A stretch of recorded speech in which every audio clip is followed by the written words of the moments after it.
You're about to hear a new NBC presentation, Cloak and Dagger, program number 1 in 90 minutes of continuous mystery and suspense on NBC. Following Cloak and Dagger, stay tuned for High Adventure.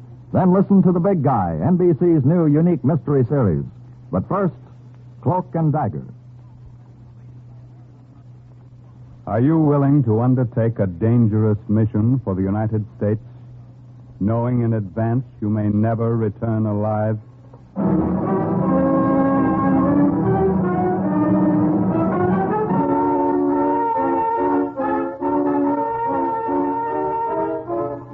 What you have just heard is a question asked during the war of agents of the O.S.S. Ordinary citizens who to this question answered, yes.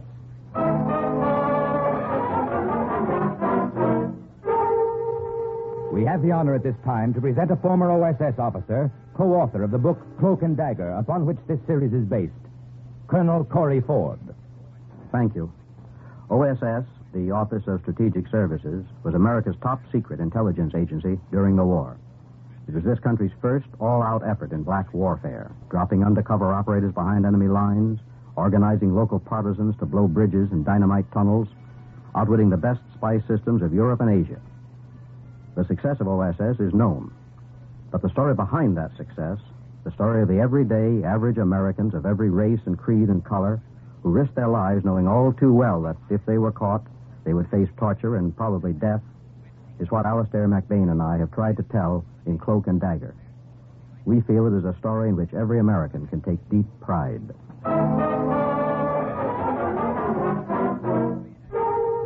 The National Broadcasting Company takes you behind the scenes of a war that nobody knew. This is Cloak and Dagger. My name is Friedrich Schmidt. I'm a German soldier. I had a medical discharge from the Army. I was in the 268th Infantry Division. My family was killed in an air raid near Berlin. My name is Friedrich Schmidt. I'm a German soldier. I'll repeat it over and over again so I won't forget. My name is Friedrich Schmidt. Where did I go wrong? Where did I go wrong? Look back and remember. From the beginning. Everything the colonel told me to remember. Remember, Frank, from now on, you'll be Friedrich Schmidt, German soldier. You have your military pass, forged signatures of adjutants, hospital certificates, ration coupons, permit to travel. You know what to do. Yes, Colonel. Carl and I parachute behind the enemy lines in Austria. We radio back information on the strength and location of German troops around Innsbruck. You realize there'll be no help from headquarters? No contact waiting for you below?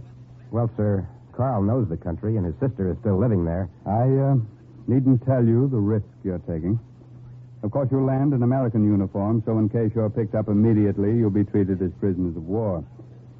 However, later, if you're caught out of uniform in enemy country, I think I know what to expect, sir. All right, then. Just one more thing. The information we're after is vital. The Third Army is closing in fast, and we must know what's ahead for them. I'll expect your first message in 10 days. You'll have it, sir. Oh, and, by the way, Colonel. Yes? Don't forget to have that package mailed to Rhode Island for me next month. It's my father's birthday.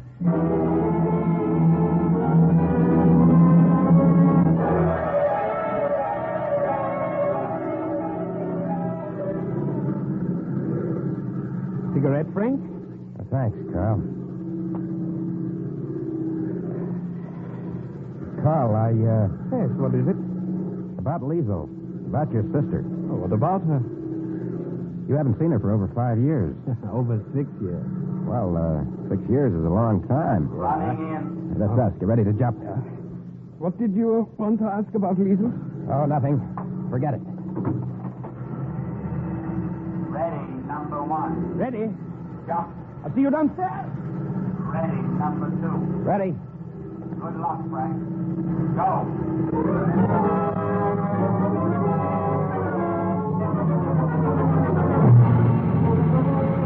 I heard the crack of the parachute as it snapped open. I looked down. I saw a patch of snow in the valley, spreading wider and wider in the moonlight, like a blot of milk spilled on a kitchen table. And I thought of Carl's sister, And the question I didn't have the courage to ask him. You all right, Frank? Yeah, I'm okay. Well, we made it. The first step. Yeah. You got everything? The radio all right? Just checked it. Nothing broke. Good. Yeah? There goes the plane. Yeah. Heading back. He's gone. Let's go while it's dark.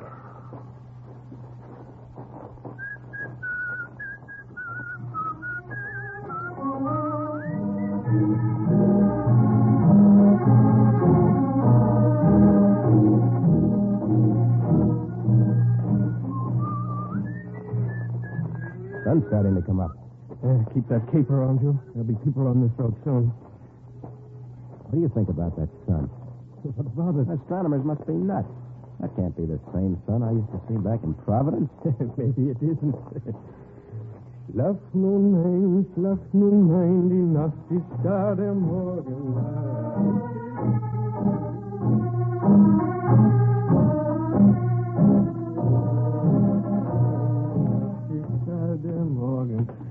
What is that? You've been singing that for hours. What is that, a kid's lullaby? I made it up. Oh? Made it up for Lisa when she was a little girl. I used to sing it to sleep with it. Oh. Frank, Yeah? on the plane, before we jumped, there was something you wanted to ask me about her. What was it? Listen. Here comes a clerk. Watch your cape. Don't let the wind blow it. Yeah. Heil Hitler. Good morning, Fräulein. Heil Hitler. Guten Morgen. How many kilometers until the railroad station? 2 kilometers. Feeling down. Dankeschön. Good, only 2 more. This rucksack weighs a ton. Hope there's no standing room on that train. I hope there aren't too many German officers. Come on.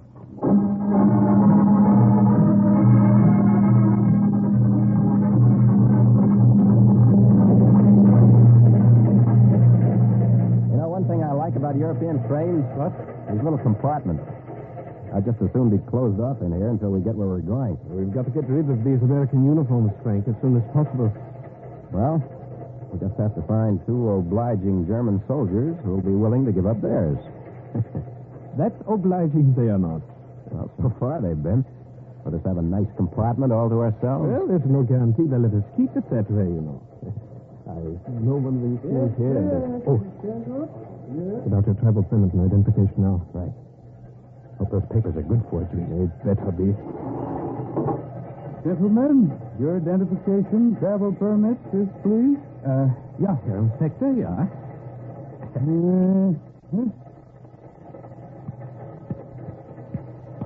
Now, yours, if you please, Herr Lieutenant. Here you are. Huh? Here are your papers, Herr Lieutenant. These seem to be in order. Dankeschön. How much longer till we get there? About 30 minutes. You think he was suspicious? Well, he didn't act it. Just the same as anyone else comes. If you have to take off your cape, take it off in one motion. Your jacket with it. We might get away with a khaki shirt. Our luck's held out so far. Maybe nobody will come. Let's hope so. Here comes company. Here comes trouble. May I share your compartment, gentlemen? Yeah, of course, Herr Hauptmann. It's stuffy in here. Why don't you remove your cape? Well, it was so cold in the snow country where both of us just back from there. It will take us time to thaw out. Join me in some snaps, gentlemen. Danke. And you? Dankeschön. The trains, either too stuffy or too drafty. They're all badly on down since the war. You warmer now? Oh, much. Then remove your capes. I perspire looking at you. Well, Go on, take them off. The Hauptmann is right. It is hot. Better. Much better. Are you going to Salzburg? no, instinct. Sure. You must forgive me. Perhaps it's the heat. Perhaps too much of this bottle. I'm going to stretch out in the empty compartment next door. I'd appreciate it if you gentlemen would wake me when we get off at your station. Well, I will be happy to. Well, then I'll see you again. You'll see me again and soon. Wait here with the radio. What are you going to do? Our friend was warm. I'll help him out by relieving him of his uniform. No, Carl, no. They'll find his body before we get to anything. They'll find it on the roadbed 2 days from now. No, Carl, you can't take that risk. One of us in German uniform would help. Wait here.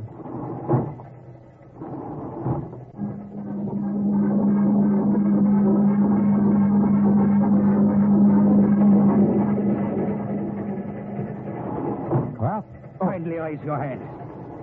I was not so drunk as either of you thought. It's too bad about your friend. An unfortunate accident. He fell from the train. A pity. It was as if I were standing 3 feet behind myself, watching myself knock the Luger out of his hand, watch my fingers go around his throat. He gave a few convulsive jerks, and then he was still. In his hand, he held a button he had ripped from my shirt. For some reason, I reached down and I took it from him. The next few minutes, I worked fast. The train was slowing down. I stuffed my uniform into the rucksack where the radio was and borrowed his. It wasn't a perfect fit. German uniforms never are. And this German wouldn't be needing his anymore. I opened the door of the compartment and for the second time that day, jumped to German soil. Think slowly now. Somewhere from that moment on, I made the mistake. Where did I go wrong? Where did I make that mistake? You've made a mistake, Herr Leutnant. My brother is not in Austria. Please listen to me. Carl was with me. We were both coming here together before the accident on the train. You're mistaken. My brother's not in Austria. Liesel, I'm taking a chance coming here at all. I only have Carl's word that you'll help me. My brother is not in Austria. Look, I'm tired. I'm hungry. Liesel, for Carl. There's not much to eat. Some bread and some soup. Sit down. I'll bring it to you.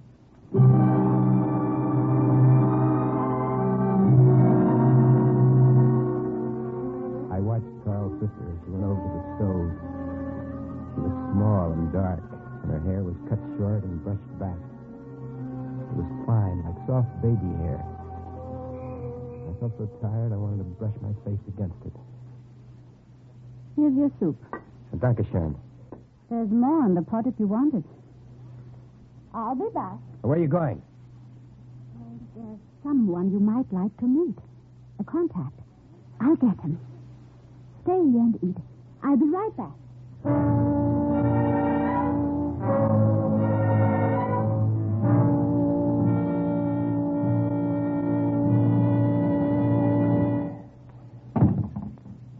I see you finished the soup. Yeah. I hope it isn't all you have. Oh, no. It's all right. Where's your friend? Friend? Oh, you mean, he's coming. He's coming soon. Good. Carl said you'd be in touch with the Austrian partisans. I need help, Liesel. I need all the help I can get. My friend should be here any minute. I think I'll wash the dishes now. Since everything around us is in such disorder, I like to keep some order about myself. Here, I'll wipe. You mind? If you like.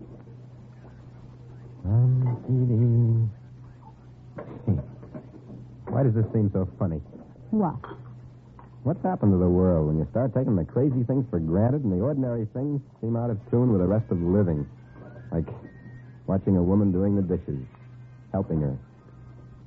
You don't seem tired anymore. No, I feel fine now. Fine.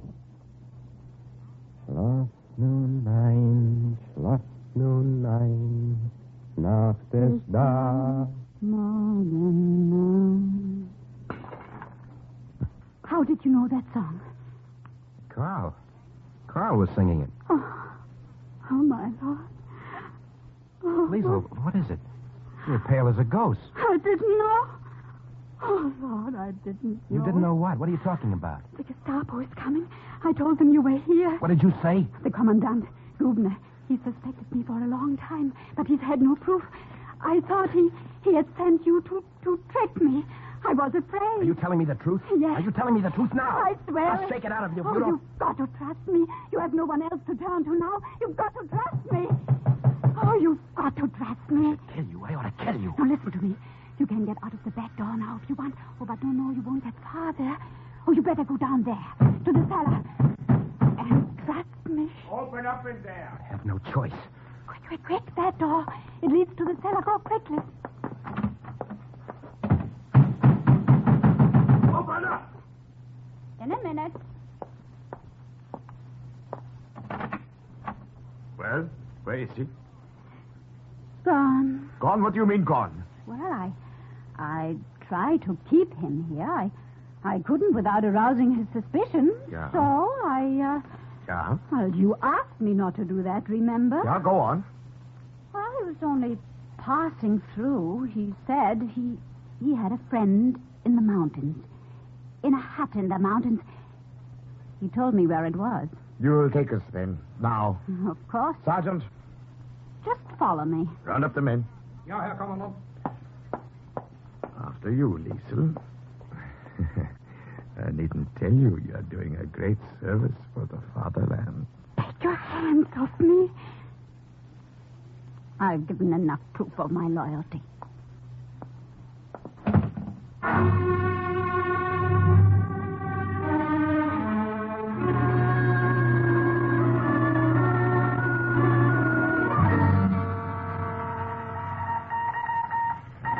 Corporal? Yes? Any word from Frank or Carl yet? No, Colonel, nothing. No, something hit a snag. It's been 12 days since they jumped. Well, let me know. Wait a minute. Here's something now. 2345. Brooklyn calling. Brook. All well. That's it. Brooklyn. This is That's the code Brooklyn. name. Hey, he's coming through clear. Time is now 2345. Huh? Come in. Over. Dodger to Brooklyn. We hear you. Over. Average 14 inches snowfall nightly. Take this down. Yes.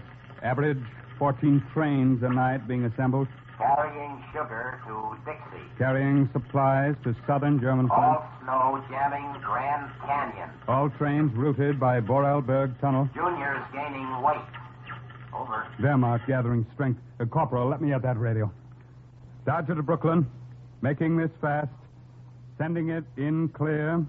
Imperative. Learn within 2 weeks. Disposition of all airborne troops and units within your area. Good night. Good luck. Over. Wilco, keep the home fires burning. Good night. Over and out. Well, that's the first one, Liesel. They got it. I haven't got much time. You heard him just 2 weeks. Oh, don't worry. We'll have the information. How nice it must be to be Liesel. So confident, so cool and sure. But I'm not. I'm afraid. I don't sleep at night. I'm afraid all the time. Oh, Freddie. Liesel.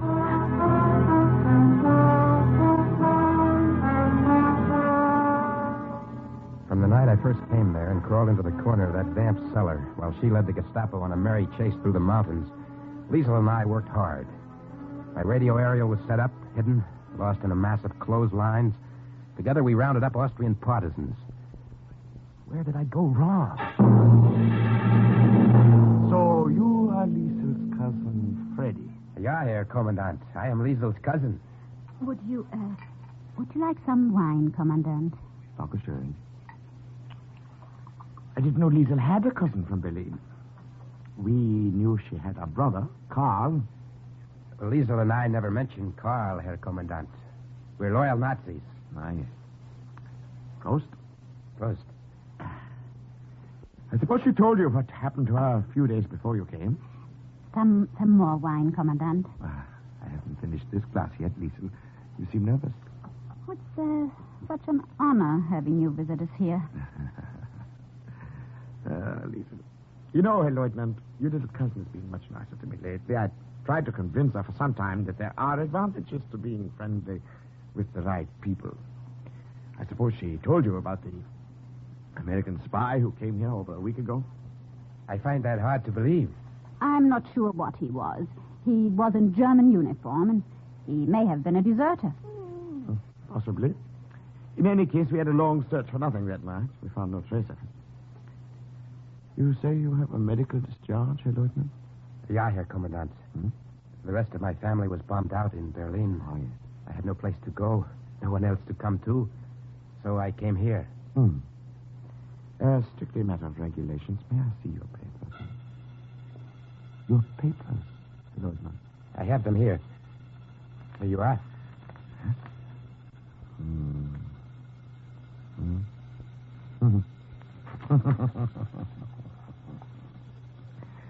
You know, Herr Lieutenant, this is the first time I've seen one of these.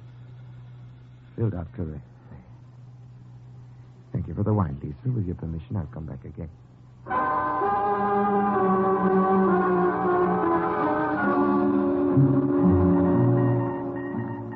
Brooklyn to Dodger.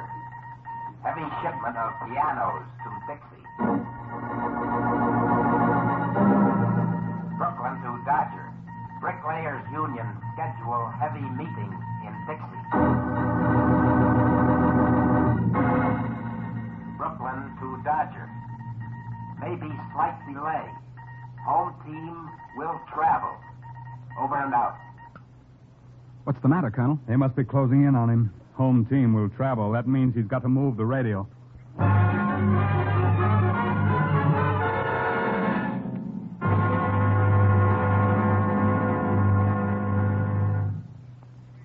I'm going with you, Freddie. No, you're not, Liesel. You're going to stay here. If we both leave when I move the radio, Gubner's sure to be suspicious. But, Freddie... You go to Fritz Heimer. Tell him to send a courier to the other town. Tell him I'll be there tomorrow night. All right. Anything you say. Here.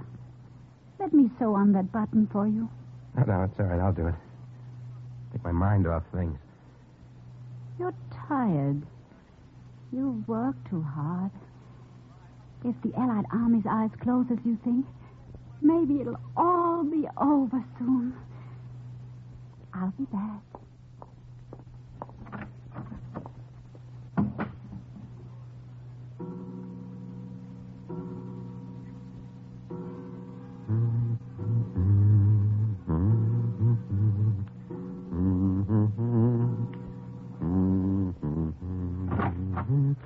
Liesel? Oh. Forgive me for just walking in, Herr Lieutenant. Good evening, Herr Kommandant. The door was unlatched. It's all right, Herr Kommandant. I was just passing. I wanted to say hello to your little cousin and invite her to dinner at my house tomorrow night. You think perhaps she will come this time? Perhaps, Herr Kommandant. Women are never very easy to figure. No, you're right there. What are you doing? Don't let me interrupt you. Oh, just this button. It came off. So I see.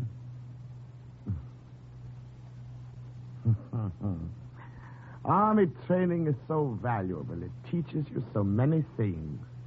Even sewing on a button. I'll tell Liesel you were here. That's very obliging of you. Only I believe you will not be in a position to tell her anything. What's that? You have made just the little slip I have been waiting for you to make. You are under arrest. Friedrich Schmidt. So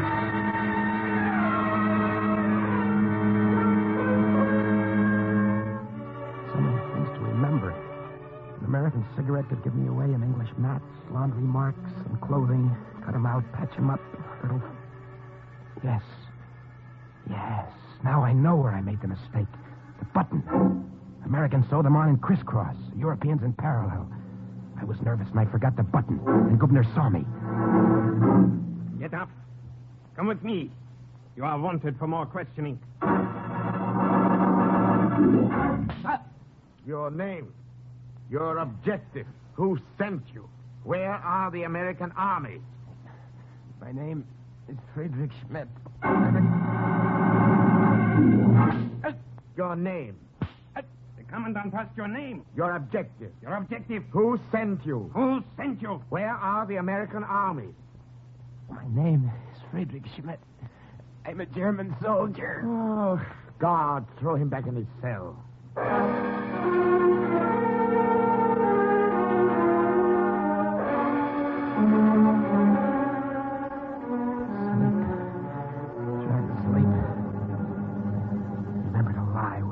Take me out again for questioning. I wonder if Liesel got away. You're going on a journey, Schmidt. To another camp where they have even more persuasive ways of making you talk. I shall escort you there myself. My name is... Get up! I said get up!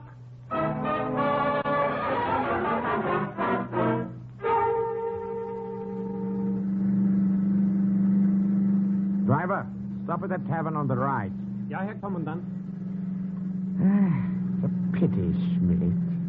We shall share no more wine and little cakes with Liesel.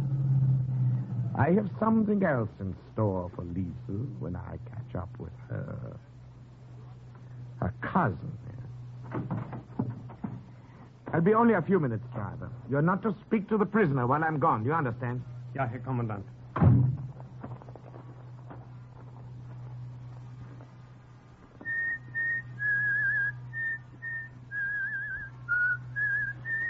Frank, listen. He won't catch up with Liesel because she's with friends. Carl. You think a little fall from a train could kill me? Herr Gubner wants to know where the American armies are. He'll find out soon enough. It was your messages, Frank, that brought them where they are. Carl, I don't believe it. Listen to me, Frankie. Listen to me. Our armies walked right into that Dixie front you told them about in your messages. Right now, they're only 20 miles north. I've got 1,500 partisans organized and ready to surrender the whole town and the mayor when they get there. It's impossible. You'll see. How Listen. At the next fork of the road, there are friends waiting to take us through to the army. The three of us. 3 of us? Yes. I imagine you have a few scores to settle on the way. With Herr Gubner.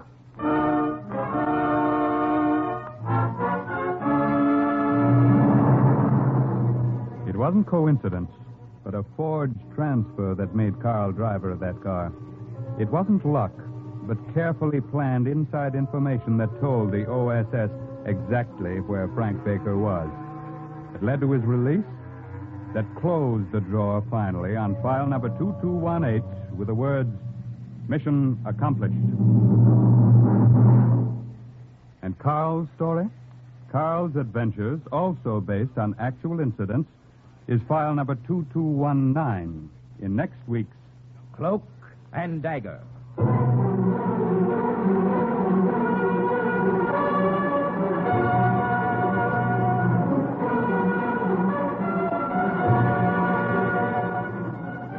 In today's true O.S.S. adventure, the part of Frank was played by Joseph Julian. Ross Martin was Carl, the Commandant Barry Kroger.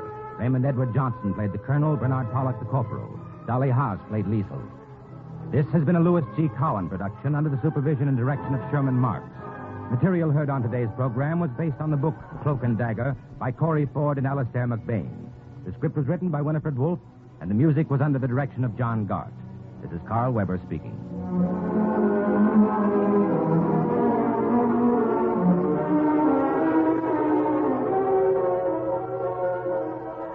You have just heard the first of your new NBC Sunday afternoon mysteries.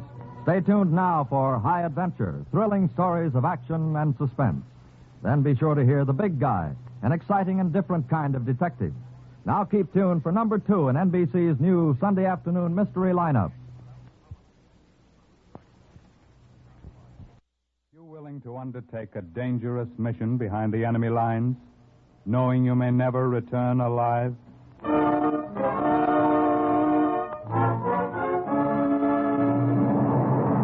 What you have just heard is the question asked during the war to agents of the O.S.S. Ordinary citizens who to this question answered, yes. This is Cloak and Dagger.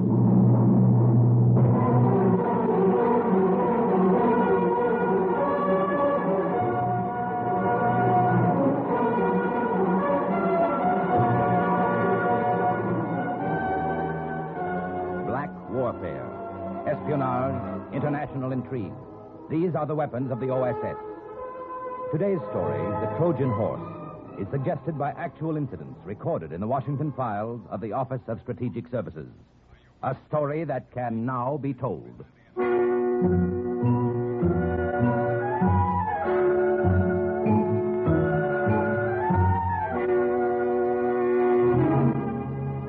August 1942. Report to O.S.S. headquarters in Casablanca from Agent Henri Fontaine in France.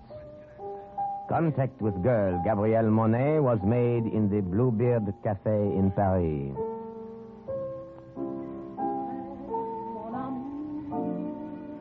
I went there alone on the evening of the 15th. I sent her a note with a waiter asking her to come to my table when she'd finished her song. Then I sat and waited. German officers were spread about the room as they were spread about all of occupied France. I wondered what they would say if they knew why I had come.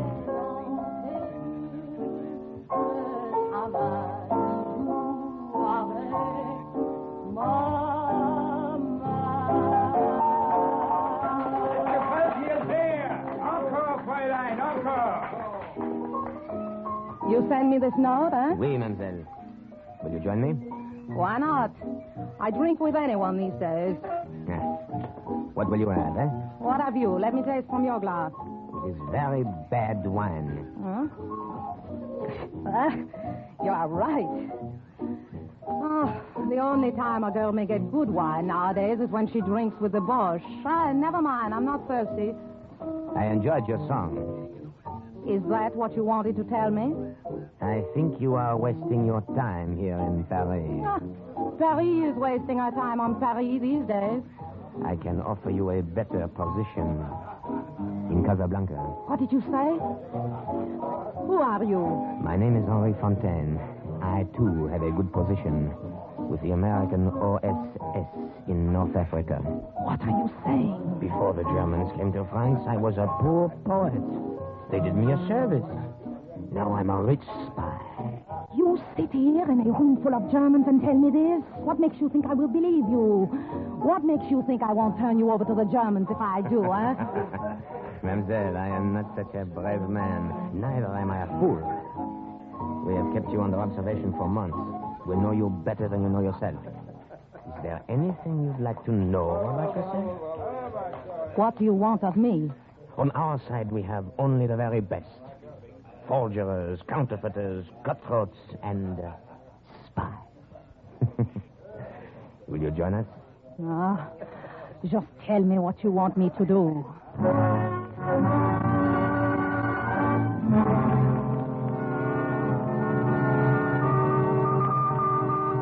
Agent Henri Fontaine in France to Agent Steve Lytle in Casablanca.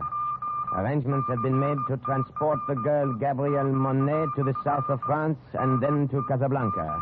Awaiting further instructions. Over.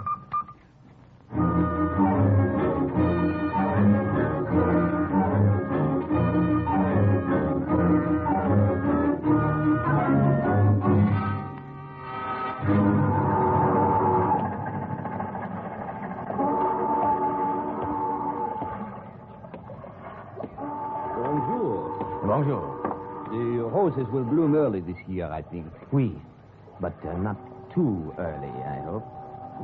Good. I've been waiting for me. It is dark. I can't see you well. Is the girl with you? She is here. Gabby, say something so our friend will know you are here. I am tired.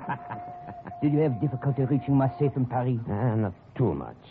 With swarms of displaced persons all over France to mingle with, and a slight bit of help along the way from the underground, it was not too bad. Good. Now follow me. I will take you to the fishing schooner. But I know you're tired. Cheer up, Gabby. You'll have a nice, long trip by water to rest up. Oh? And then another nice, long trip by auto to Casablanca. Oh, I like automobiles. In the old days, I liked nothing better than a pleasant ride.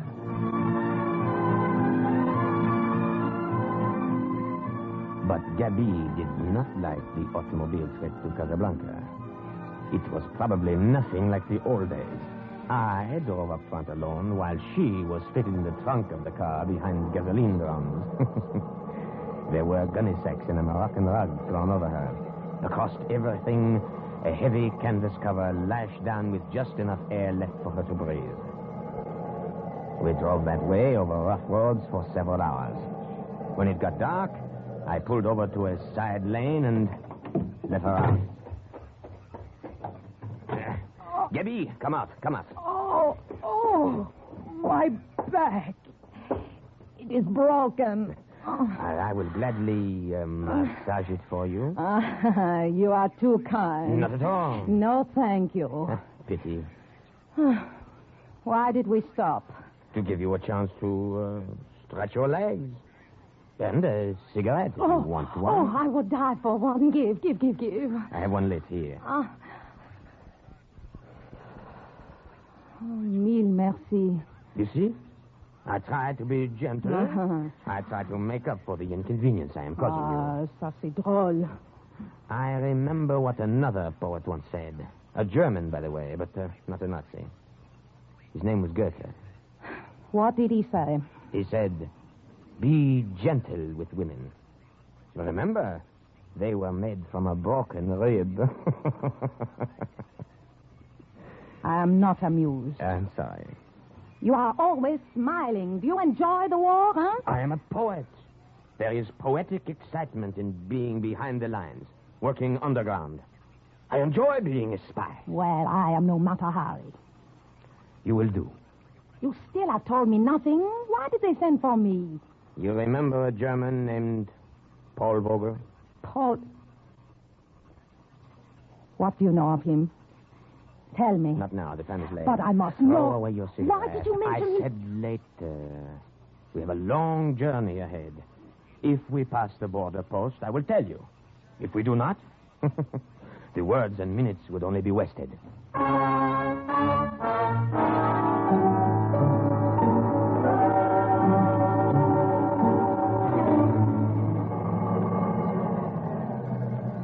Alcala!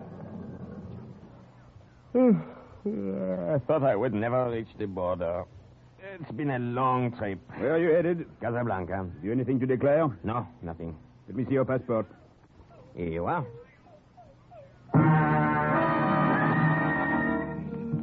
All of a sudden, I spotted a small black dog sniffing and whining at the trunk of the car where Gabriel was hidden.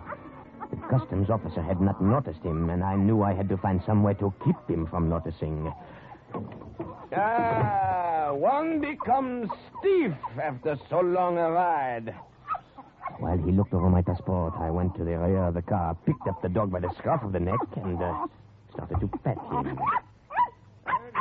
Your passport seems to be in order, but what's the matter with Jeff? Oh, nothing. Perhaps he does not like to be picked up. No, if he did, he wouldn't try to bite you. Better put him down.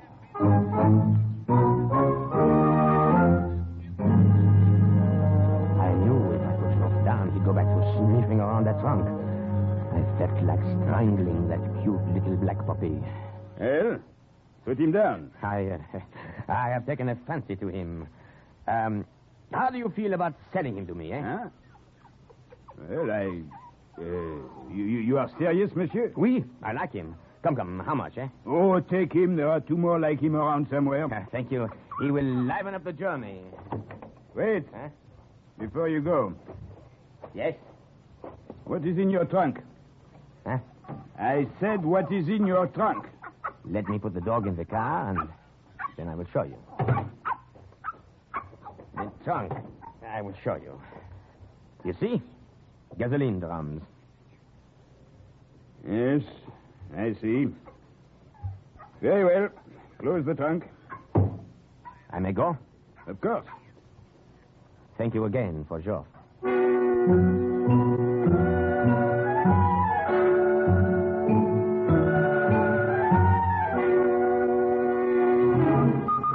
August 27th, 1942.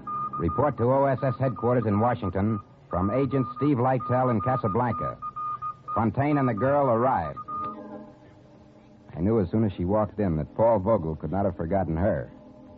I only hoped her memories of him weren't too strong.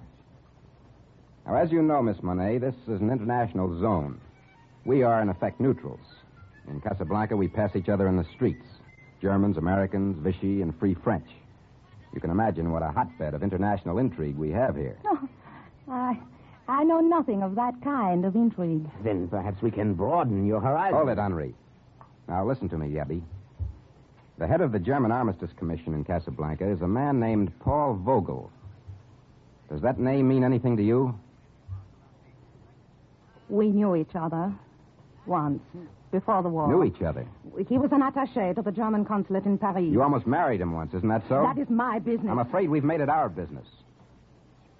Now, Gabby, we've kept close watch on you these past months, and we're sure that you're no Nazi or Vichy sympathizer. Oh, I hate them all for what they are doing to France. But Vogel, what are your feelings toward him? Well, I haven't seen him in years. That's not answering my question. If he is a Nazi, I have no feelings toward him. All right, then. Now, the open secret here in North Africa is the planned American invasion. The closed secret is where and when. Now, that's what Paul Vogel wants to find out for German headquarters. Well, I still don't understand what You're to tell him, Sherry. What? Henri's right. You're to take up this friendship with him once more. Give him all the information he wants. You'll get it direct from us. What? Now, rest assured it'll be the wrong information. You understand now? I'm beginning to. Good. We have a job for you at the Three Lanterns Cafe. Now, starting tomorrow.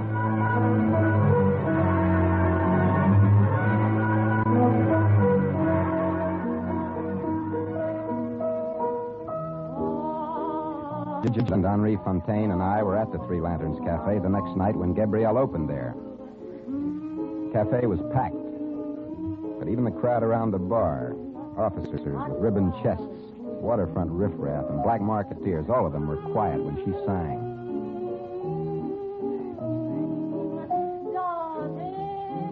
She was wearing a red dress. In the spotlight, her face looked smaller and whiter, and her hair looked blacker. There wasn't a man in the room who could take his eyes off her.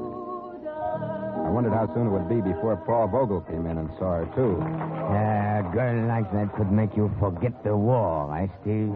I've got a wife I can Syracuse. Can she wear red like that? My wife can be trusted.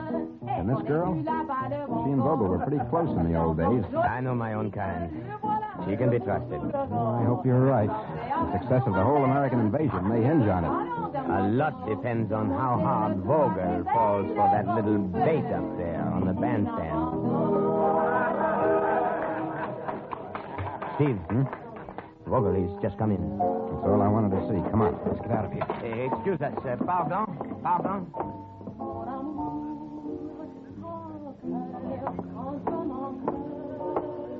This table is free, waiter. It will do. Oui, Vogel. You wish to see the wine list? That girl. How long has she been here? The singer, you mean? She started only tonight. Tell her to come to this table when she's finished. You understand? I understand. No, you don't. You only think you do. Go tell her what I said. And bring a bottle of your best wine.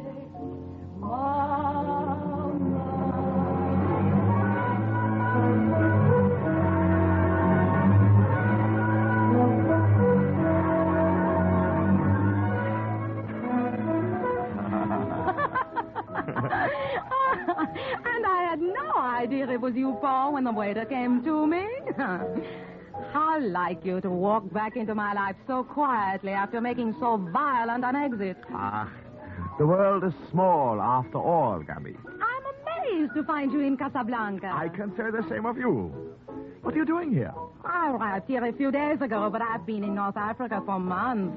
Tangier, Oran, Tunis, singing. How were you able to leave France after the occupation? You should know how well I always got along with Germans. You don't seem angry with me any longer, Liebchen. After that last time, 6 years ago. Life is too short to be angry for too long at anyone. Besides, I was a fool to have been jealous over that silly blonde with the bad legs. I've even forgotten her name. Suzanne. Uh-huh. I see you have not forgotten. Oh, it's a wine. Gabby, how good it is to be with you again. How good it is to be with you, Paul. For you? For me. Now, we will drink to what is to be, Liebchen.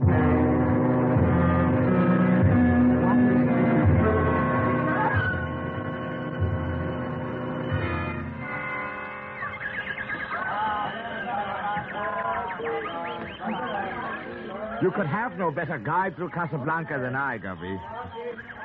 Come, what else would you like me to buy you from the marketplace? A scarf, perhaps? A gold scarf to put around your hair, yeah. Have you taken many girls to the marketplace, huh? Oh, will you be forever jealous of me, Liebling? What is it, the French in you? It is the woman in me. I imagine you are in great demand by the women here. The chief of the German Armistice Commission. How did you know that? I know more than you think. Oh? Would it interest you to know the name of one of the most important American agents in North Africa? Who? Steve Lyxell. What do you know of him? I know him. And he knows the details of the planned American invasion. Come. I will buy you a gold scarf. Well, have you nothing to say of what I just told you? I knew that already. I, too, have agents. However, thank you for telling me.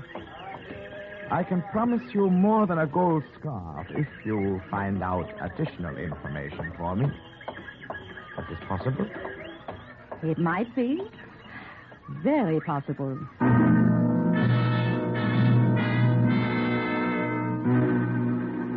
Agent Lyxell in Casablanca to O.S.S. in Washington. The girl, Gabrielle Monet, has been in the paid employ of the German government here for several weeks, according to our plan, and will transmit to them the Dakar cover project.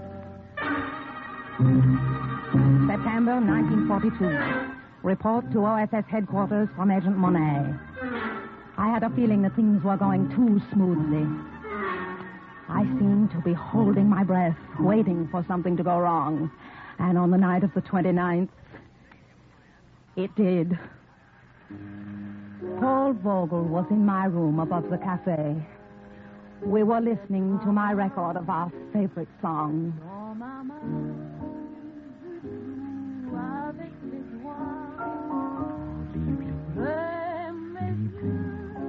You'll have to go soon. It is late. Forget the time. Who would think it would come to this again, Gubby? After that day in Paris, when we quarreled so. I remember that day. We showed poor judgment to argue out of doors.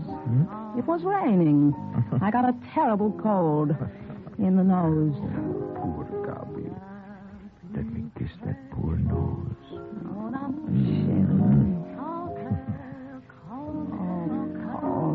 You really must go. But before you do, I have a paper for you in my purse. Dates when high officials will be in Casablanca. I'll get it for you. I want to talk to you. You're hurting my arm. Let Germany me go, is Paul. paying you well for this information I know, you are Paul, giving us. please. Some of it is useful information, but none of it is as important as I would like. I will try to do better. You had better do better. You know what would happen, Gabi, if I found out you were crossing me. I would not cross you. It is nothing for me to my... twist your arm like this. Such a small arm. Think what I could do if I really tried to hurt you. You hurt me now because you don't trust me. What do you want? You claim to know this American like that. I do. You claim you get your information from him. I Is do. that all he gives you? What about his love? Oh. Does he give you that, too? Paul, the shoe is on the other foot. Now it is you who are jealous. Oh, how foolish. Think, would I lie to you? Gabi.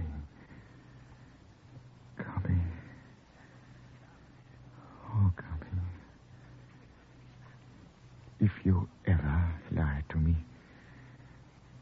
I would rather see you dead at my feet than standing looking at me and lying. You'll hear what I say. Yes. Yes, I hear. I hear.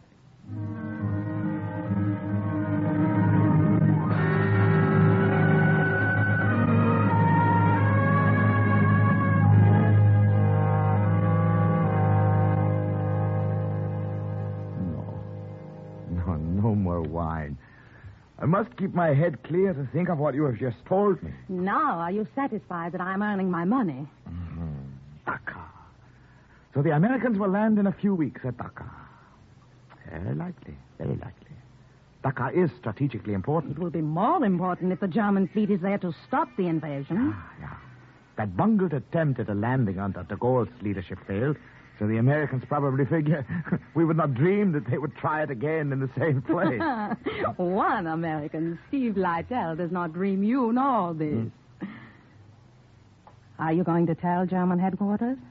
But of course, this is something they will want to know.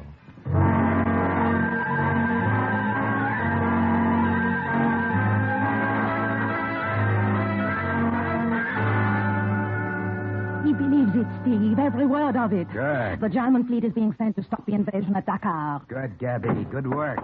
Steve, radio report. Just in from Gibraltar. What is it? No. Let me tell it, Joff. General Clark will rendezvous on October 21st at Point Agreed near Algiers. You know what that means? Final preparations for the Iran invasion. Nothing must go wrong now. Nothing.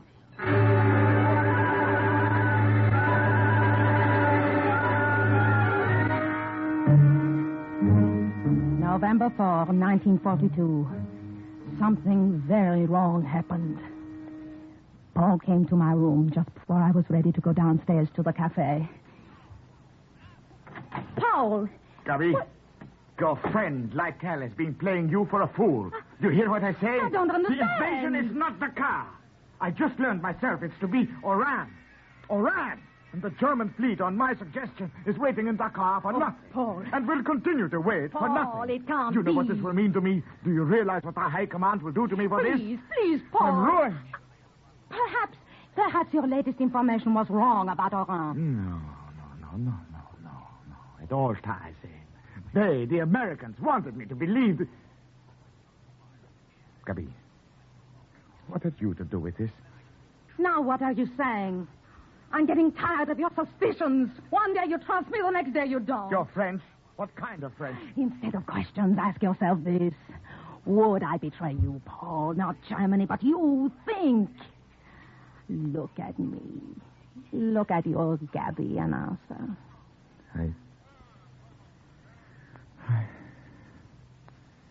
No, of course not. Not you. You wouldn't dare. There may still be time to stop the Americans at Oran. I must get back to headquarters and let them know by radio. I should have done that right away instead of coming here. Oh, have a drink first. No, later. I'll be back. It will later. not be easy for you to tell the High Command this. A drink will fortify you. Yes. Perhaps you're right. One drink, then.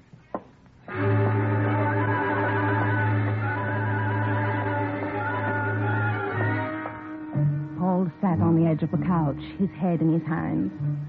I remember thinking how very blonde was his hair, how large his hands. Darling, let's take your time. It was not difficult for me to drop half the L tablet from my purse into his glass as I poured the liquor over it. Hurry down. Oh. Here you are. Dankeschön. Poor Paul. Pauvre petit. You look so tired. Drink. Where are you going? To put on the record you like. We've played it so often lately, Paul, that one of these days it will just rise up in protest. You tired? No. No, why should I be tired? I must go now. I've had my drink. Hear my record through, then you will go. No. No, now. I must go now. You're so good to me, Gabby. You love me. You love me very much. His head had fallen on his arms and rested on the table. The tablet had begun to work as I knew it would. I got the automatic pistol that had been given to me by the Americans and shot him twice through his very blonde head. Report from Agent Gabriel Monet. Fini.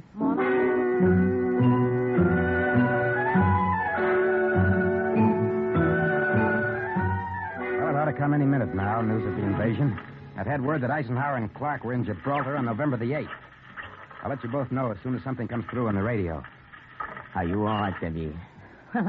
Me, don't concern yourself. You did what you had to do. It took courage. If I had thought about it longer, perhaps I would not have had the courage.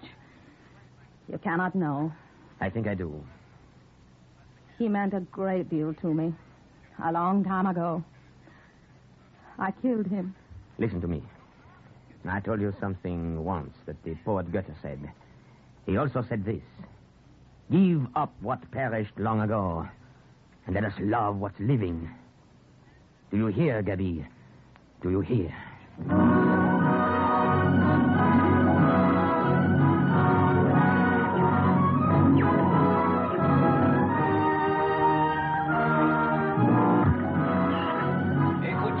Écoutez. Yankee, Franklin, Midway, Lincoln, Robert, Harry. Robert, Harry. That's the code name. Robert's arrived. The invasion's begun. Do you hear? Did you hear, Gabi? Did you? Yes. Yes, I heard.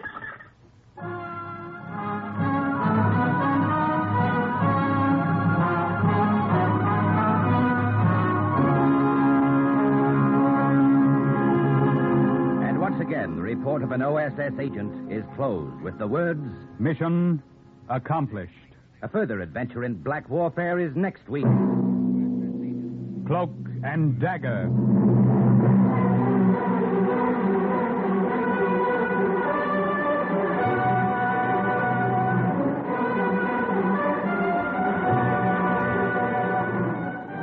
Heard in today's story were Jane White, Barry Kruger, Leon Janney, Joseph Julian, Carl Weber, Raymond Edward Johnson, Guy Sorrell, and Bernie Gould.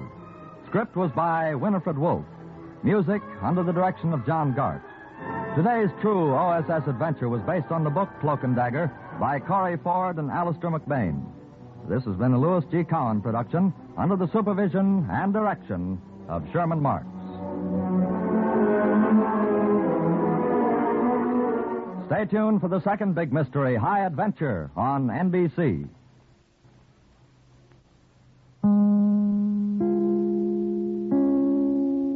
Are you willing to undertake a dangerous mission behind the enemy lines, knowing you may never return alive?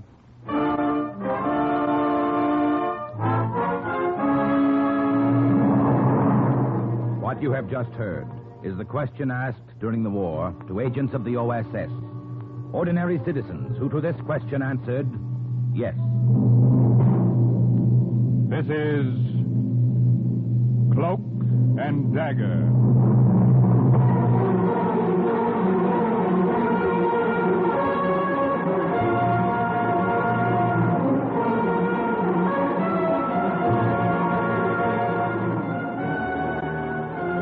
Black warfare, espionage, international intrigue. These are the weapons of the O.S.S. Today's story, The Brenner Pass, is the story of an American engineer who single-handed cut off the escape of part of the German army in Italy from onrushing American troops. The Brenner Pass is suggested by actual incidents recorded in the Washington files of the Office of Strategic Services. A story that cannot...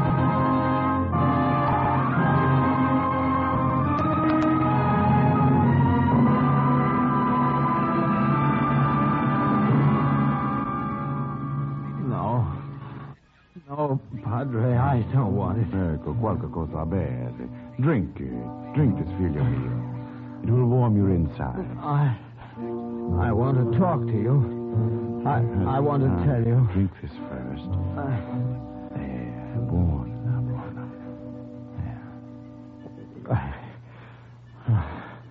I'm so tired. Rest, then.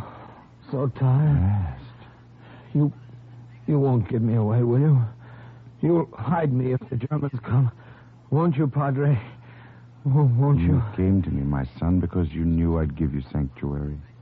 Any man has sanctuary in this house. Yes, I've taken an oath, figlio mio.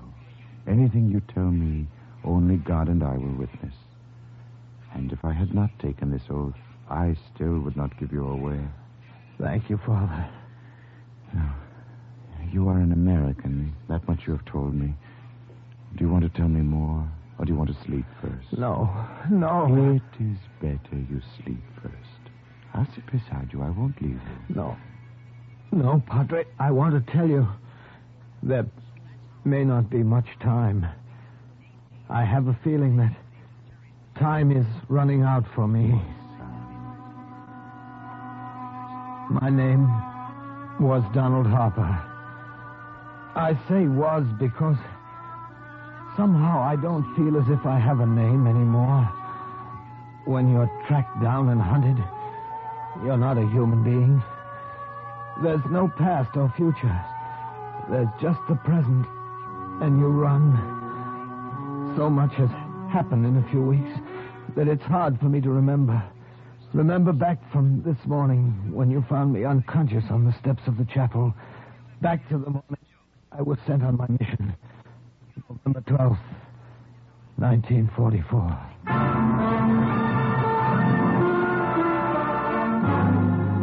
Captain Harper, I'm well aware of everything we have to gain if this scheme of yours succeeds. You still think it's just a scheme, eh, Colonel? I don't have to think. I know what your chances are of actually getting through to the Brenner Pass and blowing up that highway.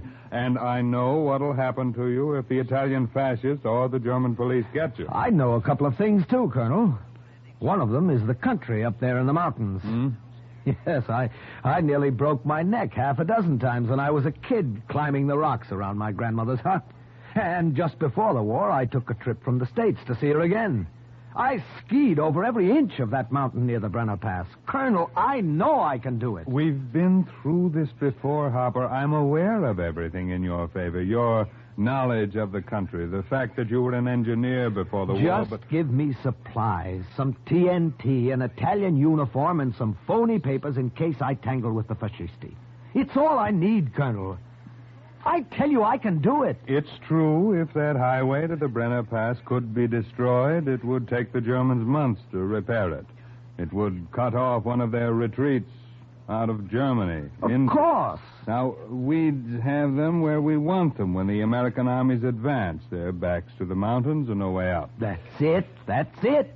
Your permission, Colonel. Please let me try it. You say your grandmother's hut is right near your objective? Yes, sir. I'll give you names to memorize of other partisans in the mountains who might help you on the way. I'll have all the supplies you requested, and you can leave.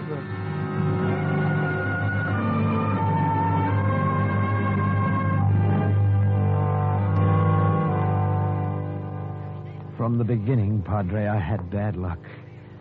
It snowed during most of the 40-mile journey, and it was difficult for me to move quickly. And the longer it took me, the more chance I had of being discovered. Then it came.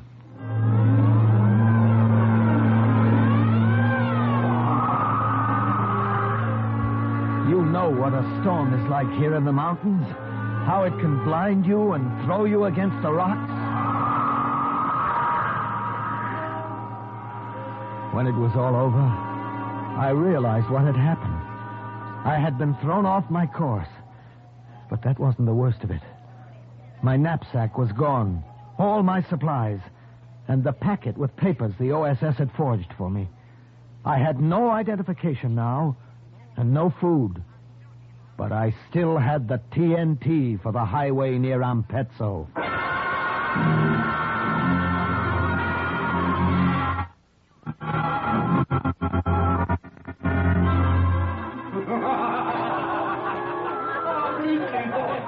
There is a tavern, Padre, not far from Parola. It wasn't sheer recklessness, but desperation that made me go in there, knowing I had no papers. Knowing the tavern catered to Nazis and fascisti. Knowing the rucksack on my back was filled with explosives. But there was no other place for miles, and I had to get food or I couldn't go on. Come, Tony, tell us more of the story. Oh, well, as I've already told you, she was fat and prima donna. Yeah. Oh, Maria, she was big. She was like this. And look what she sang. When she sang, it looked like this. What would you like to order? Some bread and cheese, if you have it, and some coffee, black. Very strong, if you have it, please. See? See, Iona. Bring it fast if you know what's good for you. Yeah, see, fast. Bring it fast if you know what is good for you. See, coming right away. I tried to make myself as inconspicuous as possible. Oh, you were Terry. I hoped the Germans would continue to be amused by the Italian girl and not ask to see my papers. I had nearly frozen in the snow a half hour before. Now the sweat broke out all over my forehead. Pay attention to her, I kept praying. Watch her, watch her. Don't even look my way. Here you are, senor. Cheese, bread, coffee. Oh, grazie. It is here. I have it here, right here. Oh, that soldier must be important to be served first. Come here, soldier. Come over here and tell us how important you are. Well, no, I'm not important at all. Forgive me. The waiter should have served you first. It's not important. Come, take a sip of my beer, Tony. It will make it taste better. Oh, let the soldier have beer with us. No. Poor soldier, he's all alone. Buongiorno. Come and have some beer with us, soldier. No, grazie, signorina. I will just finish this coffee and then I must go. Tony, forget him. Come back to work. Wait a minute. You must not be rude, soldier. Men are never rude to me. If I ask you to drink with us, you must. No, please, signorina. Some other time, perhaps. Now I must go. Ha! You're afraid of me. Afraid of girls. And afraid to drink beer. Oh, you should be back in your mama's lap, I think. I will give you some beer now. Perhaps you will acquire a taste for it. Here.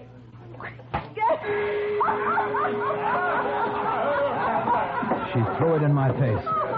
I felt it start to trickle down my neck, and I could hear the Germans laughing themselves sick. I wanted to snap that small neck of hers in half for making me the center of attraction. Grazie, waiter.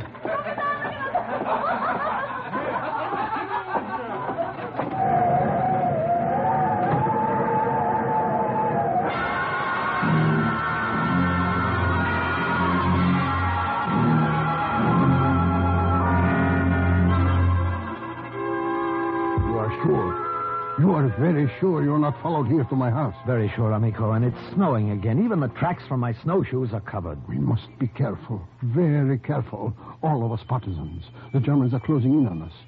Do you know what would happen if they found out I took you in? An American. This would happen.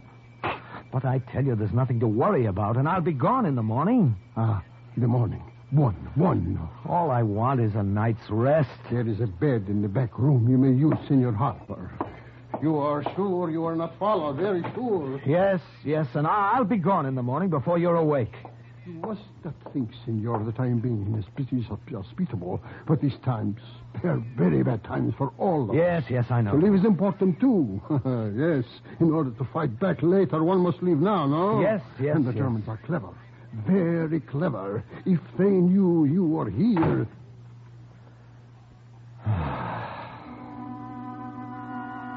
I was too tired to stand there and listen to the old man's whimpering.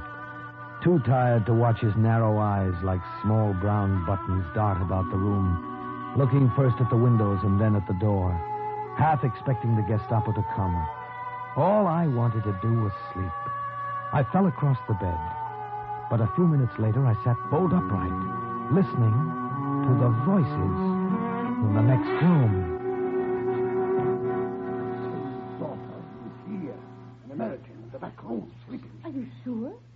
Are you sure he's an American, Father? His name is Harper. Donald Harper, Tony. The American O.S.S. sent him.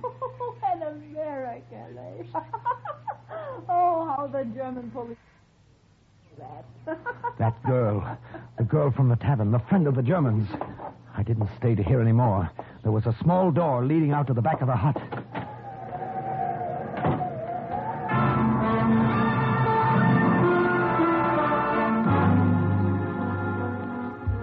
I knew, Padre, that somehow I must have come to the wrong house. I didn't dare take any more chances and stop again until I reached my grandmother's. And I was so tired. So tired.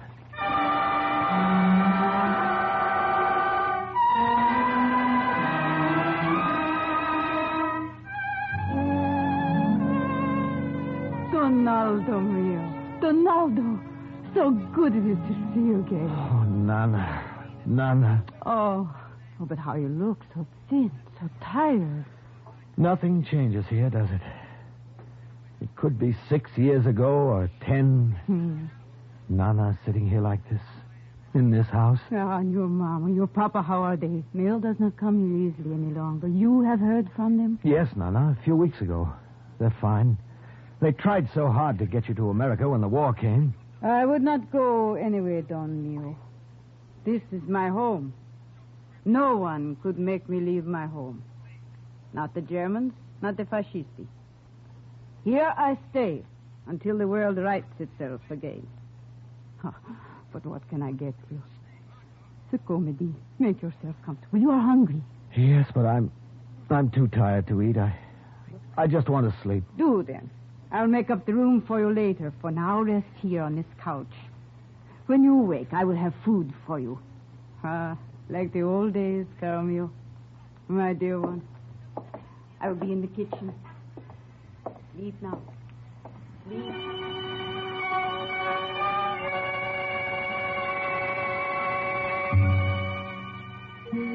I don't know how long I slept. When I awoke, I wondered for a moment where I was. And then I saw her, standing over me. Oh, like a little boy you sleep. I've been watching you. You? What are you... Watching you sleep. You don't drink beer, and you're afraid of girls, and you sleep like a little boy. You followed me here. You brought them. What have you done with my grandmother? What? I'd kill you. Oh. I should have killed you then. I will now. Stop! Stop it! You're hurting. Friend of the Germans, you little she-devil. I'll kill you. Donaldo, here. What is going on? Nana, you all right? Of course I'm all right. What are you doing? Tony, what is wrong? Oh, your grandson has his mother's hot Italian blood in his veins. He wants to kill me, that's all. Oh, I'm ashamed of you, Donaldo. This girl, she's a friend. Friend? I will get the soup for you, Signora Apicella. Perhaps some soup will cool his temper. But, Nana, I saw that girl with the German. Oh, she told me about that. She did not know who you were then. Yes, but she wondered why you disappeared from her father. She knew the name Donald Harper because she heard me speak of you often. So she came here after you. Nana, and she saw you asleep. And she understood why you had run away from her. She was with Germans. I was there. I heard... That girl, Donaldo, is the leader of our group of partisans. Your leader? But the Germans... Oh, the Germans. I amuse them. Porky, animale. I tell them funny stories, and they laugh at me. Here's your soup. They do not hear me laugh when I get them drunk, and they tell me things I can use to our advantage. Your soup. Drink it. Tony, I'm sorry. I understand. Che bella questa ragazza, Donaldo, no? Yes, Nana, the girl is very pretty. Oh, Signora Apicella, you embarrass me. Donaldo, we are friends now? See? See, Tony. Friends.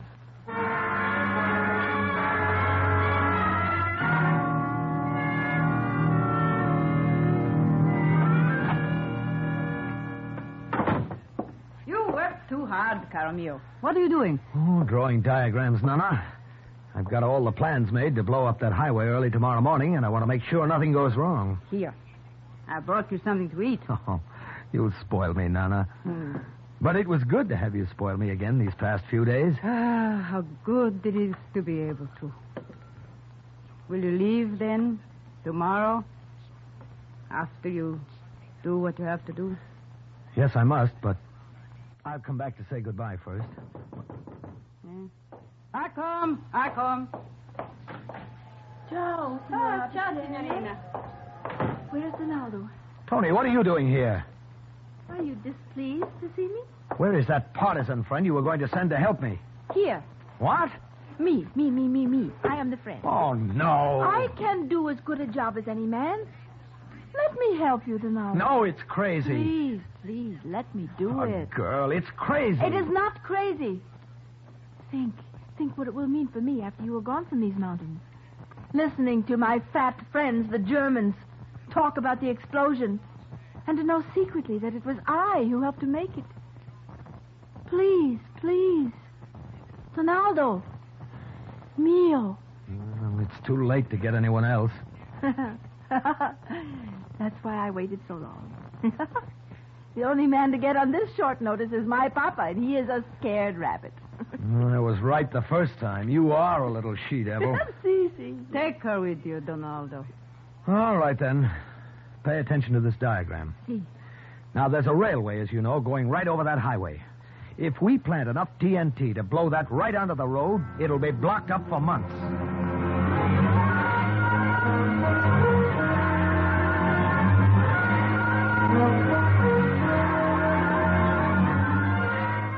It was about 4 o'clock in the morning when we got to the highway and climbed up on the tracks of the railway. Tony stayed up above, and I made my way slowly, climbing down into the framework of the trestle, feeling my way along the girders. They were icy under my hands, and 2 or 3 times I almost slipped. Careful, Ronaldo. It's all right. Watch yourself. Watch how you handle those explosives. Do not trouble yourself about me. I told you I can work as well as any man. Then work as quietly as one.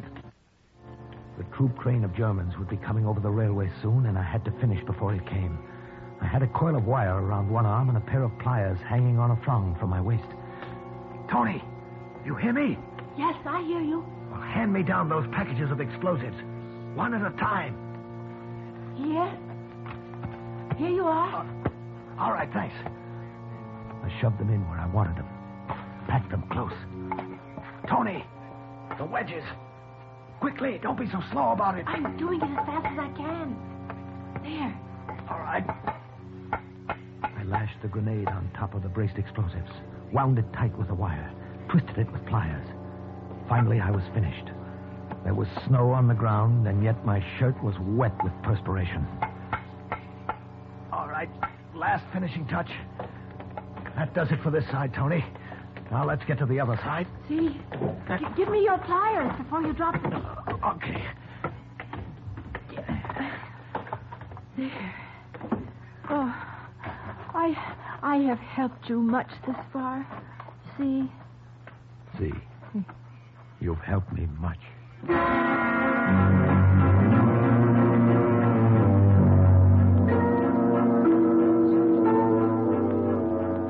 Let me do it. No. We haven't any time to argue. That train will be along any minute. Please let me set off the explosion. Let me have that pleasure. I will follow your directions. I will do it just the way you told me. No. The train, it's coming. Just tell me when to pull it. All right, you win. But heaven help you if you make a mistake. Hold it now, steady. Yes. And don't pull on the wire yet. Yes, I will pull it softly, lightly, but firm. Here she comes. Pull it!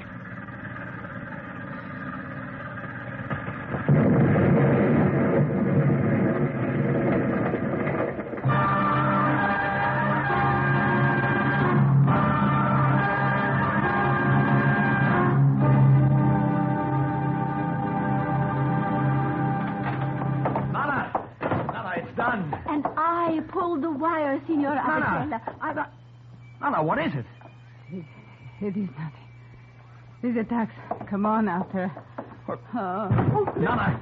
Tony, some water, quick. No, I will stay with her, Donaldo. You must leave quickly. No, I'll stay. You go on. This section will be swarming with soldiers after what we've just done. And if they find you, they'll wonder what you're doing here. Men do not know how to take care of the sick.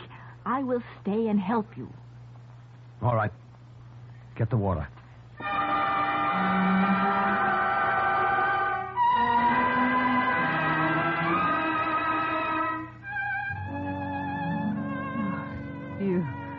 You should not have stayed, Don Mio.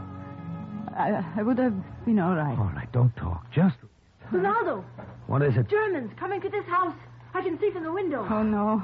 No, you should have gone before, not waited. No, it's all right. Ronaldo, do this one thing more for me. I won't leave while you hold them off for me. Is that what you want? I know them. I am a favorite of theirs. Please, caro mio, you can escape and do more important work. And I will not be harmed if I stay behind. That's right, my son. Escape. There is still time. The girl knows them. Upstairs. They may be around the back, too, so go upstairs. Jump from the window to the roof of the barn. You can make it from there. No, Tony. Go, go, go, I say. Promise not to turn back. Promise.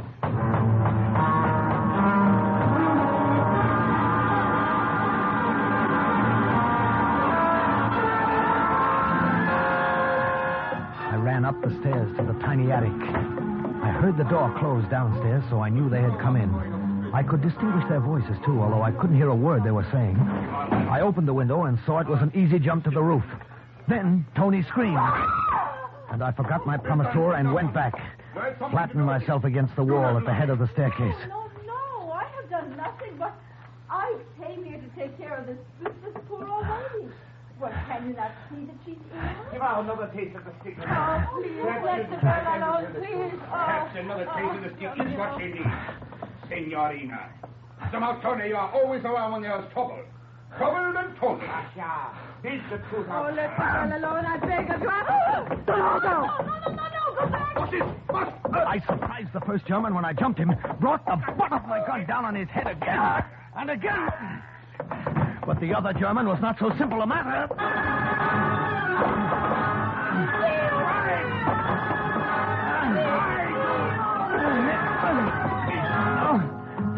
He had my shoulders pinned down, and I couldn't move. Then I saw Tony standing over us, a heavy candelabrum in her hand. Good work, Tony. Now listen to me carefully, Tony. Take my grandmother back to your house. No one will know you were here. If others question you, tell them my grandmother was here alone when someone, a stranger, took refuge here and killed the officers who came. Then she went to your house because she was afraid. Will you remember that? All of it. Will you be back? Will I ever see you again? Who knows? Perhaps. Perhaps. Carlina, my dear little Tony. Now go. Go quickly.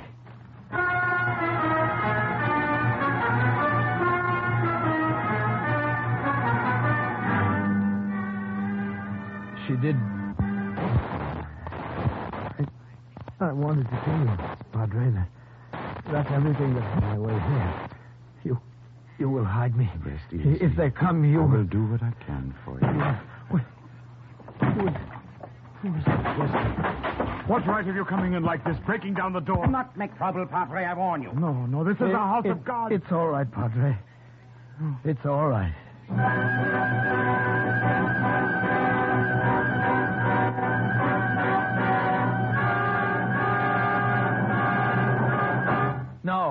No, you're mistaken. My name is not Donald Harper. I'm an Italian soldier.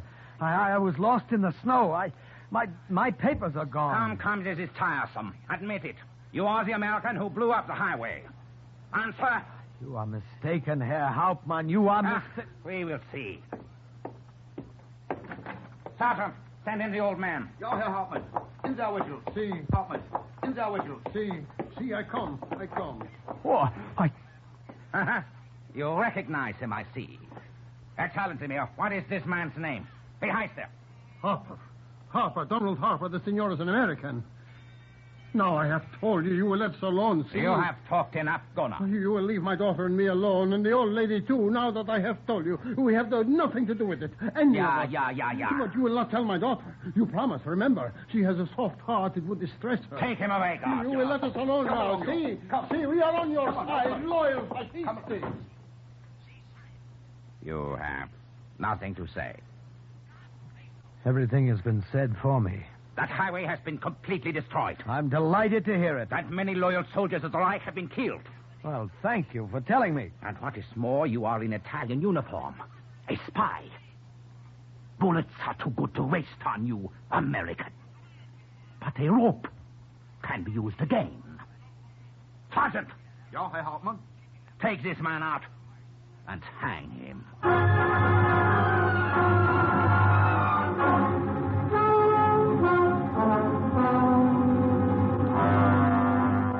But I cannot do this. You will do as you are told, Herr Doctor.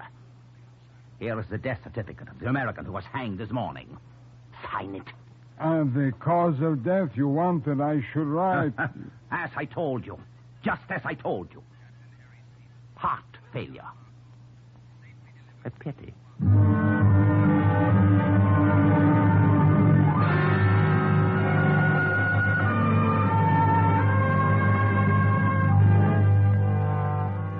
Some weeks later, 2 retreating German battalions found their escape through the Brenner Pass blocked. Captain Harper had done his job well, and the onrushing American troops caught the enemy with their backs to a mountain. Though Donald Harper did not live to see victory, he shared in it. And once again, the record of an O.S.S. agent closes with the words, "Mission accomplished." A further adventure in black warfare is next week's Cloak and Dagger.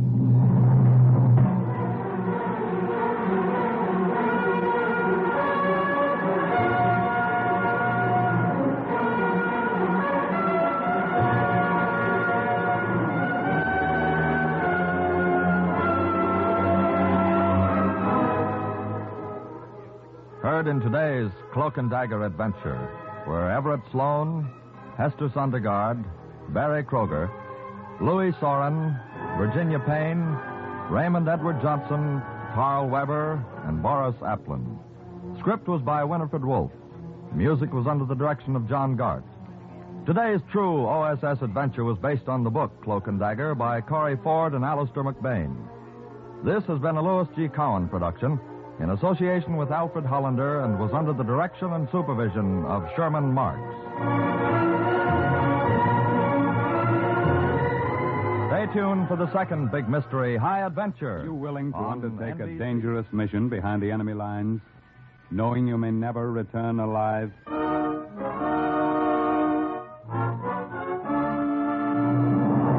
What you have just heard is the question asked during the war to agents of the O.S.S. Ordinary citizens who to this question answered yes. This is Cloak and Dagger.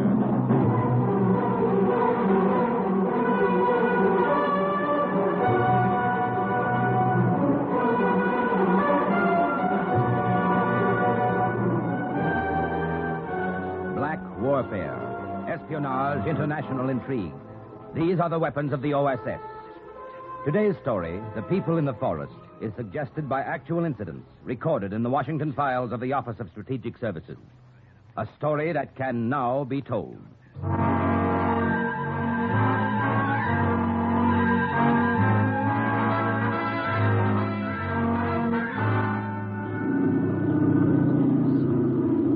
The plane began to slow down, and then it circled slowly. Someone pulled the cover off the jump hole, and I got my first view of France. Occupied France. August 1944. Action station. On the ground to the right, I could see fires like safety matches lit in the moonlight. And I wondered how big they really were, those fires that were out there to guide us in. The dispatcher told me I was to jump second. Running in. Ready, number 1? Ready. And then it happened. The first bad break of that mission. Only it didn't happen to me, it happened to Chris Fowler. See you in France, Capella. Okay, Fowler. Number 1. Good luck. Go! Geronimo! I just stood there looking down, watching him go. And then my heart started to pound all over me. My breath caught, and I nearly choked on it. Chris fell and fell and fell. The chute didn't work. It came out of the bag and streamed unopened behind him. Paratroopers call that a Roman candle. Tough break. Want to turn back, Scarpella? Huh? No, I'll jump it. Okay, then. Ready, number 2? Number 2. Ready? Ready? Jump! The wind came up and hit me in a rush. I felt myself falling. I think I died a few times until I heard the crack of the chute. Beautiful. Beautiful, beautiful. The most beautiful sight in the whole world, that big white umbrella over me. The little safety matches on the ground got bigger and bigger. I realized they were torches. And then I saw a figure of a man waving. He started to get bigger, too. And then the torches were put out. I was about to get my first introduction to the French underground. Are you all right? Yeah, I'm all right. I saw what happened to your friend. It was too bad. Yeah. You had courage to jump after that. Maybe if I'd stopped to think about it, I never would have. Maybe I was afraid I'd never jump again if I didn't then. Well, anyway, here I am. My name is Captain Robert Scarpella. Captain Robert Scarpella. American. Welcome. Welcome to France. I'm ecstatic to make your acquaintance, Captain. The little guy threw his arms around me and friend. kissed me. When I was Welcome. 12, I'd said nix to kissing my father goodnight because it embarrassed me. And here was this little Frenchman with the beret and baggy pants and farmer's shoes with his arms around me. Hey, cut it out. I'm just so happy to see you, American. Well, I'm the Fox. The Germans themselves gave me that name. Look at his head. Would you believe there is a price on it? Oh, are you the leader? Yes, of one of our little bands. The British radio alerted us about your coming. Well, there's a good reason for my coming, Captain Fox. You may call me simply Fox. Okay, Fox. All right. Now let's pick up supplies that were brought to you. Right. As for your mission, Captain, there will be time enough to talk about it when we get deeper into the forest to our hideaway. Is it very far from here? Unfortunately, there's a little walk. We were forced to move our headquarters last night after another German raid. Oh? What do you mean, another? Our positions have been raided 3 times the past month. Almost as if the Boche were given a map of where we were in the forest. Oh? Sounds to me like somebody's dirty work. I have thought of that, Captain. But if there is a traitor in our group, I shall find him. We know how to deal with such. I'll bet you do. Oh, here we are. Oh, that's nice. Very, very, very nice. This carbon rifle, beautiful, beautiful. Now, there are shoes in those packages, too, and food and grenades. Oh, what a beautiful rifle. I was to tell you to expect a heavy supply drop in a few weeks. Oh, what a beautiful rifle. We still are using field pieces from the Franco-Prussian War. But this is a beauty. Now gather up your things, Captain Scarpella. I'll be back in a few minutes. I'll be back. The Fox disappeared into the woods. The whole thing seemed like a crazy nightmare. The whole forest surrounded by Germans. And yet here I was passing the time of day just like nothing at all with a Frenchman who had a price on his head. And somewhere out there, where he drifted, Chris was a dead heap under a lot of parachute silk. I grabbed a gun, and I waited for trouble. I didn't know whether to go after the Fox and take a chance on being ambushed or stay where I was. Someone was coming.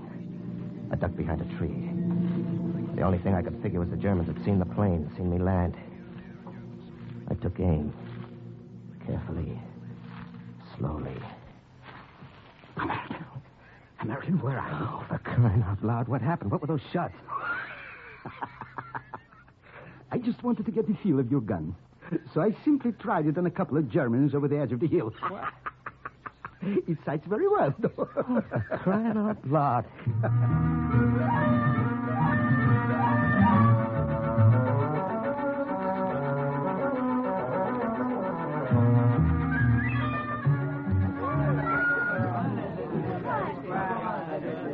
This little dinner party's in your honor, Captain Scarpella. Oh? I regret we have nothing better than wild rabbits to offer you. Well, this is swell. Quite a welcome. Headquarters didn't tell me to expect anything like this. Luzette, more wine for the captain. Wonderful. Here, I will refill your glass. Oh, thank you. Oh, mais non. In France, we say thank you this way. Hey. You mind my kissing you? No, not at all. I love Americans. Huh? All Americans. Hey. Come help me. I need your help. Luzette, let's go. Marie's calling you. Oh, oui, Mama, I am coming. She's a very pretty girl, that, Luzette. Yeah. And very young. Yeah. Only 17. Oh? Already she has seen so much. Hiding like this in the forest, sneaking back into the German-held village. Into the village? Oui, monsieur. Many of our group work in the village, right under the noses of the enemy. And the Germans do not know that they are members of the Maquis. Oh, but they know you're here. Oh, they know that we're here, but they do not dare come near the forest, except in big raiding parties. Uh-huh. They know very well that to one dead of ours, there will be 12 dead of theirs. Well, Captain, now about your mission. Its purpose, tell me more, please. Well, I was sent here to find out the German defense plans for the port of Saint-Nazaire and the entire coastal area around here. Now, I know those plans are in German headquarters in the village. And you request our help? I've got to have those plans, and in a matter of days. I've got to deliver them personally to 8th Corps headquarters. Now, put your mind at ease, Captain Scarpella. The fax will help you. Now, the first thing I will do is put you in contact with... Attention! Captain Scarpella, I'm Marie. Ah, she's the mother cat of that little kitten who kissed you before. Oh, well, happy to meet you. And we are all enchanted to meet you, American. In your honor, we have a special surprise. Listen. Attention. 1, 2, 3. Take me out to the boy again. Well, Take me out to the for crying out loud. You're pleased, Captain Scarpella? Well, this is something to write home about. Write home about? Yeah. Yeah, nice cozy evening with friends. Well, you'd never know there was a war going on. Leave us! Leave us! Where's the lookout? There are 2 German soldiers a kilometer from here, Captain Fox. I see. What else? There are 2 divisions at least of German soldiers surrounding us. Captain Scarpella, I regret very much to have interrupted your welcome party in this manner. Brenner? Oui, le Fox. Brenner? Oui. The new machine our American friend brought with him. Oui. Now, what is it called, Captain Scarpella? A bazooka. Oh, yes, this bazooka. Now, take it to an advantageous position. You understand? Oui, Fox. Now, listen. Yes, now, my friend. Now is the best time for him and some of the others to learn how to use it. Oh, for crying out loud.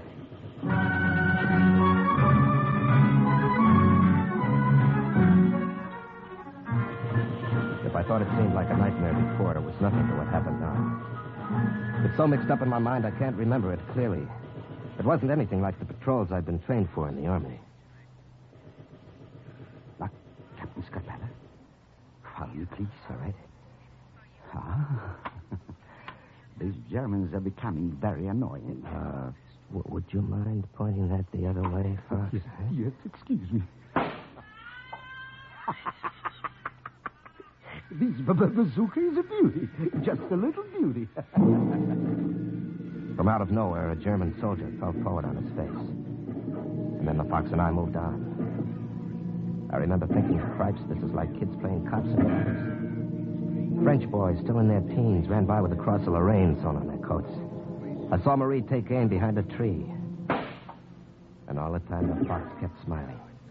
He never stopped smiling. I feel selfish, Captain Scarpella. Give me that gun. I will let you borrow yours a while.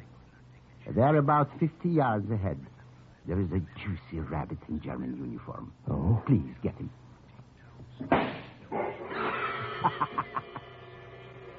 Captain LaFox was right. The rifle did sight well.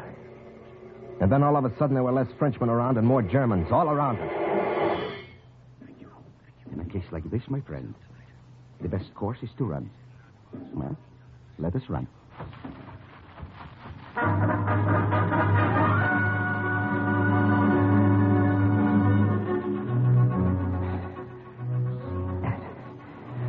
This forest is like a jigsaw puzzle to me. You know it backwards. It is from necessity, of course. I regret exceedingly that I must ask you to join me here in this swamp.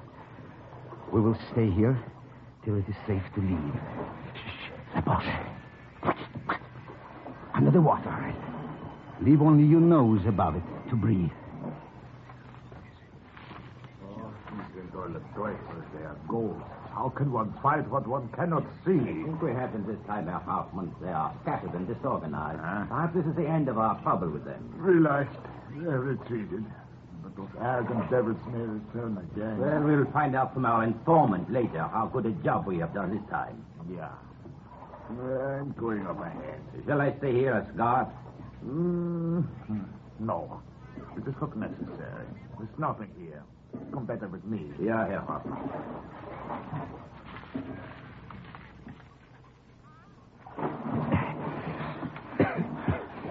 They have posted a guard here.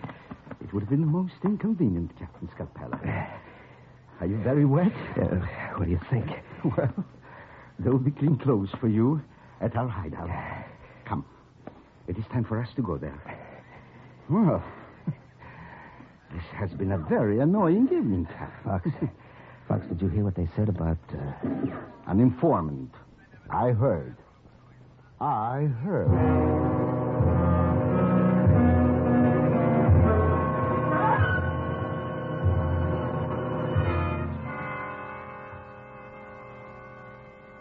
Captain Scarpella. Marie is employed as charwoman in German headquarters in the village. She is the contact of whom I spoke. Oh. What can I do to help you? Just tell me. There are plans for the defense of Saint-Lazare.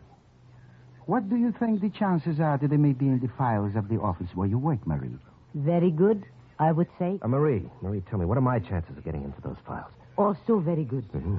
The door of the Hauptmann's office is left open for me, so I may wash the floors. I see. It will be easy to enter. As for the files, I have a key. A key? Which I will give it to you. Well, this is better than I hoped for. When can we go, tomorrow? Tomorrow?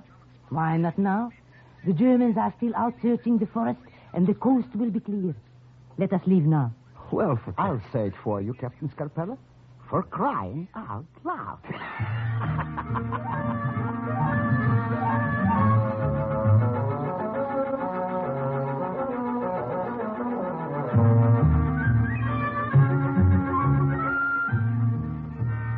Less than an hour later, we were in the village.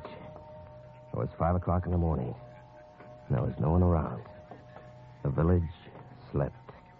Captain Scarpella, listen to me. There is a German headquarters across the street. Mm-hmm. I will leave you and go inside to get my mop and bucket. You will watch through the window. Right. When I distract the guard, go quickly to the side door. It is open. The Hauptmann's office is the third door from the end. Third, huh? You have the key to the files, huh? Yes, I have it. Bon, I go now. Remember the signal I give you, in case of danger. I watched her go into the building. And then I took up my position at the open window. There was a guard at the front desk. No one else around. I pressed myself into the shadows. And after a while, Marie came to the front desk and began to mop the floor. How are you doing here, darling? I'm not that early, Sergeant. And the sooner I finish, the sooner I am through. I'll go about your business, sir. I knew that soon she'd do something to distract her. You're disturbing me. This too must be washed, no? I will be through presently. Fine. They are. You spill that all over my boots. No. I'm so sorry. It was not deliberate. All over my boots. And look at the mess. The side door was open, and she said it would be. Sorry for this. 1, 2, 3. The third door from the end. Over the other end of the room. I made it. The German captain's office. And in the corner were the files. The key in my hand was hot and sticky. It fit. The key fit. I knew it would, but somehow when it slid in and turned, I took a breath of relief. I didn't have much time. I knew I didn't have much time. I had to find those plans, but where? The papers, where were they? And I heard Marie's signal. And I froze. What a break. But I couldn't stop searching now. Where are they? I only remember I would have been through with washing the floor in front of your office. Almost as if God had put it into my hand at the right moment, I found the photostatic copies of the defense plans. And now, if she could only hold them off until I got out of the place. Let's see. The window, that's it. It was only a short drop to the ground and still no one in sight. I had a feeling Marie could take care of herself, and I started back for the forest, the plans in my pocket.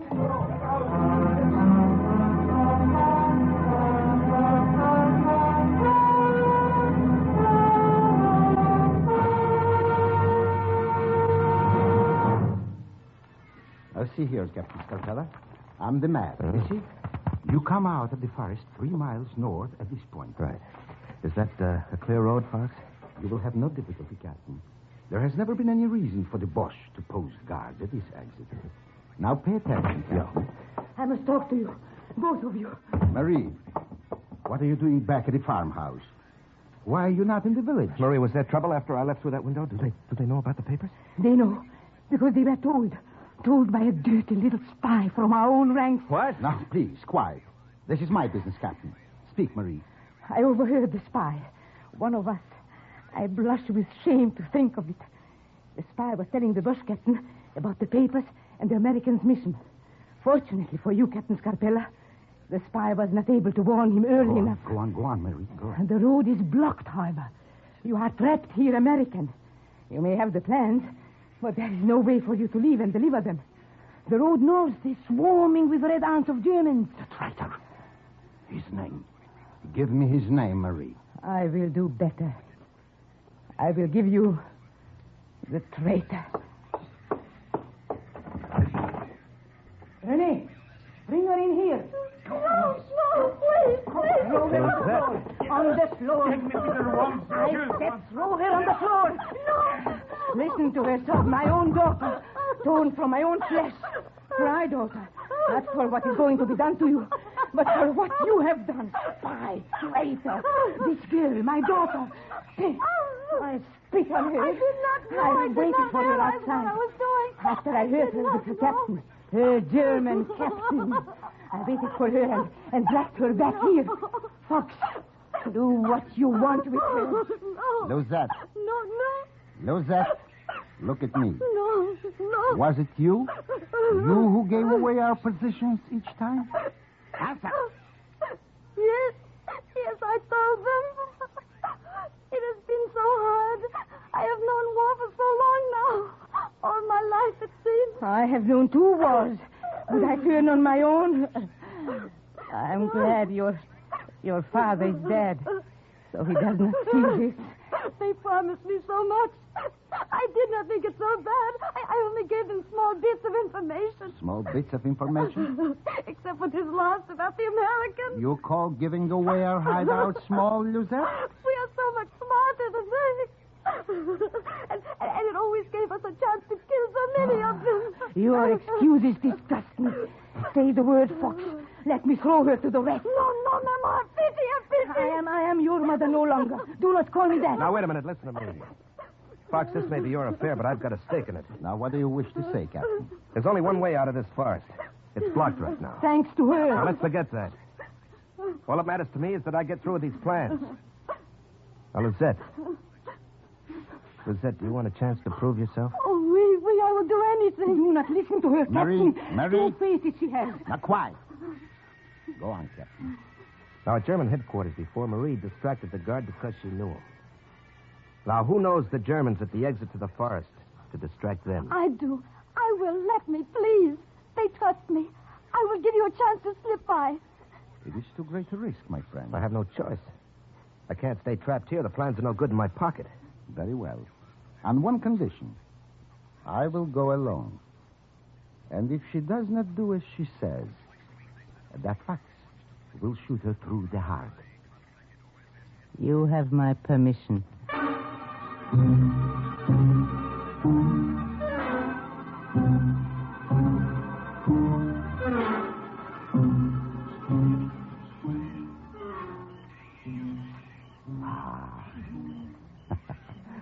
There are many clouds out tonight to hide the moon. The darker the better. Lizette, there are your friends at the foot of the hill. Go to them. We will hide here among these piles of firewood. Oui, I will go. And remember, Lizette, this gun is aimed at you. Go. We hid behind towering cords of tree trunks and branches piled in the woodlot for the village's firewood. We watched. A few minutes later, we saw them. The soldiers and the girl, silhouetted against the moon. We couldn't hear what they were saying, but every once in a while we heard them laugh. They swarm about her like bees about a flower. Come this way. We will sneak past them and into the brush. Quiet now. She's doing a good job trying to redeem herself. Stupid American is some sneaking class with no way out. You are a sly one, Lucette. Du bist sehr klug. Time to the Hauptmann to not make a mistake with you, no? There are advantages to being an officer, eh? Hey, stop! Oh, we're caught. He's the American! Run! Captain, this way, into the brush. Get back, Get back, let go of this gun! I won't!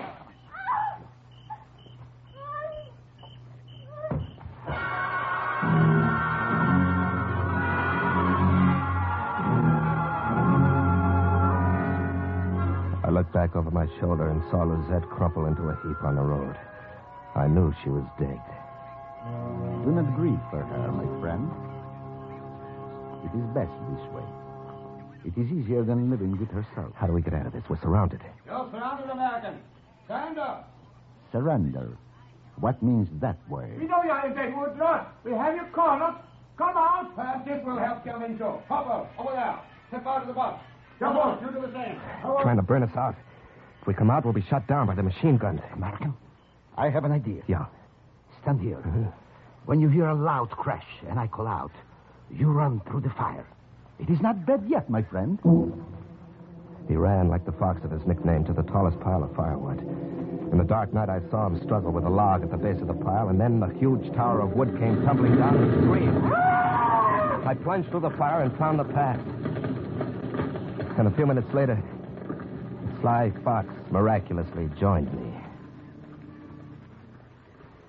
You can make it from here alone to the American lines, Captain Scarpella. What about you, Fox? Don't worry about it, Fox.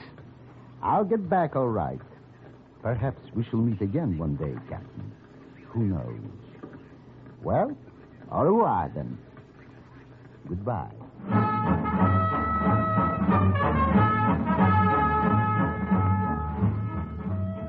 I never looked back. And I never saw him again. But when I think of him now, I think of him not with the beret, but with a green hat and a feather.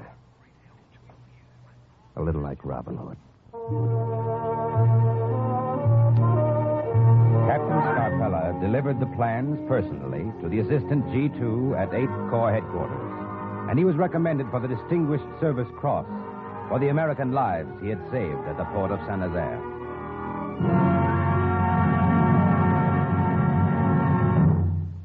Thus, the exploits of another O.S.S. agent closes with the words, Mission accomplished. A further adventure in black warfare is next week. Cloak and Dagger.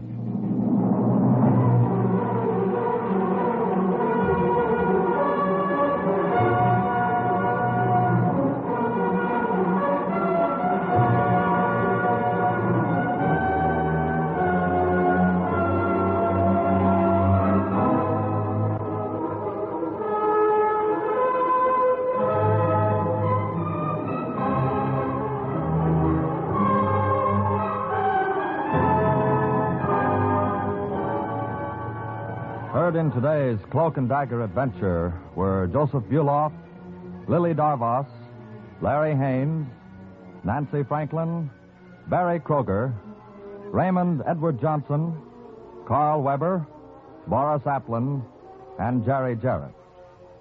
Script for Cloak and Dagger was written by Winifred Wolfe, and the music was under the direction of John Garth. Today's true O.S.S. adventure was based on the book Cloak and Dagger by Corey Ford and Alistair McBain.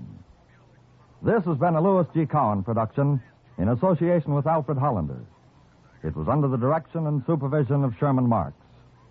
Robert Warren speaking.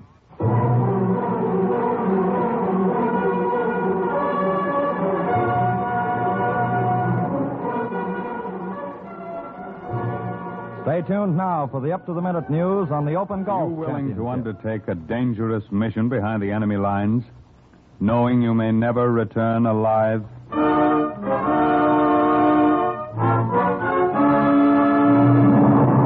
What you have just heard is the question asked during the war to agents of the O.S.S. Ordinary citizens who to this question answered yes. This is Cloak and Dagger.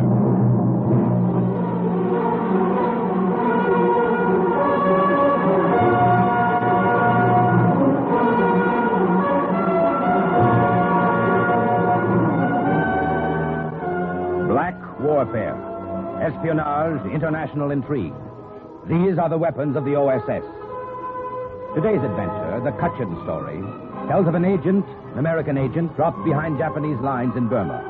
A story suggested by actual incidents recorded in the Washington files of the Office of Strategic Services. A story that can now be told.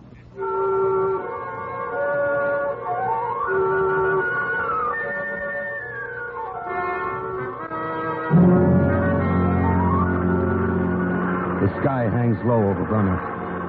In 1944, it was more than just the smoke and dust haze that blankets us in the dry season. It was the tension in the air that weighed the clouds down so that they almost seemed to be pressing against the wings of our plane. You ought to reach your objective in a few minutes, Mike. Good. I'll tell you when to hit the cell. You got everything? Yep. Radio, supplies, I'm all set. Boy, that thick jungle down there. Thick with Japs. That's what I mean. I looked down on the towering jungle-covered mountains of North Burma. I thought of the small band of Kachlin natives who were waiting to meet me. I thought about how pitifully outnumbered they were behind the enemy lines, and how they hated the Japs. And then, all of a sudden, I didn't have time to think anymore. Lousy Jap fighter. What cloud did he crawl out of? It's too late to run. We're in for it. Sorry, you're going to be late for your appointment. Brother, what I could do with a tail gunner now. Hold on to your stomach, Mike. Going to see if I can loop and get behind him. Oh, he's still on our tail. Yeah, he looped right behind me. He hit our engine. On fire. Lousy. Yeah. Nice work. You got him. How bad are we hit? We won't make it. We're going to try to belly land. Can we jump? Too low for that. Hold on. Watch those trees. I can't pull her up, Mike. I can't.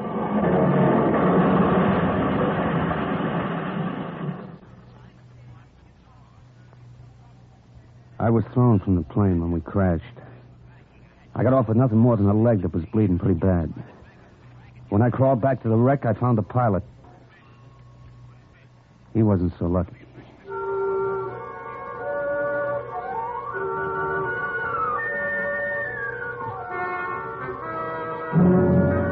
I started to run. I didn't know where I was going, but I started to run anyway, through the bamboo thickets. My leg was throbbing with pain, and I tripped. The pistol dropped out of my holster and disappeared into the high grass. I didn't have time to look for it. Somewhere to the north were the Kachlins. I had to get to them. This was headhunter country. In those days, Japs paid high prices for American scalps.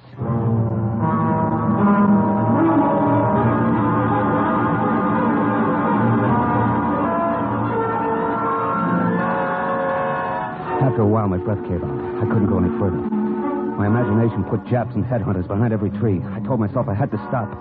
I told myself I didn't have enough wind to take another step. But I changed my mind when behind me I heard a twig snap. There was someone following. A quiet, stealthy someone on padded cat's feet. I kept on running. Into the river. I didn't bother to look first for crocodiles. The numbness from my bad legs spread all over me. I could hardly swim. All I wanted to do was get away from that shadow behind me. When I reached the opposite shore, I clambered onto a sandbar. Safe.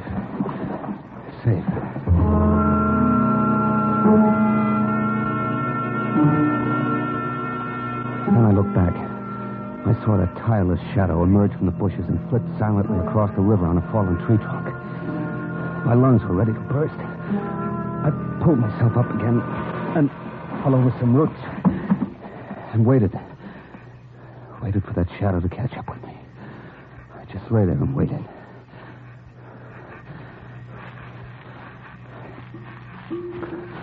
Okay, you win. Where do we go from here? Well, say something. Won't just stand there. I probably won't be able to understand you, but say something anyway. A half-naked warrior just stood there staring at me, saying nothing. I'd have given anything to have had my gun back again. And all of a sudden I did. He just reached down and handed it to me. Hey, I don't get it. What's that card you're holding? Follow this guide. He will lead you to safety. Well, now you're talking.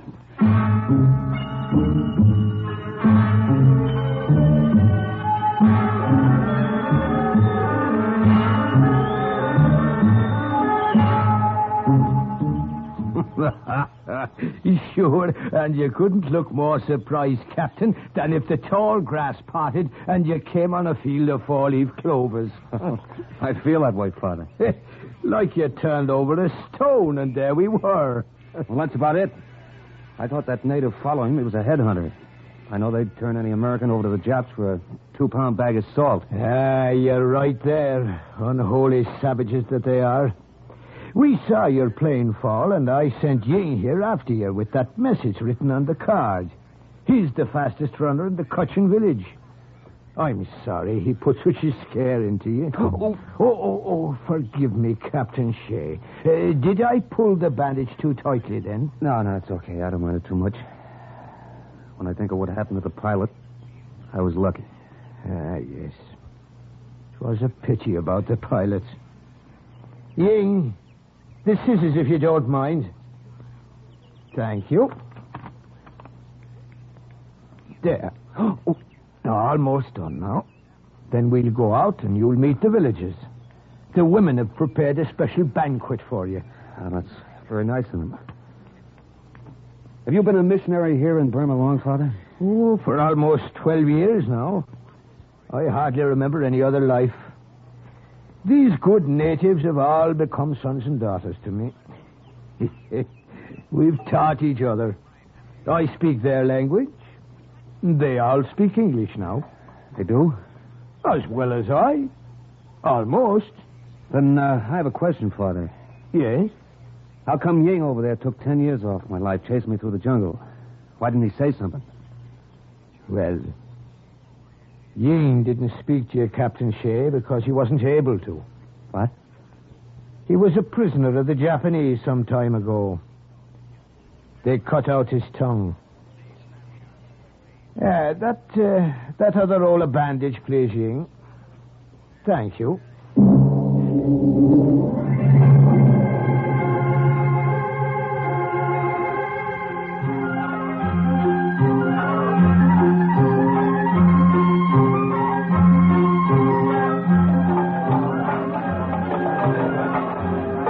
Colleen, put more wine in the bamboo cup for our guest, eh? Yes, I will be happy to.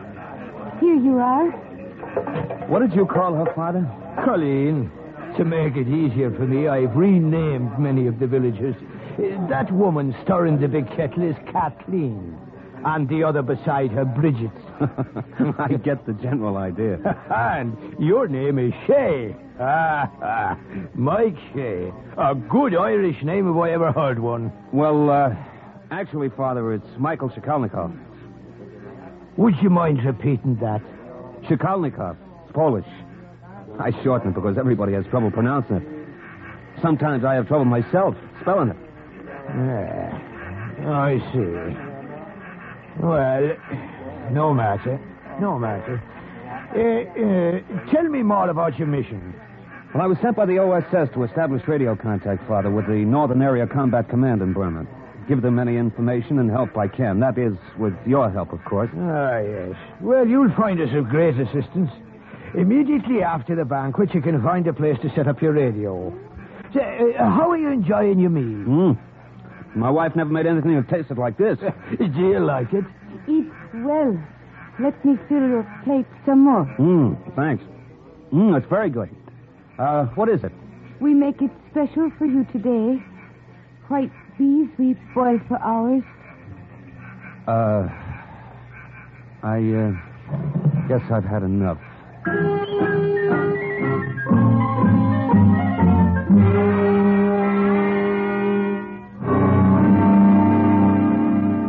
I don't feel right moving you out of your hut, Father. It's quite all right. I can easily find another basher. This is the best spot for your radio. I'll even leave you the decorations on the walls to inspire you. Ginger Rogers, huh? That's your favorite pin-up? Well, she's a fair lass, all right. She brightens up the basher. Oh, with your permission, then, I'll stick a snapshot of my wife up with the rest of these pictures. Yeah, that does it. You know, when I think of my wife, I feel a little guilty. Why is that, my son? Oh, I don't know. Thought of her going blind, squeezing all the news from home into V-mail, worrying herself sick about me. And all the time, I never felt more free in my life. Yes, I know just what you mean. I love this life in the jungle, as well as the people, my people here. I don't think I could ever leave now, By the by, do you mind if I call you O'Shea?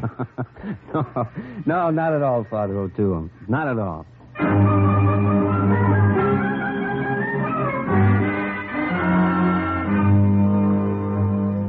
This jungle home was a far cry from the third-floor walk-up in New York and the job behind the desk in the insurance office. The Kachlin warriors aren't imposing figures. They're short, squat, with long matted hair and teeth worn to a black stub by betel nut. They led a simple village life, eating rice, trapping wild pigs, the technique they also used in trapping wild Japs. But they were friendly, happy people, and life with them was pleasant. Until one afternoon when a report came in on the radio. North Area Combat Command to Agent Shakalnikov. Agent Shakalnikov of the O.S.S. to North Area Combat Command. You're coming in clear, awaiting message. Come in. Over. Capture of jungle town of Myitkyina and its airstrip is vital to aid Allied advance in Burma. Battalions of American marauders will attempt capture. They will rely on your help to get them through the jungle. Over. Agent Shakalnikov to headquarters. Have small band of Kachlins organized. We will do what we can. Awaiting further instructions. Over. Other native armies under O.S.S. leadership have been alerted. Stand by. Stand by. This is imperative. Over and out. Well... What? Oh, Father O'Toole, I didn't see you standing there. You heard? I heard, O'Shea. This is a big push, all right. That airport at Myitkyina could mean success or failure of the whole American campaign in Burma. I'll get our warriors ready. In the meantime, there's nothing we can do but wait for orders. That's always the worst part of it. Wait.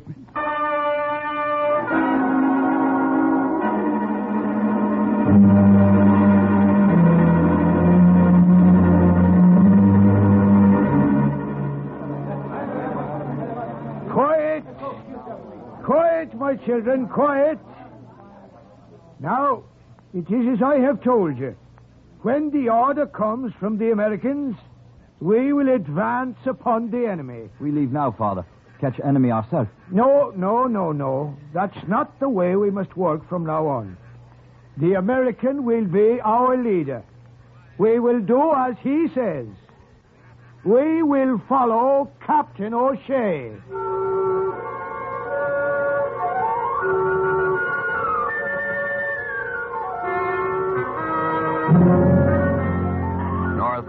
Combat Command to Agent Shakalnikov in Burma. A battalion of marauders on the way to Myitkyina has been cut off from the main body of the column and lost in the jungle. Radio contact gone.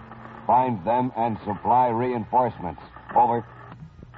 Agent Shakalnikov to headquarters. We'll do the best we can. Over and out. Well, we've waited 2 weeks for an assignment, but when it came, it was a beauty. Well, the problem, O'Shea, is locating that battalion. Now, it occurs to me Yes, Father. It occurs to me that if they're surrounded by the Japanese somewhere in the jungle, the Japanese themselves would know exactly where that spot is. Father, I don't get you. Well, there's a Japanese bivouac less than 6 miles from here. There are undoubtedly Japanese high command who have the information we're after. I've got you now, Father. Let one of the scouts come with me to show me the way through the jungle. We'll sneak into that Jap camp and bring one of the officers back with us. Well, the two of you alone? Sure. Too many of us and we're liable to get caught. Just a couple of us can make it. All right. Wait till the moon is halfway across the sky. Then go. And the Lord go with you.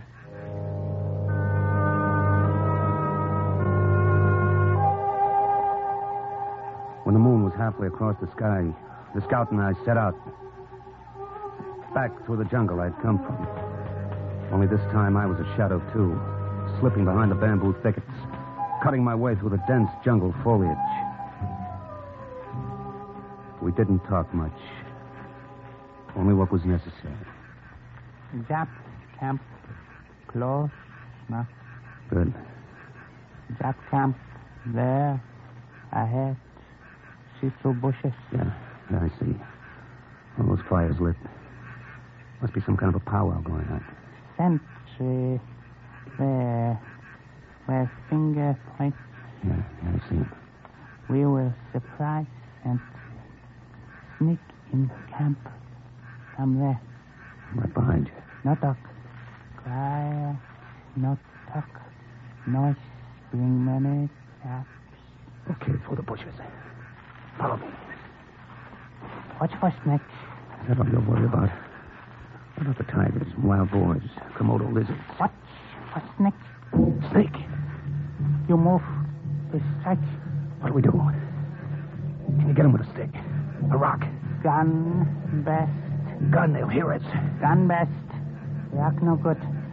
Stick no good. If I miss, you die. Gun. Boom. I stood there like somebody who had been frozen dumb and stiff. My heart was pounding like a jungle tom-tom. If he killed the snake, the Japs were sure to come running. If he didn't, he raised his gun slow. The snake was swaying back and forth. Dead. Snake. Much dead. He killed him all right, but we didn't have time to escape back into the foliage. After that, nothing's clear in my mind. There were Japs all around us, yelling like crazy, and lots of guns going off. And the Kachlin scout fell flat on his face, dead. Then somebody butted me from behind with a pistol. And the moon went out of the heavens. And the sky that hangs low over Burma came down and hit me in the face.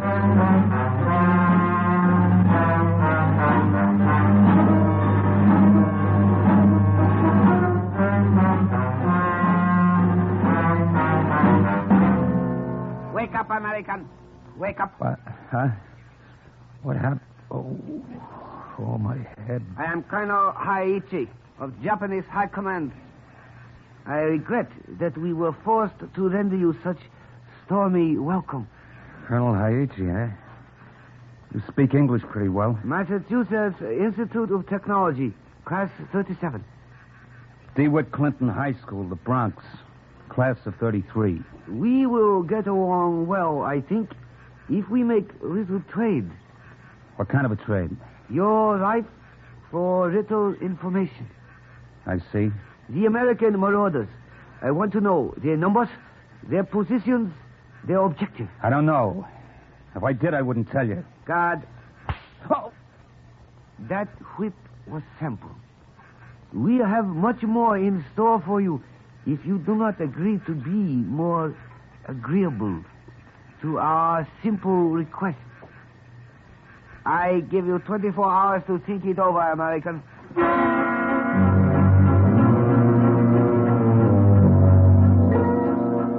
The hut they threw me into was small and dark. There was a sentry posted at the entrance. What I remember most about those 24 hours was the heat. Wet, sticky heat that made my skin crawl and my lips dry. It was a cute trick of the MIT graduate class of 37 to let the water drip from a pipe right outside the barred window.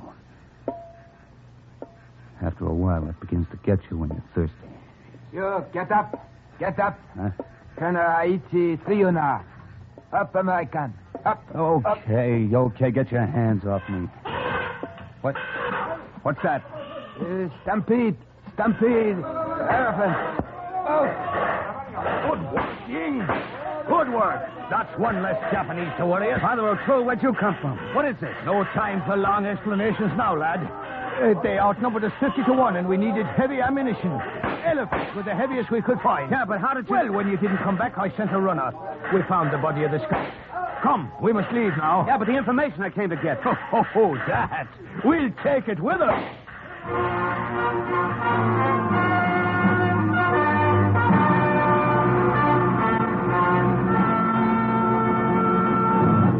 The Kachlin warriors in this village have a grudge against your people, Colonel Haiichi. Why? You cannot frighten me, American. You'll get no information from me. Shoes on the other foot now, huh? So it would seem. Ying.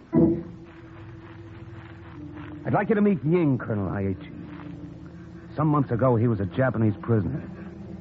His tongue was cut out. I'm going to turn you over to Ying. No. He can ask you questions his own way. Go on, take him. No, get him away from me. I will tell you what you want to know. I will tell you where we have surrounded Lost Battalion. I tell you where they are. That's more like it. Start talking.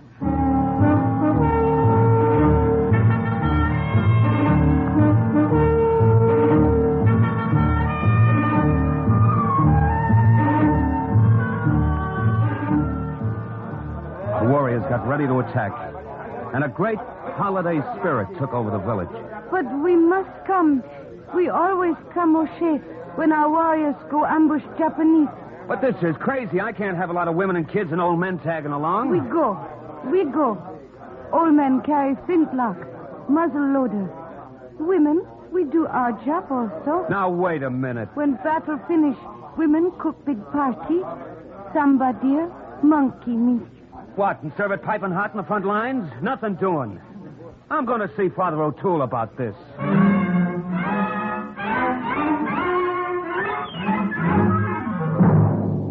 You have your troubles, I have mine, O'Shea. But we can't let that whole tribe come along. This isn't kids' play. They'll come whether you like them to or not, O'Shea. They always do.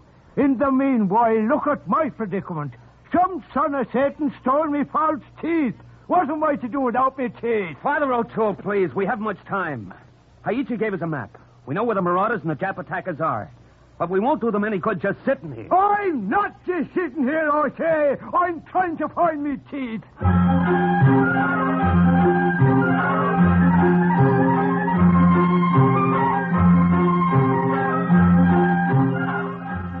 The whole village went along, whether I liked it or not. And Father O'Toole came along, too. Without his teeth. The Kachlin warrior knew the back trails of the jungle as well as I knew 42nd Street. Ying seemed to be the leader, and he led us through little-known passes along hidden underbrush, closer and closer to the spot where we knew the Japs had the American battalion cut off, helpless, just where they wanted them. No one made a sound. And Ying held up his hand. What is it, Ying? This junction of the two trails. He's not sure which one to take. That's it, Ying, isn't it? Well, why don't we split up? Half of us go one way and the No, other. there aren't enough of us. The Kachlins have their own methods. Why is Ying pointing at me? He's given you the honor of contributing a hair from your head. A what? A hair from your head. Here, let me have one. Thank you. Here you are, Ying. Why is he throwing it on the ground? We'll go in the direction the hair points. It's not very scientific. No, but it always works. It points to the right.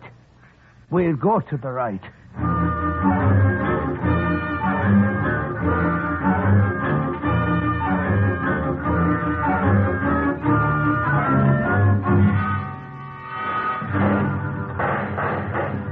You're right, Father O'Toole. It did work. Here are the Japs. And there are the marauders dug into those foxholes. Yeah, they're surrounded, all right, poor lads.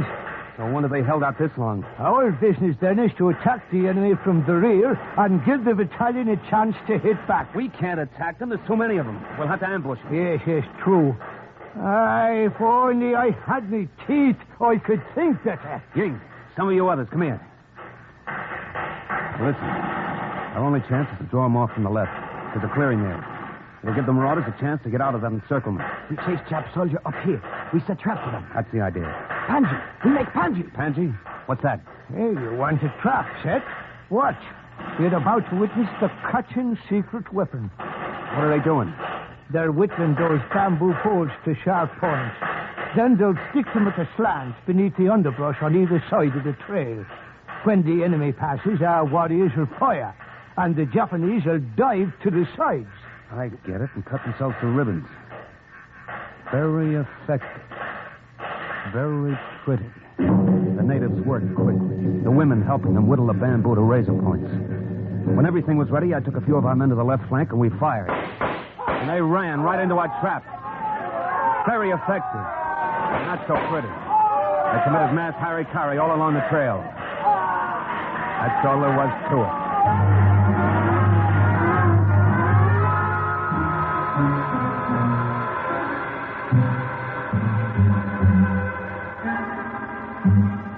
Well, I never thought we'd get out of those foxholes alive, Captain Sokolnikov. Thanks for helping us chase the rest of the Japs off. I'm glad we could help, Major. The Kachlins will lead you the rest of the way through the jungle so you can rejoin the main body of your column. Can we leave now? Oh, no, Major. The women would be insulted. I'll draw them to battle. They were busy preparing the victory feast. Pretty sure of themselves, weren't they? Good wives. They have confidence in their husbands. The feast is ready. They're even dressed for it. Look at that. Flowers in their hair and everything. All dressed up. One of them is overdressed. Colleen, come here. Yes, Father? Don't you yes, father me. What do you got around your neck? Well, Pretty necklace. I bow for the victory. my false teeth. Now, you find yourself another necklace and give them back to me.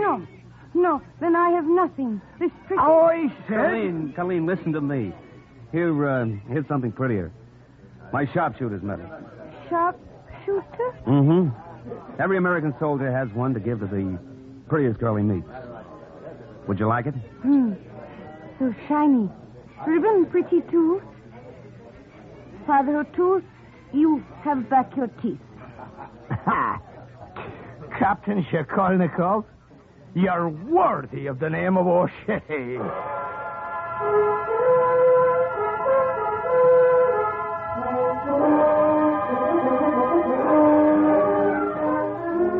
The capture of the vital airstrip and the ultimate conquest of Myitkyina was due to the combined efforts of the marauders who attacked it and the Kachlin warriors who helped them and harassed the enemy all along the way. And once more, the report of an O.S.S. agent closes with the words, Mission accomplished. A further adventure in black warfare is next week's Cloak and Dagger.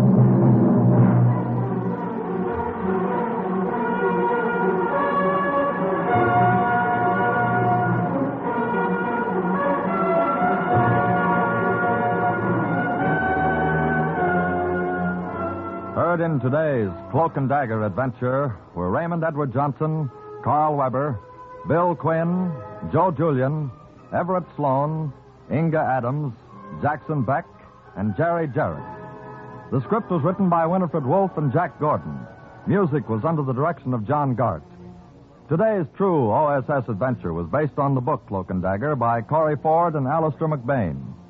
This has been a Louis G. Cowan production in association with Alfred Hollander and was under the direction and supervision of Sherman Marks. Robert Warren speaking. Do you enjoy a capricious caper or a melodramatic mystery? NBC offers 3 of the best for your pleasure later today. A giant among men, the big guy leads off, with Vincent Price as the saint close behind. Topping off this list is Sam Spade, license number 137596, in the Elmer Longtail caper. So listen for 3 top mysteries on NBC.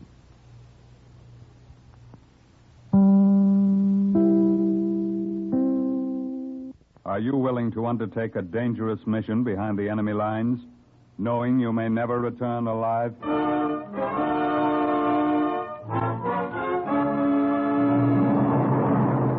What you have just heard is the question asked during the war to agents of the O.S.S. Ordinary citizens who to this question answered, yes. This is Cloak and Dagger.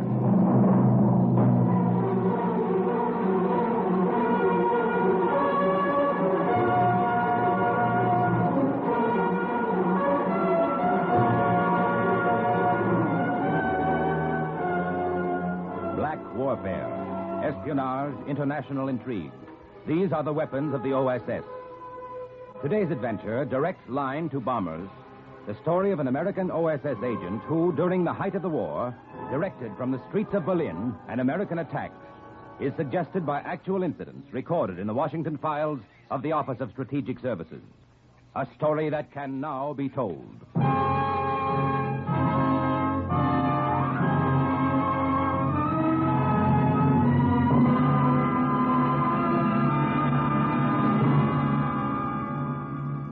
After you get back from a mission, you sit around and there's nothing to do but sit around. So that's what I did. I sat in a room in Milton Hall in England where O.S.S. agents are trained. I thought about the restaurant on 6th Avenue I wanted to open after the war. I was never so bored in my life. Yeah. Hey, Nicky, the colonel wants to see you. Very important. Okay, pal. Tell my pal, the colonel, I'll be there. and win the war for him. Da da da da da da da. And that was how it all began. November 1944. After that, I didn't have time to be bored.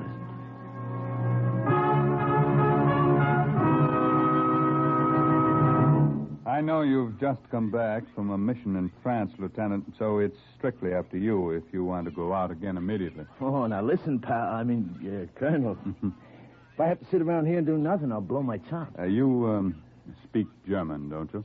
Well enough to know that Hitler speaks a lousy German, full of grammatical errors. If I see him, I'll tell him. You may be closer to him than you think. Corporal? Yes, Colonel. Send in Professor Warburg.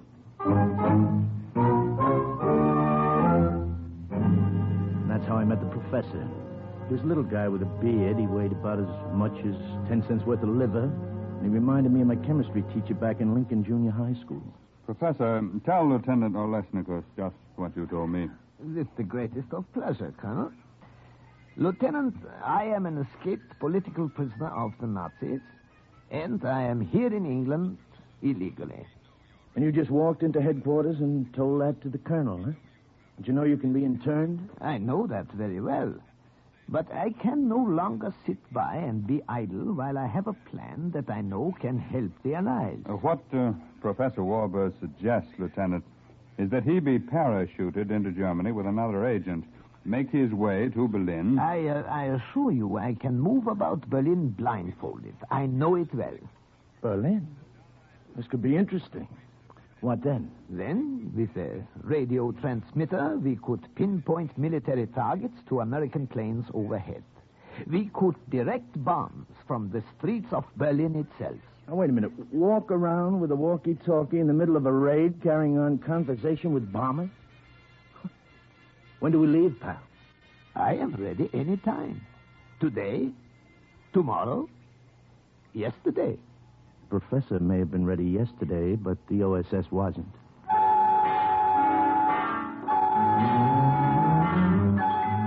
First, we were briefed for weeks how to get food coupons in Berlin, how to buy a railroad ticket, how to post a letter, how to greet a German officer in the street. Little things, an American cigarette, an English match, a laundry mark could give us away. And there were big things, too. We were grilled for hours on cover stories. Forgeries became documents. Fiction became fact. Passes, stamps, signatures. Everything authentic, everything ersatz, including my manners and habits. So I was ready to pass as a citizen of Berlin. And then a plane took us high over German soil, and we jumped.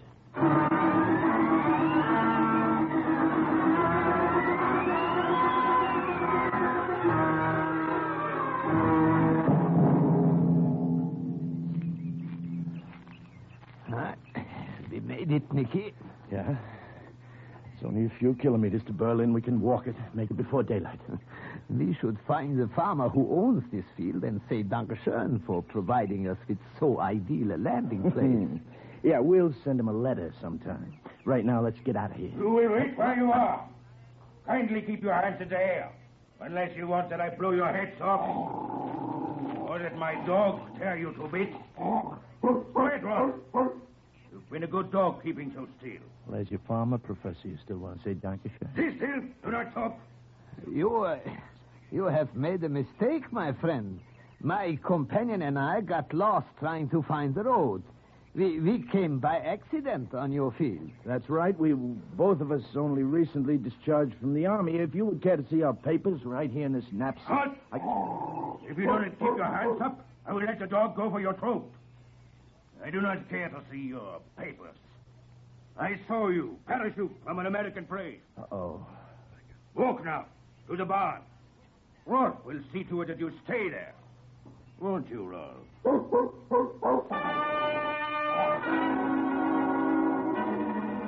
The German farmer left us in the barn, and he didn't have to lock the door.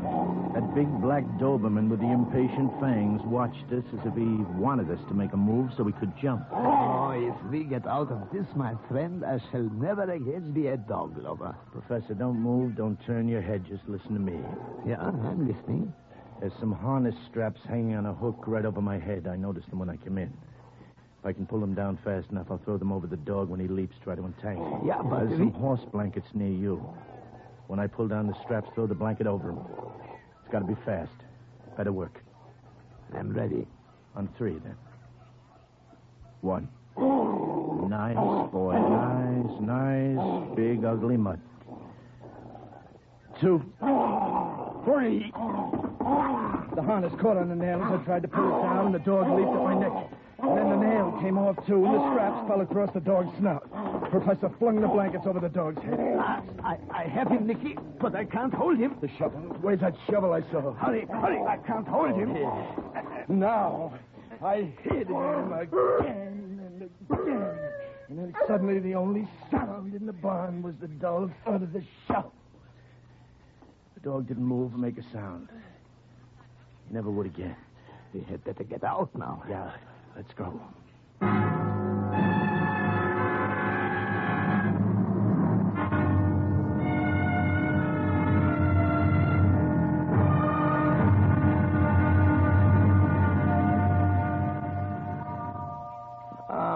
The smell of a bakery is always good. How fortunate it is. I have only this morning made Pfefferkuchen, Joseph. Just the way you always liked it. How good to see you again, Anna.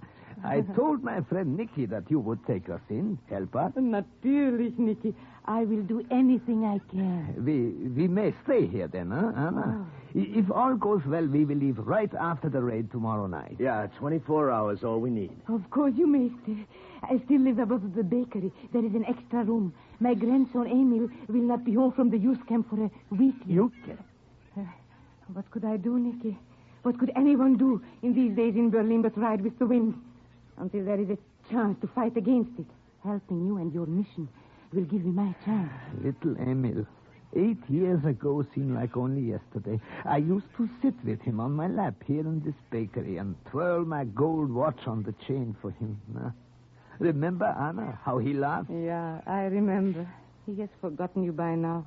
And you would not know him. He's 13 years old. Oh, 13 years old. Already they have poisoned his mind. I cannot get to him. I do not dare.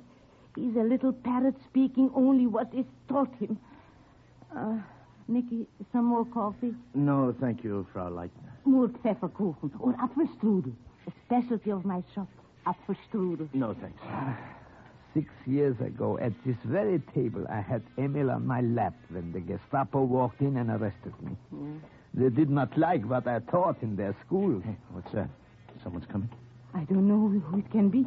Customers never come by this late. Grandmother, surprise, I'm home. Emil.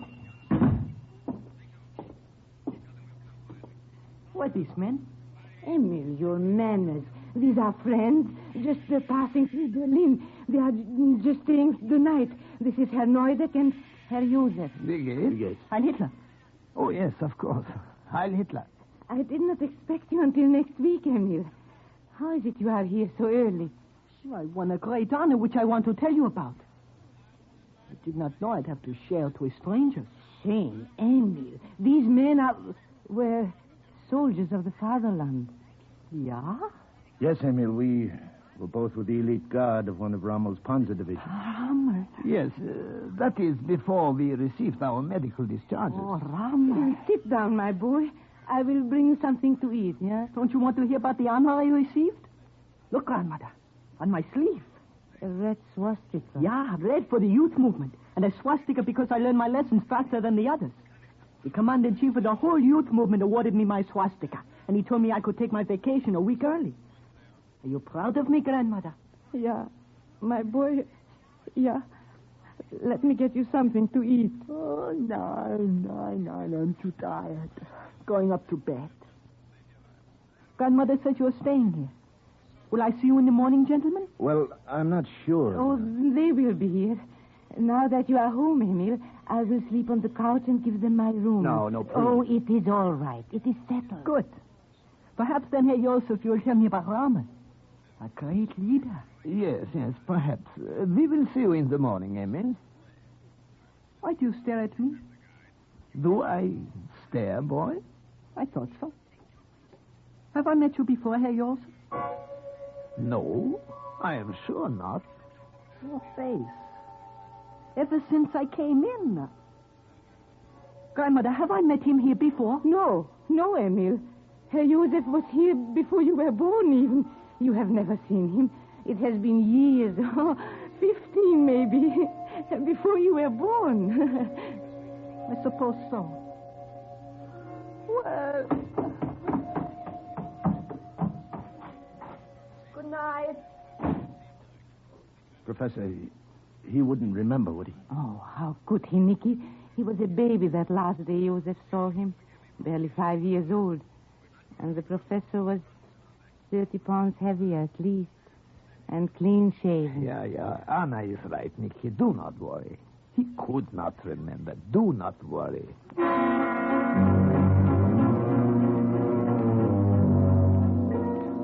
But I couldn't help worrying. I lay awake half the night thinking about that kid in the room next door. The 13-year-old puppet with the new red swastika. It was just a feeling I had, a funny kind of feeling at the pit of my stomach that made me wish they'd kept him in that youth camp until after we were gone.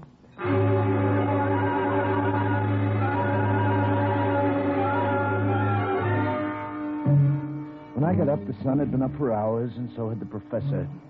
I went downstairs to the bakery. There was a smell of fresh bread baking, and I knew Frau Leitner was in the kitchen.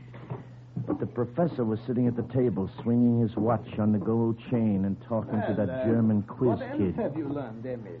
But why do you want to know? Oh, I'm just interested. I want to see how well you have earned that swastika. I stood at the bottom of the stairs and listened. We have a leader who has They didn't revolutionized see me. Germany. He is the greatest man who ever was or will be. When I joined the Führer's organization, the man in charge said, join no other organization but this. Forward, the banner leads us to eternity. Oh, you have learned your lesson well. Herr Josef, are you sure I have never seen you before? Of course not, my boy. I seem to remember. Herr Josef. Good morning, Herr Neudeck. Since we're just passing through Berlin, don't you think we ought to see a few of the sights before we leave? Yeah, you're right. We will leave now. Perhaps later, Emil, we will talk more.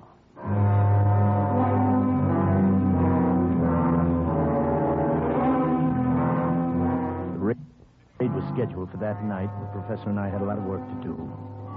We made arrangements to meet about 4:30 that afternoon at a tavern on Wilhelmstrasse. We went separate ways. I did a lot of walking, and I made a lot of notes in my head. The Kleinberg power plant was still functioning. The Ostkreuz junction of the city railroad had been repaired. There was an ammunition dump on the north side that our bombers couldn't see from the air. It's a nice day. A lot of Germans were walking the streets, and I made a lot of notes in my head.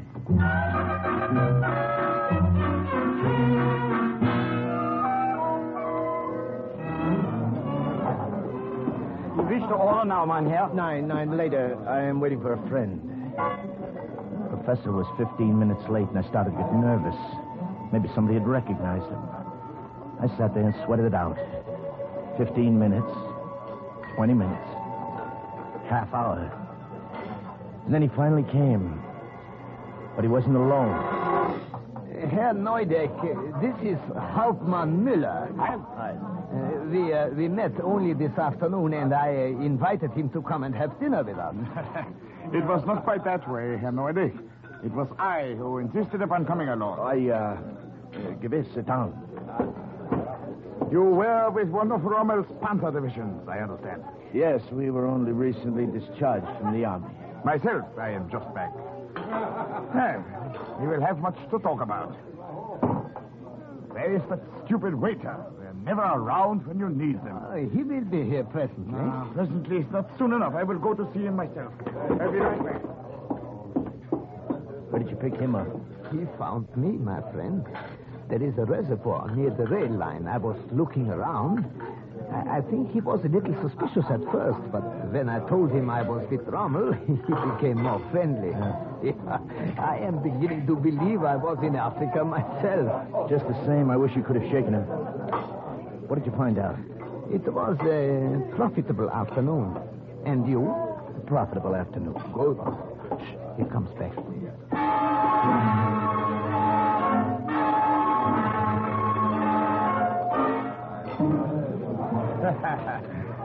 Yes. At first, it seems strange to me that Herr Joseph here should show so much interest in the reservoir. Well, I was merely taking a stroll, getting reacquainted with Berlin. Then I watched you. I saw you walk down towards the rail line. That was when I stopped you and began to talk. We are both glad you did, Herr Hauptmann. It gave us this opportunity to get acquainted. Yeah. Hope we shall see more of you while we're in the capital. Perhaps, Herr Neudeck. Perhaps you shall see a great deal of me. I think I shall call the waiter and order some brandy. Oh, I see. You have not yet finished your meal, Herr Neudeck. Still eating. It's very good. Our diet at the hospital was not so varied. No doubt. Everything I ate stuck in my throat. I know what wouldn't go down. I knew that German officer was watching me as he talked. Watching me strangely, and I didn't know why. I knew that something was wrong, and I didn't know what. The professor felt it, too. Her name is Gertrude, little Fräulein I tell you about. And she has friends. Oh, very pretty friends.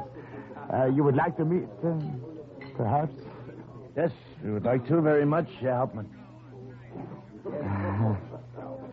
How you would have enjoyed them. We might have had great fun together.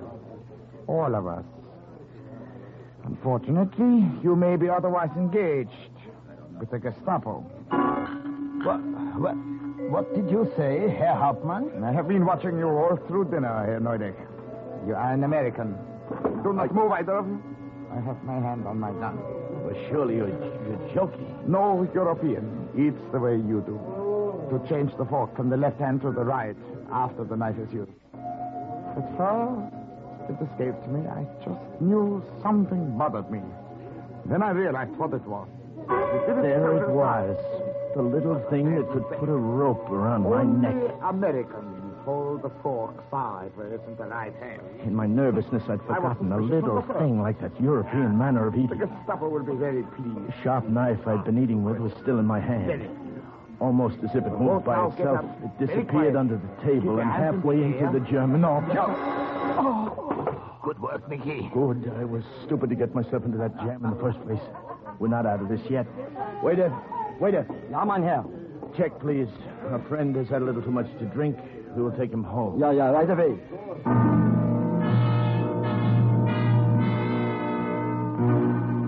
Between the two of us, we managed to get him out of there. His head was rocking back and forth like a drunk.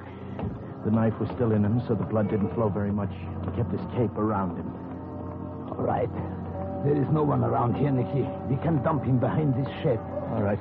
We're beginning to leave a trail a mile long. So long, pal. It was nice meeting you. Come on, Professor. Let's go.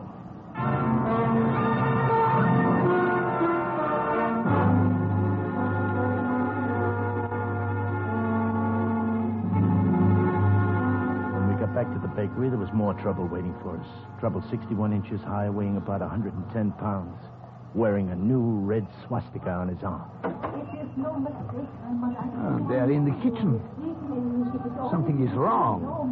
Don't like the sound of that. Come on. No. Why are you so stuck? This morning when we were that watch on the chain, I thought I remembered something, and just now how I did. Oh, you have never seen her use it before, Amy. I have. When I was very little, the Gestapo came. They arrested a man with a gold watch on a chain. I tell you, it's the same one. Amy, they do not even look alike. What about this broadcast radio I found hidden in your bedroom in a hat box? It's called a walkie-talkie, Amy. What? Give it back to me. Mickey, use it. Come back. You see, we've wasted time. I should have gone to the authorities right away. They have tricked you, grandmother. He knows, Anna. I'm afraid so. I've been holding him here, hoping you would return. What did you say? You knew grandmother, didn't you? They didn't trick you at all. Traitor. You're a traitor, too. Amy, get away from me. I hate you. Nicky, get him. He's trying to run. I've got him. Let me go. I report you to the Gestapo to kill you. They have you shot. I'm not going to report anyone. What'll I do with him? Upstairs, his bedroom. Lock him there until after you have gone. Right. Let go of me. Get your hands off me. I hate you all. Let me go.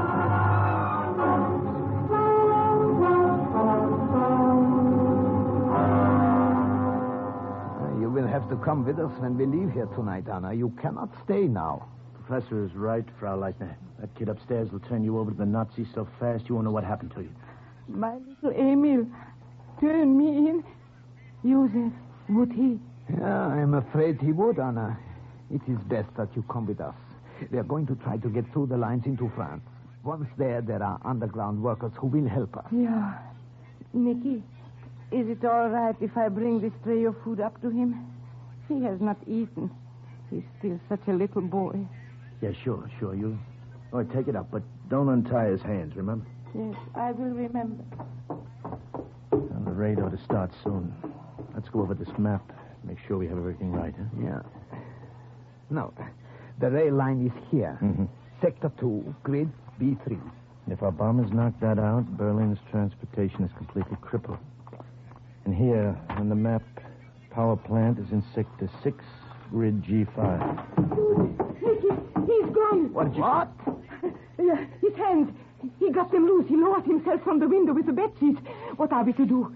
He'll bring the Gestapo back with him. We don't know how long he's been gone. Professor, the window, quick. Yeah. The back door. There is a car coming. I can see it. There's an alley and now, look, no time. They'll have this place surrounded. How do you get to the roof? The roof, yeah. Up those stairs. We can go to the other rooftops and perhaps escape. There better be no perhaps about it.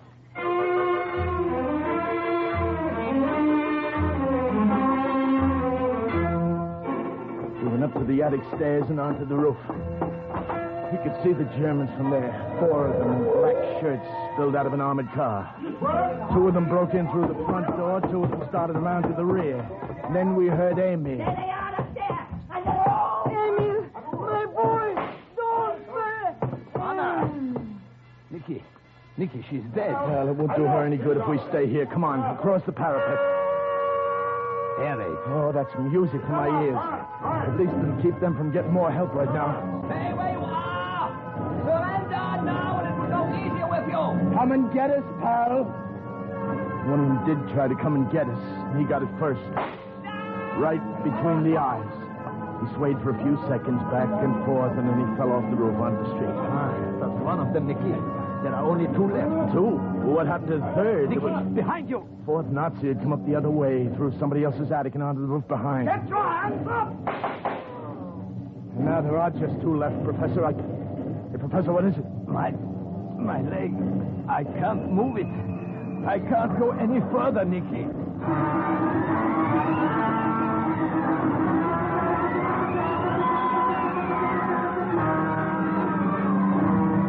What happened afterwards was a nightmare. It was as if the earth cracked wide open. It was red hot and burning, and the noise of the planes and the ack-ack and the German guns and the bombing made my stomach turn. We crouched behind a parapet, and I held them off while the professor directed the bombers. Attention, bombers. The Klingenberg power plant is still functioning and supplies electric power to vital industries. Bomb Sector 6, grid G5. The Ostkreuz junction of the city railroad has been repaired. Knock it out, and all traffic in Berlin will be stopped. Sector 2, grid B3.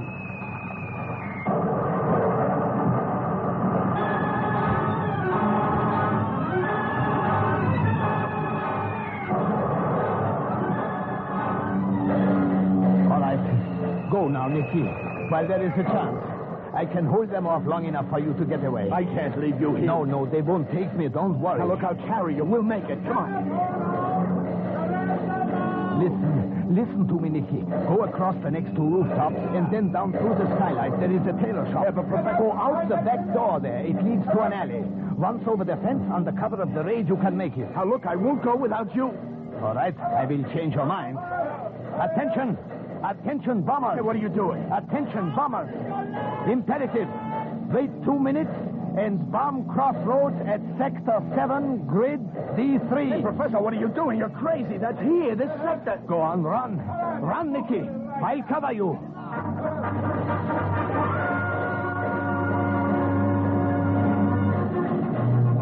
I ran. I stumbled and fell and got up and ran again. When I got down in the alley through the tailor shop, I kept on running.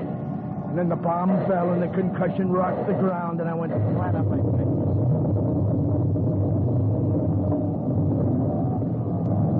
looked back, I knew that our bombers had made another direct hit. The professor had not only held off the Germans while I got away, but had kept them there until it was too late for any of them. A little German bakery that specialized in Apfelstreudel folded up as if it had been made of matchsticks.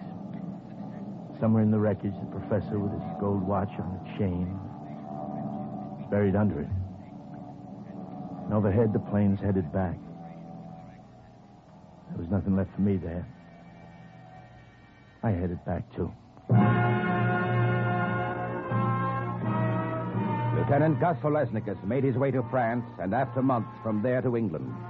But his direction of the bombing raid from the target itself kept some of Berlin's major industries crippled and its transportation system paralyzed.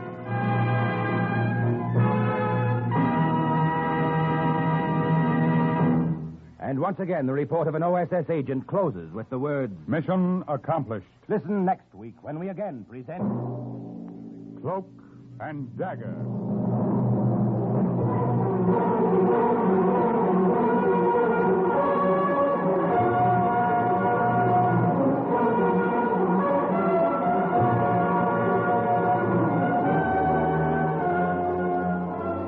Heard in today's Cloak and Dagger adventure were Everett Sloan, Bill Zuckert, Lily Darvas, Barry Kroger, Michael Artist, Raymond Edward Johnson, Carl Weber, Jerry Jarrett, Bobby Weil, and Brad Barker.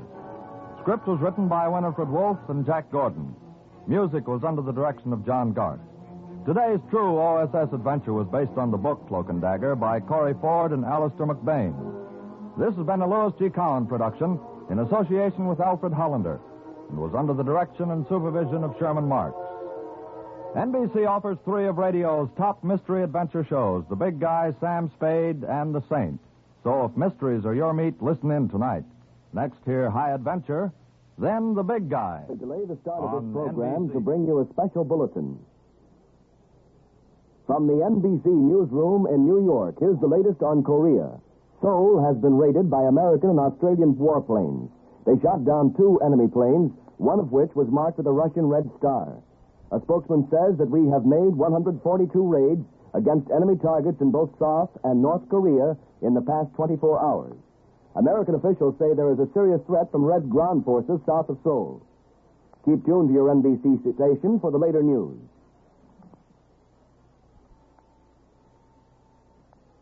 Are you willing to undertake a dangerous mission behind the enemy lines, knowing you may never return alive?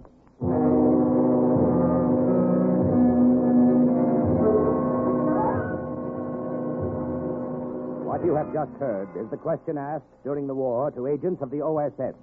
Ordinary citizens who to this question answered, yes. This is Cloak and Dagger.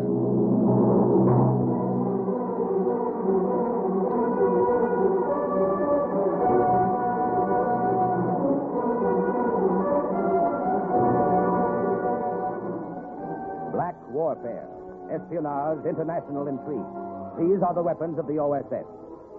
Today's adventure, The Eyes of Buddha, concerning an American O.S.S. agent who went deep into enemy territory to enlist the help of a nation which had declared war on the United States, is suggested by actual incidents recorded in the Washington files of the Office of Strategic Services. A story that can now be told.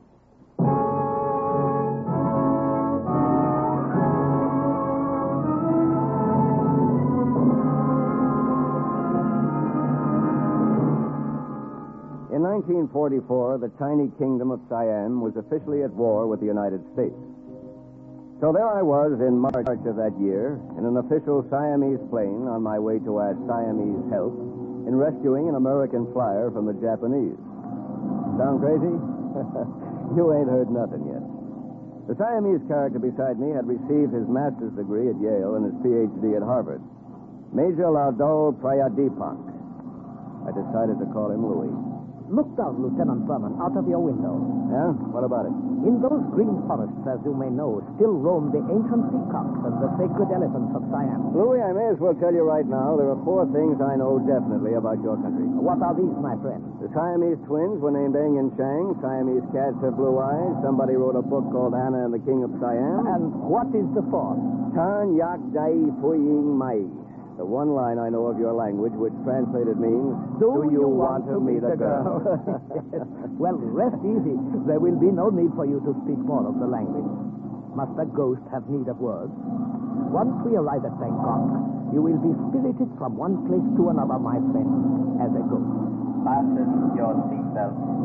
Kindly fasten your seatbelt. We are coming into the Don Muang airfield. Well, so far this has been too easy. From Rangoon to a secret airport in Siam, where you picked me up in this plane, and here we are in Bangkok. Is this another hidden field, Louis? No, not exactly. What do you mean, not exactly? Oh, I should say there are about 800 Japs on hand about the field. Huh? Fasten your seatbelt, Lieutenant Berman.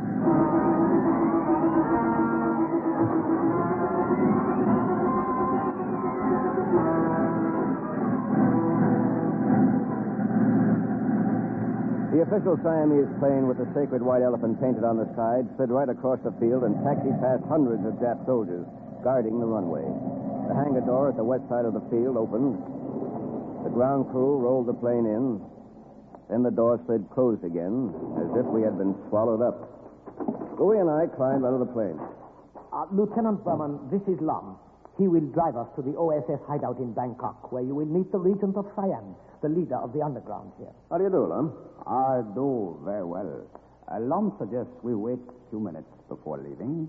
Oh, is anything wrong? I suggest you wait here. I will return, tell you when it is safe to leave. The two Japanese officials in car right outside. We waited. It was sweltering hot in there. And by the time Lum came back a few minutes later, my shirt was ready for the wringer. Officer's gone now is safe. We will leave by side door. Come quickly, car is outside. You see, Lieutenant Berman, thus far your mission is proceeding successfully. Better not talk so soon, Louis. We haven't reached the hideout yet. Perhaps you are right. Proceed, Lum.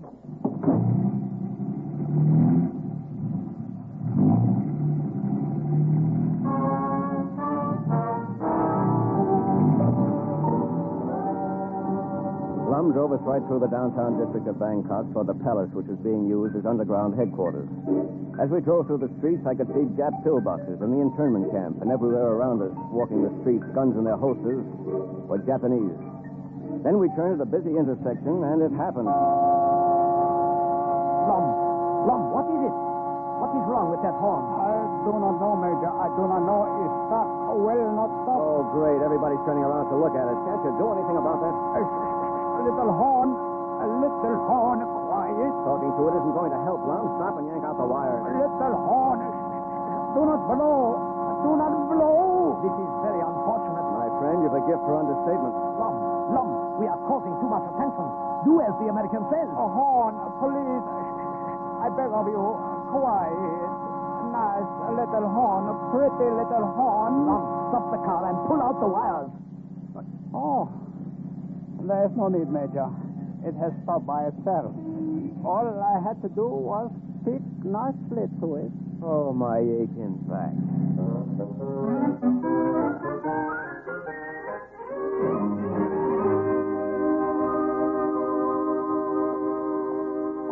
Hey, this is quite a place. Marble floors, winding staircase, just like the movies. Wait till I tell my wife about this. The palace, stepped back only a little way from the street, has been underground headquarters for 2 years. Huh? At all hours of the day, Japanese soldiers march up and down in front of it. Yet none of them know what is going on inside. Well, you can be sure of one thing, Louis. What is that, Lieutenant? I won't tell them. After you, my friend. The servants have prepared dinner for us. You must be hungry. We will eat now. Only a couple of miles away were camps where Allied prisoners lived on little more than bread and water. Yet here I was, an American, right under the noses of the Nips, consuming a dinner that began and ended with iced beer and included roast duck and freshwater prawns, salad, curried beef, dried fish, topped off with large bowls of fresh bananas and pieces of sumo, the Siamese improvement on grapefruit.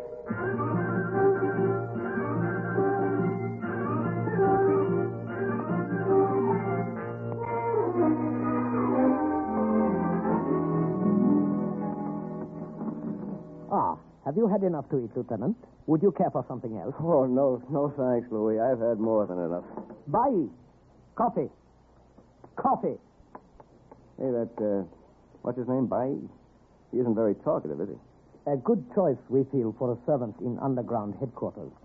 He repeats less. Bai is a deaf mute. Tell me, Lieutenant Brumman, what did you do before the war? Me? Oh, I was a stunt pilot. I barnstormed all over the country in old crates and jennies, anything that had wings. I got a trunk full of tin medals for almost getting my neck busted. Oh, I see. Now, look, Louis, I admire good pilots. And one of General Chennault's hot flyers is a prisoner of the Japs. Somewhere around here. If anybody's going to get him out, I'd like to be the one to try it. We will see to it that you get your chance, then. When is the Regent coming? I'm anxious to meet him. Oh, he will be here. After midnight. After midnight? Yes. You see, this is the evening of the Japanese Admiral's birthday. It was necessary for the Regent of Siam to be there. Out of friendliness, of course. About 12:30, he arrived. He was dressed elegantly in a white silk coat and white ponsy trousers. On his head was a delicately embroidered turban. This was Luang Pradit Manudan, Regent of Siam and head of the Siamese underground. I trust you will forgive me for being delayed. Oh, that's all right. The Japanese admiral would never have forgiven me for leaving his party. Major, some more brandy for the lieutenant. Of course. How about your mission? Well, several months ago, one of General Chennault's best pilots crashed on the Burma-Siam frontier. Other members of his flight reported that they saw the plane go down, settle in a spreading banyan tree. But they didn't see it burn. So the presumption is he is still alive, somewhere in Siam. Yes, that's it. Major, in the morning, drive the lieutenant to Colonel Sangwan at Camp Panjara. Yes, Excellency. I think Colonel Sangwan will be in a position to get the information you are after. That's great. Your Excellency, this may be a little out of order, but... Yes? Don't you ever get the feeling you're walking around with your head in a noose? A very good question. Well put. I imagine I am a great mystery to the Americans of the O.S.S. No doubt they feel mystery shrouding our whole people. After all, you are supposedly an ally of the Japs. Supposedly. We are an independent nation, Lieutenant. Our people are proud and freedom-loving. Siam sits in the heart of Southeast Asia, an inscrutable Buddha. The Japanese overran our borders and from our capital in Bangkok declared war on the United States. The green flames of the jungle consumed us. So the Buddha sits, arms folded on its bronze breast, its face expressionless. But the eyes of the Buddha wink. Is that it? The eyes wink, Lieutenant. Its ears are tuned to the enemy, and the jeweled lips whisper. There are 50,000 Japanese here in Siam, my friends. We will continue to wait and watch and listen until they are driven out. The next morning, Louis and I, with Lum driving, set out for Camp Punjara. Ever since my arrival in Bangkok, I had the feeling I was sitting on a powder keg that was liable to go off any minute. Driving through the streets in broad daylight didn't make me feel any better. But I figured the Siamese knew what they were doing. This time, nothing went wrong with the horn, but something else happened that gave me quite a turn. It sounds fantastic, and it was, but it really happened. A Jap MP directing traffic held up his hand, and the official car we were riding in stopped. I didn't like stopping. I felt better while we were on the move. Then, all of a sudden, I saw a Jap soldier looking curiously in the window, staring at my Occidental face. We looked at each other for a few seconds. Neither of us said a word. Then the car moved on. Louis, that Jap soldier, he saw me. I know. Even with his civilian hat and his shirt over my uniform, he couldn't have mistaken me for a Siamese. No doubt. But if he saw me, Louis... Put your mind at ease, my friend. I'm sure he doesn't believe what he thought he saw. And if later he convinces himself it was true and goes to his commanding officer, he will lose face for telling so ludicrous a tale. You mean they won't believe him? Oh, come now, Lieutenant Brumman. What would an American be doing in Japanese-occupied Siam, driving along the streets in full daylight? Ridiculous, don't you think?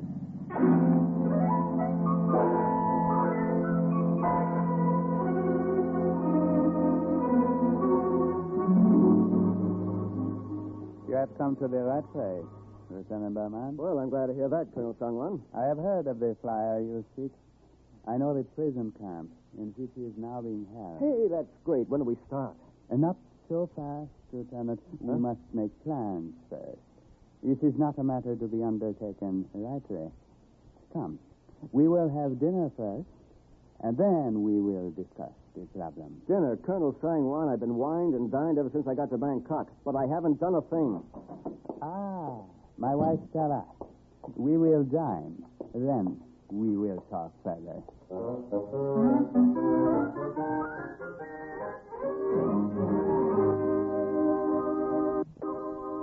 my English surprise you, Lieutenant Berman? I was educated in America. I am a graduate of Wellesley College. It was not your English which made the lieutenant observe you with such interest, my dear. It is your appearance. Am I not correct, Lieutenant? You're very correct, Colonel. You have an extremely attractive wife. Thank you both. My husband's lavish compliments embarrass me occasionally. I suppose they are to be accepted after only 2 months of marriage. 2 months? Well, congratulations. It is I who am to be congratulated. More coffee, Lieutenant? Colonel Sangwan. Colonel Sangwan. How did that, my dad? Louis, what happened? A car. Japanese Colonel Kishinami with many soldiers. Colonel Kisanami? What could he want here? He requests an audience with you. Lieutenant, there's no time to lose. That screen. Quickly. Go behind it and pray to the great Buddha he does not stay long. And you, Major, sit here in the lieutenant's place. Pretend it was your place. Quickly, quickly.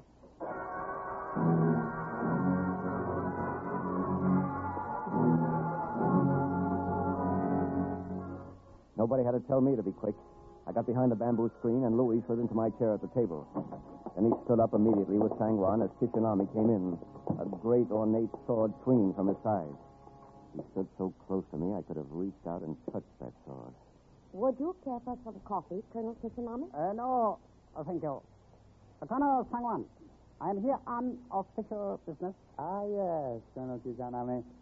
What can I do to help you? We have discovered a clandestine airfield in this territory.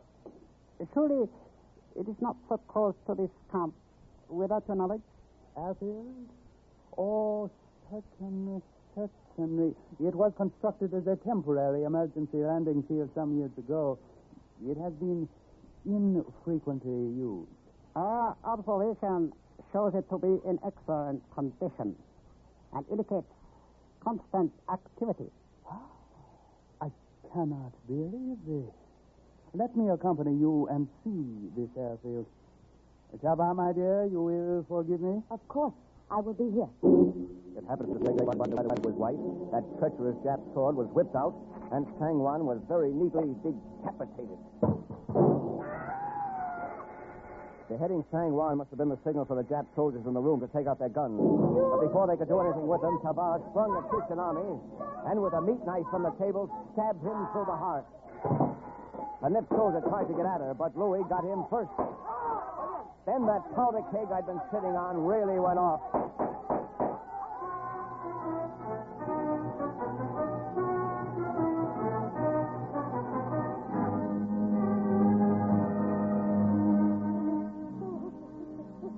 With their leader killed, they did not have much heart left for the fight.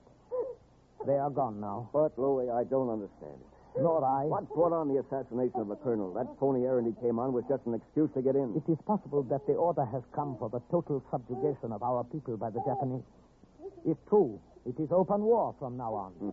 Will there be another attack tonight, you think? If so, we are armed and ready. There is nothing to do but wait. What about Tavar? Is there anything I can do for her? No. She is one of my kind. It is best to let me console her, Lieutenant. Thank you on her behalf for your kindness. Married 2 months. What a lousy shame. Go to your quarters. We will wait. Nothing further occurred that night, but none of us slept. In the morning, a big black official limousine drove up.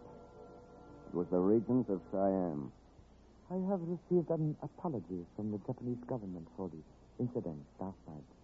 They are quite adept at apologizing.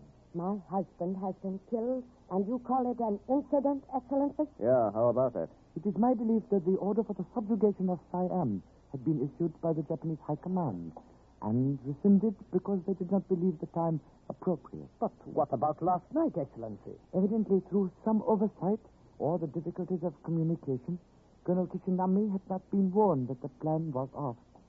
It is my belief that all will be quiet now for a while. Shall we sit quietly once more and wait for them to attack us again while our backs are turned? There are many of us in the underground. Papa is right. Let us attack and let me avenge my husband. Now, listen, wait a minute. You've played a waiting game so far. Wait a while longer. I know the fuse is burning close, but wait. That time is past, Lieutenant Any Brenner. open act on your part will really make the Japs crack down. Right now, Siam is the best listening post the Allies have in the East. Believe me, Washington knows what it's doing. You're a better help that way. The lieutenant is right. We will continue to be a docile puppet state and sell out the enemy to the Allies. But, Your I Excellency... say we will wait. I have myself promised President Roosevelt that we Siamese will continue to be loyal and silent. We will wait until we are told otherwise. Did you get the information you came after, Lieutenant? No, Colonel Sang-Wan was going to give it to me before... I know the camp you are looking for, Lieutenant. I will tell you what you want to know.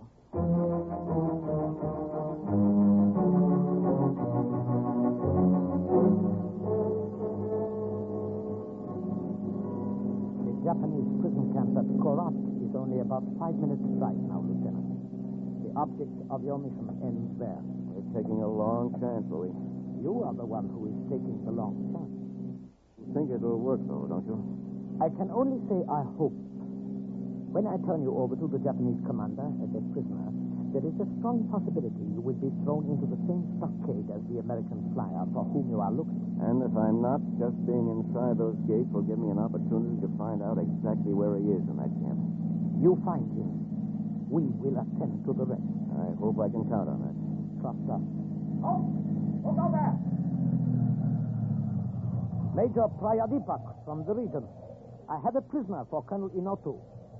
Very well. Pass.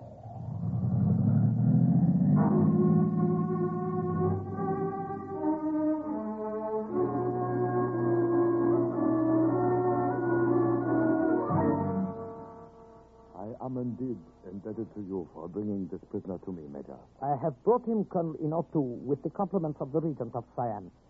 Is it not to be expected, since we Siamese are the allies and the friends of it? Of course, of course. You will be cooperative and answer my questions. You understand? I don't know any answers. How did you get here? He just told you my plane crashed near the border. What was your mission? How many were with you? Were you headed for a secret airport in Siam? Which one? Where is it? Who is your contact? You're crazy. I haven't any contact. I tell you, I just crashed. This American is going to be stubborn, I fear, Major. Give him time. He will break down. They all do. Unfortunately, they do not. The American flyer we have had interned here for some months has resisted all our efforts to obtain the truth. Is it not possible he has told you all he knows? Oh, come, Major. You Siamese are too trusting. Perhaps, Colonel Inotu. Perhaps you are right. American, I will have you taken to the stockade, where I ask you, take good look at the other flyer. Look well at him. Know that our worst fate awaits you if you do not cooperate. Sergeant. Yes, Colonel Inotu. Throw this prisoner in the stockade on the west side of the camp. I will deal with him later.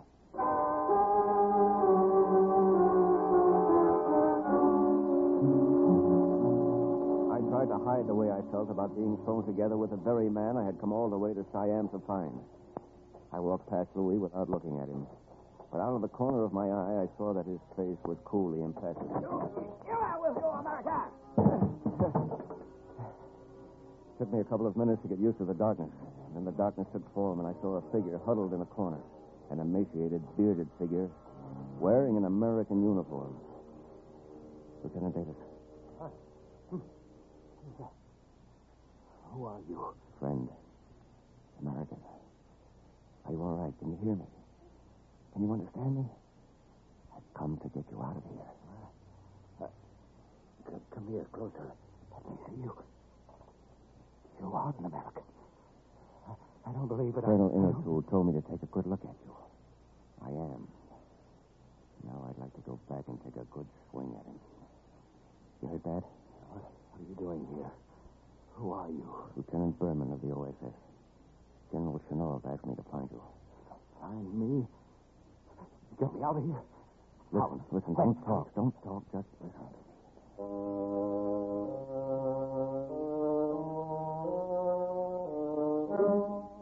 He listened all right. And even in the semi-darkness, I could see the light come back into his eyes at the idea of getting out of that place.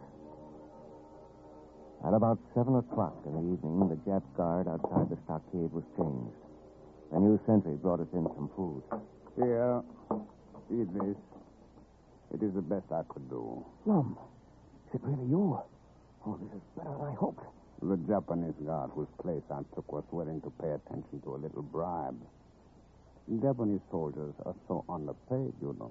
Lieutenant Davis, this is Lum, a Siamese, a friend. Can you get us out of here? We have a plan. Tonight, when the moon is low, I will turn my back, and you two will make a run for it. Try to escape. I'll never make it. No, of course not. You will be shot in the attempt and killed. Sorry, Lum. I don't think much of that idea. Haven't you got any others? I have not finished. Listen.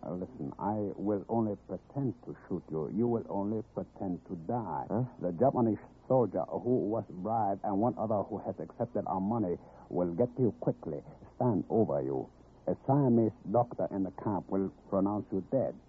Leave the rest to us. It won't work. It won't. Lieutenant Davis, if the Siamese say it'll work, give them a chance. When the moon was low, at a signal from Lum, we broke out and made a run for it.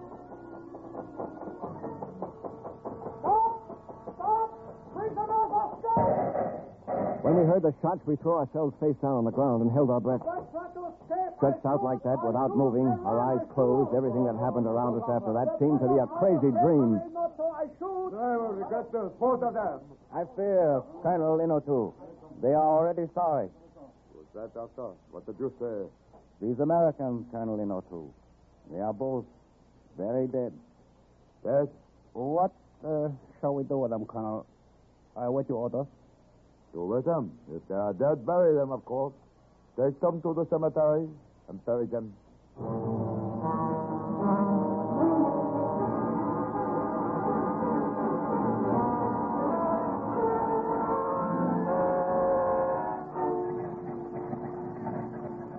Now that our plan has worked, Lieutenant Berman, I may as well tell you I was never sure it would turn out this successfully. But, Louis, you did have this plane already and warming up at the cemetery. We Siamese are eternal optimists. The graves are dug, Major. What shall we do?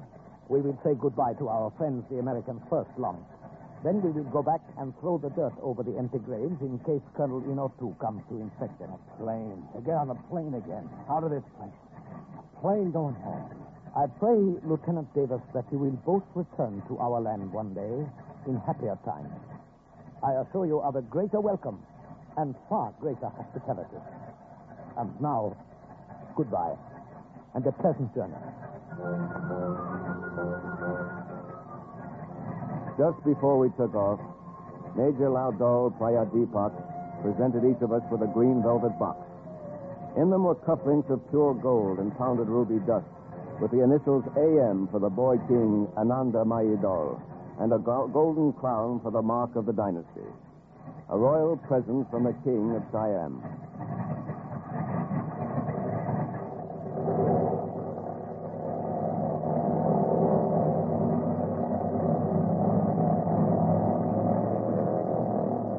As we looked down, we could see Lum and the two bribed Jap soldiers with Louis directing operations, shoveling the dirt in over our graves.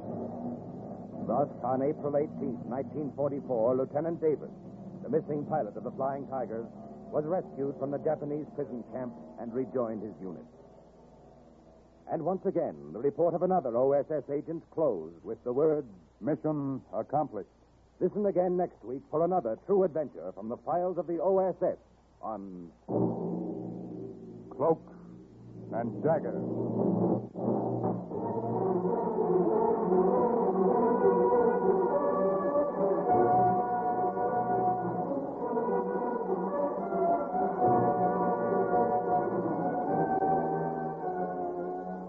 in today's Cloak and Dagger adventure were Grant Richards, Everett Sloan, Ralph Bell, Barry Kroger, Raymond Edward Johnson, Eileen Heckert, Carl Weber, Martin Balsam, and Jerry Jarrett. Script was written by Winifred Wolfe and Jack Gordon. Music was under the direction of John Garth. Today's true O.S.S. adventure was based on the book Cloak and Dagger by Corey Ford and Alistair McBain. This has been a Louis G. Cowan production in association with Alfred Hollander and was under the direction and supervision of Sherman Marks. Next, hear High Adventure, then The Big Guy on... Willing to undertake a dangerous mission behind the enemy lines, knowing you may never return alive?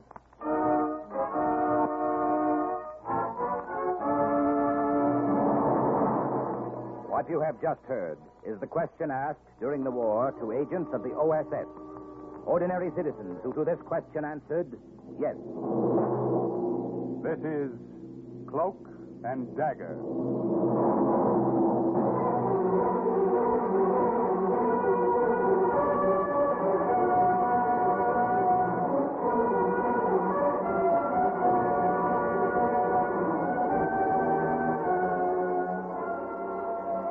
Black warfare, espionage, international intrigue.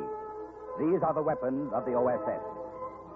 Today's story, The Trap, about an O.S.S. agent who prevented an American advance onto German soil from turning into a massacre, is suggested by actual incidents recorded in the Washington files of the Office of Strategic Services. A story that can now be told.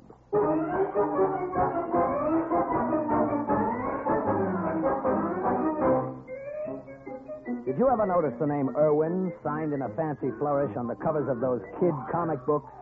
You know, all about moon men chasing the Earthmen into the stratosphere. Well, that's me, Irwin Hazen. I'm a little guy, about 5'4".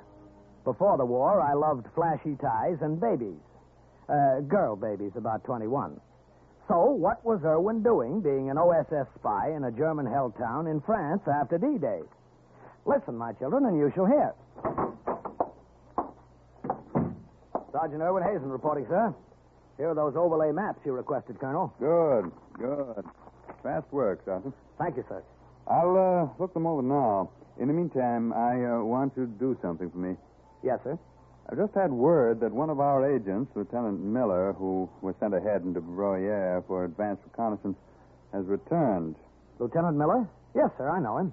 He's in that tavern about a mile from headquarters getting very drunk. Can't understand it. Doesn't sound like Miller. No, sir. He should have reported immediately. I want you to go down and bring him back to headquarters. Yes, Colonel. Right away, sir. Oh, Hazen. I saw that cartoon you submitted to Yank. Oh?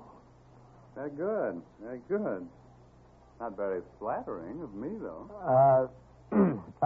No, sir. I'll get Lieutenant Miller for you, Colonel, sir.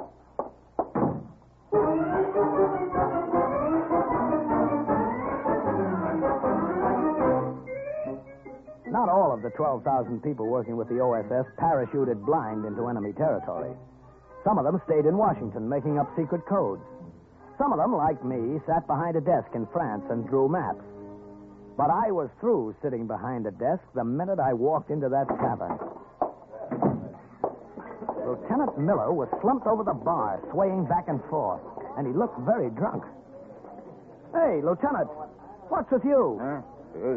Colonel wants you to report to headquarters right away. Is that you, Irwin? Boy, you'll get your ear chewed off for this. What's the idea? Couldn't this wait till later? No, couldn't wait. Couldn't make it otherwise. Gotta get to the colonel. Say, bartender, how many has he had? Only two. Very little one, Sergeant. Oh, yeah? Irwin, tell the colonel. Couldn't make it otherwise. Glad you came. Can't make it now, maybe. What are you talking about? Tell Colonel Briere heavily fortified. More than we thought. Saw it myself. 80 pieces of 105 millimeter artillery. behind the line. Germans are digging in. Well, come on back and tell him yourself. Hey, couldn't you have celebrated later? Made it this far. Needed a drink regular all the way. Tell Colonel, we're heavily fortified. Heavily. Miller! The lieutenant, he is plus out? The lieutenant? He is dead.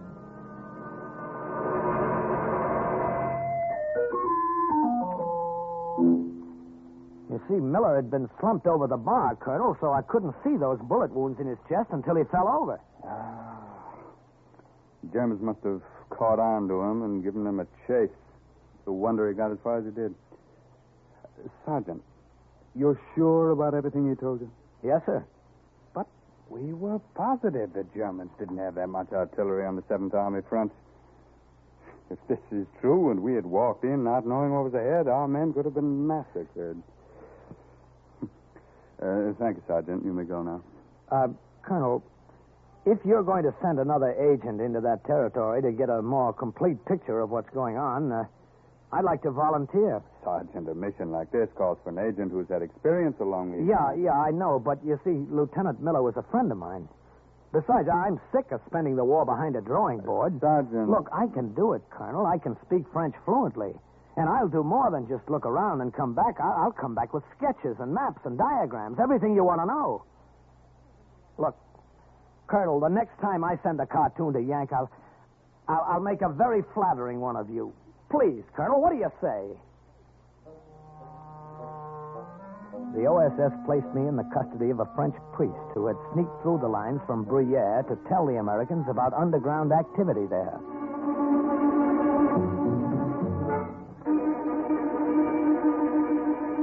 A few days later, the priest and I were on the road, 30 miles away from the American-held town, walking smack into enemy territory. The priest was in full clerical garb. Me? I was dressed like a French peasant. When the Germans stop us, my son, let me do the talking. Well, hope we get away with it. Do not worry. Out of necessity, I have become adept at making up very convincing lies. Yeah, but do you think the Germans will believe this phony story? What reason will they have to disbelieve it? Besides, I am well known and respected in town. The Germans have enough trouble now without stirring up the antagonism of the people by disciplining me for so small a reason. Well, all I can say is I hope it works.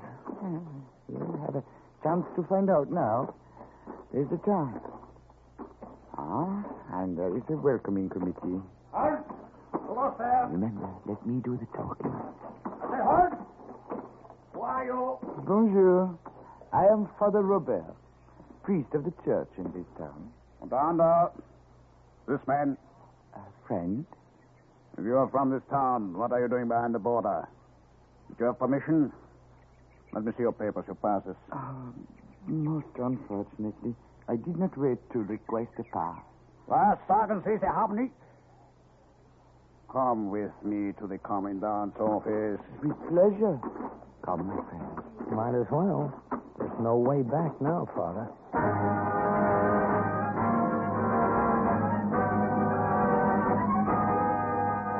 You have been given too much freedom in this town, Father Robert. This insolence is too much. But, Monsieur le Commandant, this poor lad... You, wie heißen Sie? Your name again? Francois Chauvin. Call me by my title. Francois Chauvin, Herr Commandant. Now go on with your story, Father Robert. It is a sad, sad story of a dying woman and her last wish to see her nephew, this lad, last remaining member of her family. Her husband, 2 sons, were killed in the early days of the war.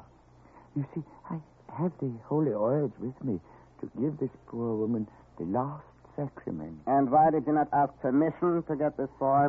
I was afraid, Monsieur le Commandant, that by the time the permission was granted, it might be too late. The woman might die. So I slipped out. When did you last see your Aunt, Jovan? Why, over 3 years ago, Herr Commandant. And this is most irregular. But surely the request of a dying woman. Well, I'll let you go this time, Father Robert. There's enough unrest in this town without starting a tempest in a teapot. One more question. Yes, monsieur. If you managed to slip through the lines going out, why is it you did not attempt to sneak back into town instead of walking boldly up to the borderline? Sneak back into town? Why, monsieur le commandant, that would be against regulations.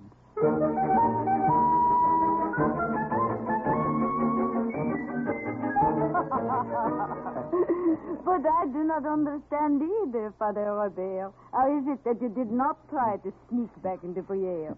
Our American friend Irwin, Francois, he can tell you that. Well, you see, Madame Jeanette, this way, if the Germans know I'm in town and supposedly staying with an aunt, I can move freely about without being suspected. Ah, I see. I see. The time is late. I must go now. Oh, Madame Jeanette. Oui. If Monsieur le Commandant should inquire, I did administer the last rites to you, but the sight of your dear nephew brought to life flowing back into your veins. Of course. Will you not have something to eat before you go? No, have not much, no, sure. No, merci. I have much work to do. By the way, our last meeting of the underground went very well, don't you think? Oui, mon père. Very well indeed. Well, I can't thank you enough, Father, for everything you've done. Over. Perhaps we shall meet again. Who knows? If not, God be with you on your mission. Thank you, Father. And, my son, be very careful. Monsieur le Commandant is not very bright, but unfortunately, he is not a complete idiot. What? That was the last I saw of Father Robert. It happened like that all during the war. A member of the underground would come along, get us over a rough spot, and then disappear. But without all the help from all the little people along the way, none of the work of the O.S.S. could have been done. They helped, they wished us luck, they left. After a few days of staying with Madame Jeanette, I almost felt that she was a relative. The old girl practically adopted me. Erwin? One king. What Father Robert told the commandant, it was not a lie. Well, what was that? I did lose my husband and 2 sons in the early days of the war. Oh, I'm sorry. Hello. But it has been good these last days, cooking for you, making up another bed, as if I had my family again. Are you being very careful? Well, I mind my own business, look around the town. From all I can tell, there are just a handful occupying it, just the way headquarters saw it. Looks like a pushover. Perhaps it is. Perhaps the agent who was here before he was mistaken. Miller? The Nazis didn't pump air into him for nothing. He saw something. Madame Jeanette. Oui? Here, let me fill your plate again. Look, what's the best way to get through the forest to the river north of Briere? I'm going to take a look around there. Oui, perhaps the river. There may be something there. A guard is always posted. I thought it was just to keep the townspeople from leaving, but perhaps there's something else. Is there a way past the guard? I have lived here all my life. I know a way. I will show you. Even take you pathway, myself. The woods began about 100 yards back of Madame Jeanette's little house. And early the next morning, we started through them. I followed her through the thick brambles, through the narrow path she knew so well, through the brush and the high grass that moved gently in the wind. Madame Jeanette's skirt caught on the brambles, and she stopped, just long enough to rip off that part of her hem and leave it behind, swaying in the wind. Then she moved on, me right behind her. Maybe this would turn into a wild goose chase, but I had a hunch I'd find what I came for. Then we came to a slight clearing. I will go back now, Erwin. Return later the way we came. You remember? Yes, I remember. Ah, bon. Go now along the outskirts of this little wood. You'll see a hill. From there, you'll have a good view of the river. And anything that might be there. All right. I'll see you later. Careful. Careful now. A minute afterwards, she was swallowed up in the woods. A little while after that, I was on top of that hill, flat on my stomach under a clump of bushes, looking down through strong binoculars. My hunch was right. It was all there, and I began to sketch it quickly, but accurately. From somewhere, the Nazis had gotten reinforcements, and their high command had decided to make a stand, dig in and hold, there at the river. There were heavy artillery positions all set up, machine gun and anti-tank emplacements. There was barbed wire, lots of it. There were anti-tank obstacles and the 105mm artillery Miller had seen. All of it there. A nice big booby trap all set for our men to walk into when they tried to advance north across the river. I couldn't hear them, but I could see them. Swarms of German soldiers working hard, working fast, digging in, getting ready. I took down everything I saw. And I had it complete except for the west bank of the river near the bridge. There were too many trees blocking my vision. I had to get closer. By the time I got to the bottom of the hill and crawled along through the brush to the west bank, I didn't just see the Germans, I could hear them as well. See that now the orders are carried out. There must be no slip-up. Jawohl. Hauptmann. Oh, and Lieutenant. Jawohl. See that more guards are posted at the edge of the town. The commandant wants no one snooping around here. Very well. No one will get through. There were too many of them, all around. I knew it would be crazy to try to get any further without a plan. I had to have time to think about a way. I waited until they left. Then I slipped back the way I came, up the hill and through the woods to Madame Jeanette's. I went around the back, so I didn't see the commandant until I walked in. François, you are back. Yes,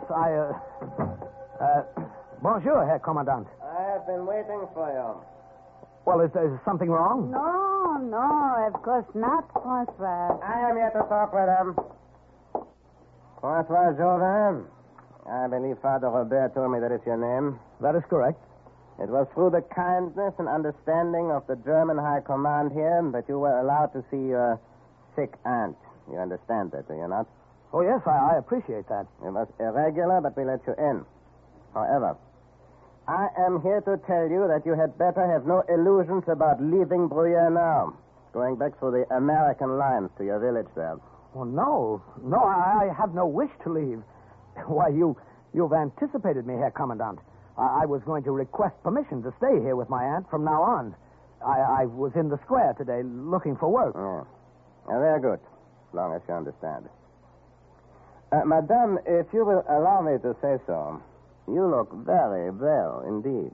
Oh, no, she was very ill when I came. Father Robert gave her last rites. Ich wünsche mir dir zu sprechen. I'm not talking to you. My nephew is correct, but sir, you, Herr Commandant, was very ill. But I'm very well now. Yeah. Well, that was all I wanted. I will go now. But remember, you are not to leave Bruyere. What the Commandant didn't know was that I had no intention of leaving until I made the sketches of the west bank of the river. Late that night, Madame Jeanette helped me bury the plans and diagrams I had already drawn. You are right, my boy, to bury these here behind the house, rather than leave them inside. It is safe. Okay, that's deep enough. Now, I put this rock on top of them. There. That's done now. You will go back tomorrow? No, I've got to get a good look at the west bank of the river.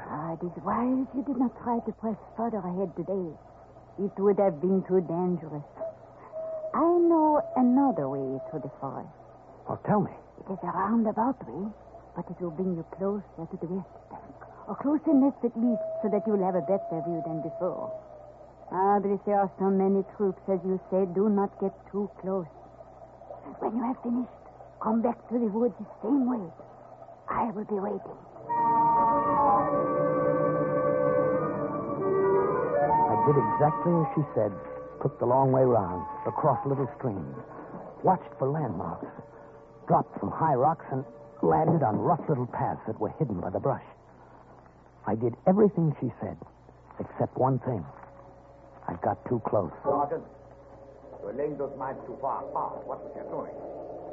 Well, these defenses will be ready for anything, Lieutenant. I decided I better get out of there. And as I started, a twig under me snapped. What was that? Did you hear something in the brush? Probably some small animal in the forest. Go see. Now what happened?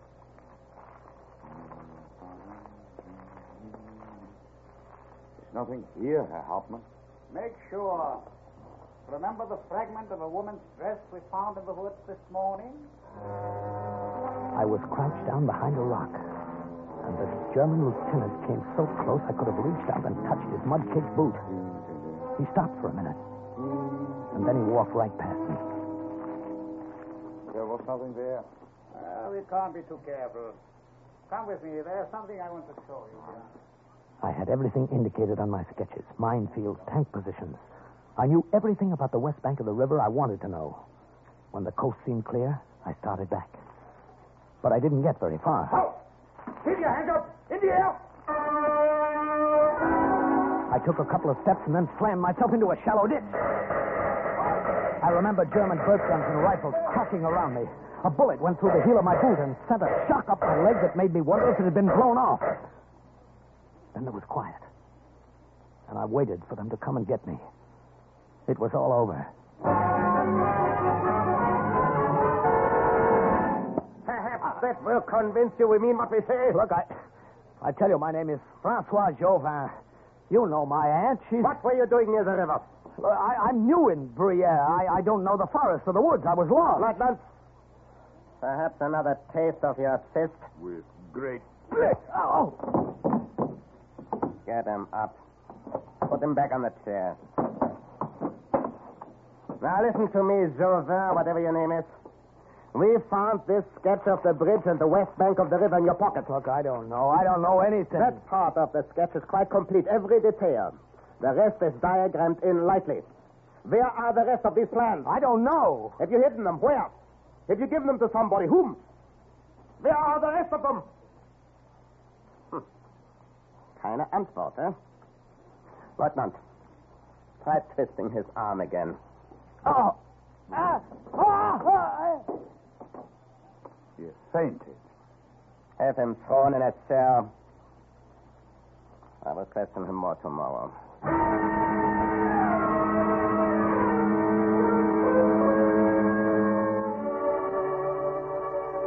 That was the German way of questioning. Beating you up, twisting your arm. I was sure they had a lot more ways of questioning, but I didn't intend to stay and find out what they were. I had to figure out a way to escape. And then I noticed it. The glass of the window in front of the bars had been shattered.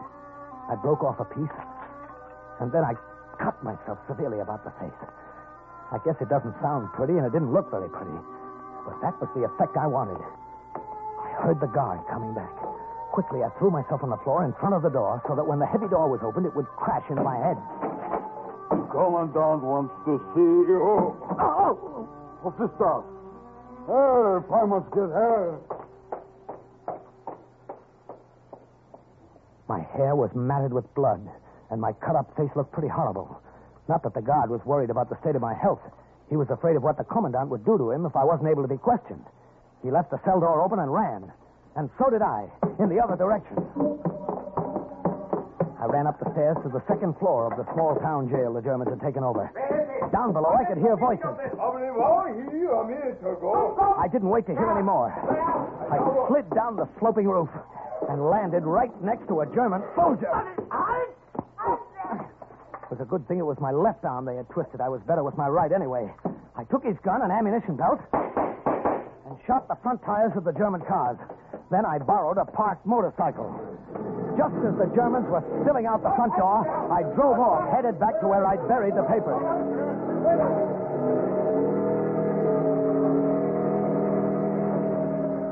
But the papers were gone.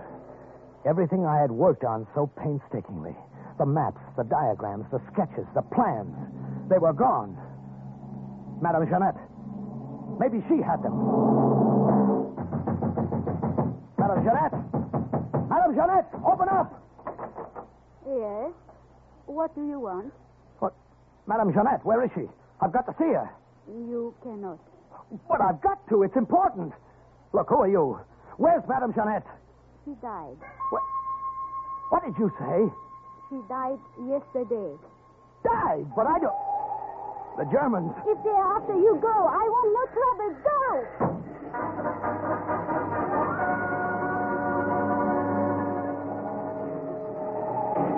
That motorcycle ride through enemy-held territory with that car full of Nazis firing at me was wilder than the stories in the comic books I used to draw for. There was a phosphorus grenade on the ammunition belt I had taken from the soldier outside the prison. I pulled the pin with my teeth and tossed it back over my shoulder. Through the side mirror, I could see the German car slowing down. It stopped right over the grenade. And a minute later, there was a car full of very dead Nazis.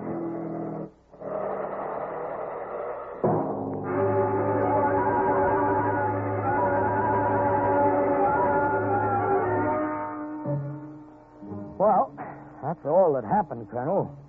The sketches are gone, but I think I can remember most of them. The ones I drew last, the west bank of the river, I know completely. For the rest, I'll do the best I can. Did your sketches look anything like this, Sergeant? What? Well, those are the sketches. I don't understand. Where did you... Corporal. Yes, sir? Send in the woman. Woman?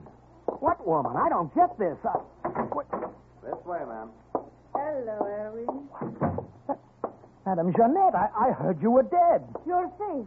What happened to your face? Look, never mind that. Just tell me. Oh, when I learned you were arrested, I dug up the plans. And with underground help, I got them through the lines to deliver them for you. Yes, but that woman... She had her orders. She was doing as I told her. Colonel, you know that tavern about a half mile from headquarters? Yes, Sergeant. Well, do you mind very much if I go there and get very drunk?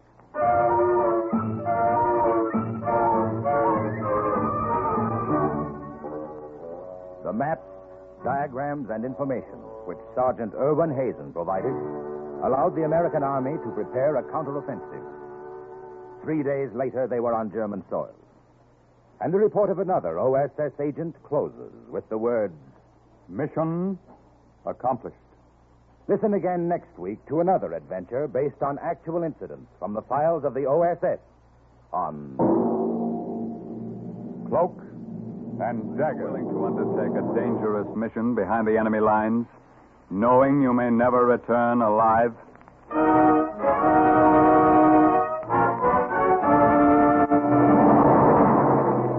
What you have just heard is the question asked during the war to agents of the O.S.S.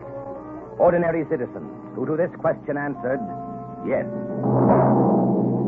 This is Cloak and Dagger.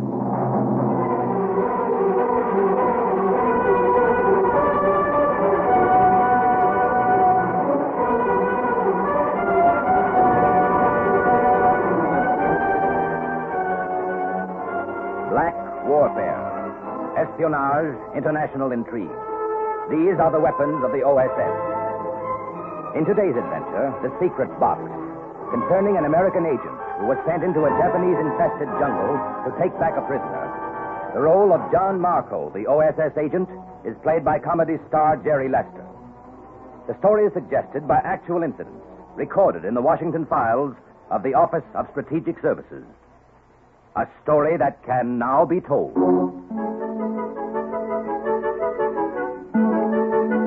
I always carried this little box around with me.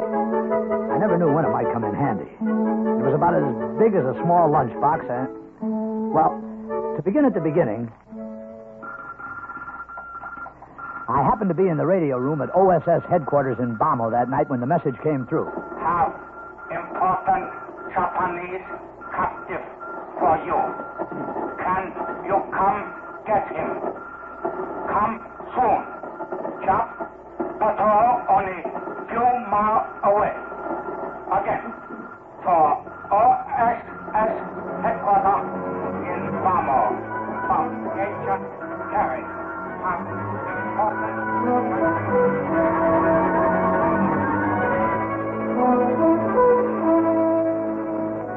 So that That's how Harry Stevens and I happened to be in an AT-18 flying over Agent Terry's position about 86 miles behind enemy lines in Burma.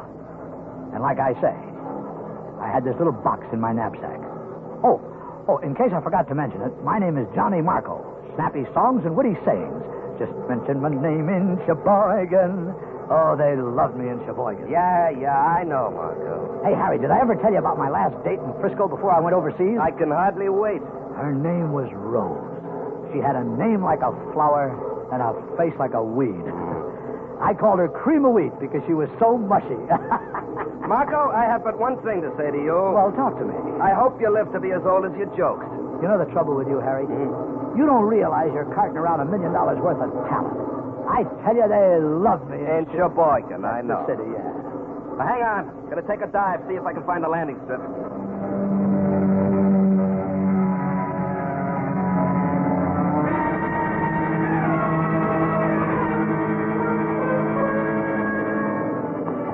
We had figured our checkpoints carefully. But when we reached our rendezvous, all we could see was a rough field with a Buddhist pagoda at the far end. Nothing else.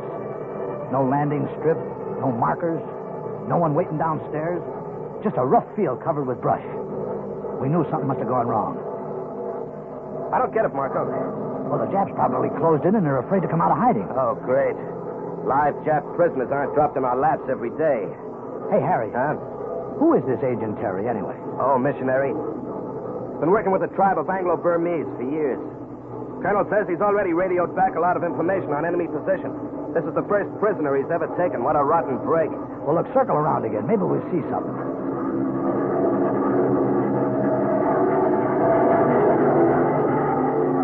Nope.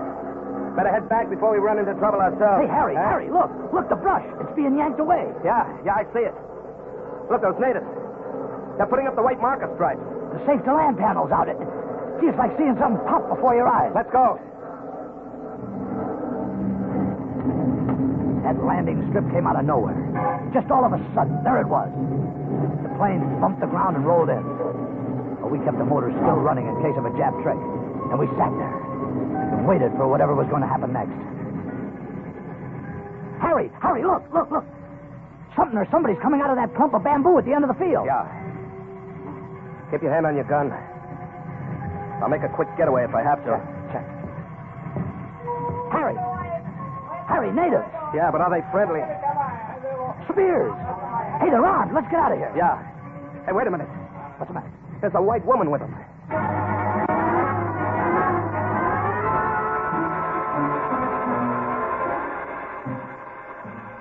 I am Mrs. Terry, gentlemen.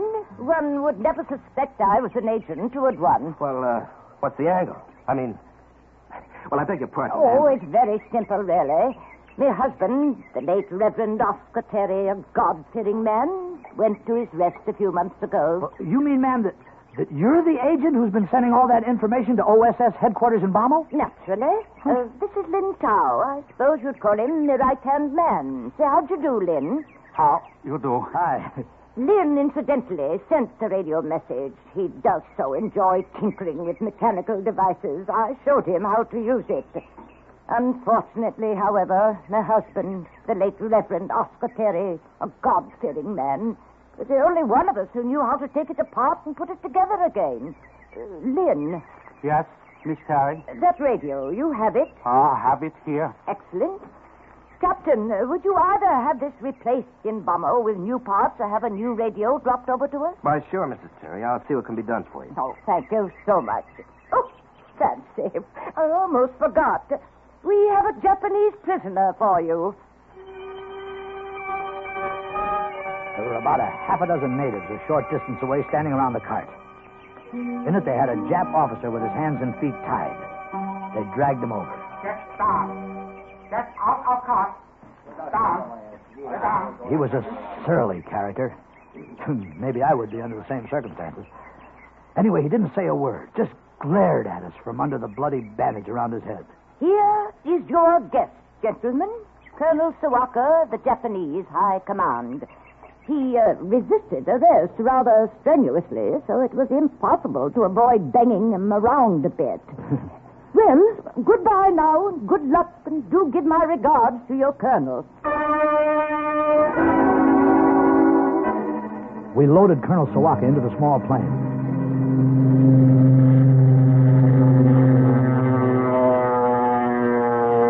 And a few seconds later, as we swung over the field, we looked down and saw that all trace of the strip had completely disappeared. The brush was replaced and there was nothing. Only jungle. How's our friend Colonel Swastika doing, Marco? Well, he's a little tied up at the moment. Hey, friend, how you doing? Friend doesn't want to talk. You know something? That's the best audience you'll ever have, Marco. One who can't understand English. Oh, come on now, will you, Harry? Hey, maybe you got something. Hey, friend, did you know that the former ruler of Russia was called the Tsar? His wife was called the Tsarina? And you know what they call his kids? Get a load of this. Sardine. Yeah. You know, I think you're right, Harry.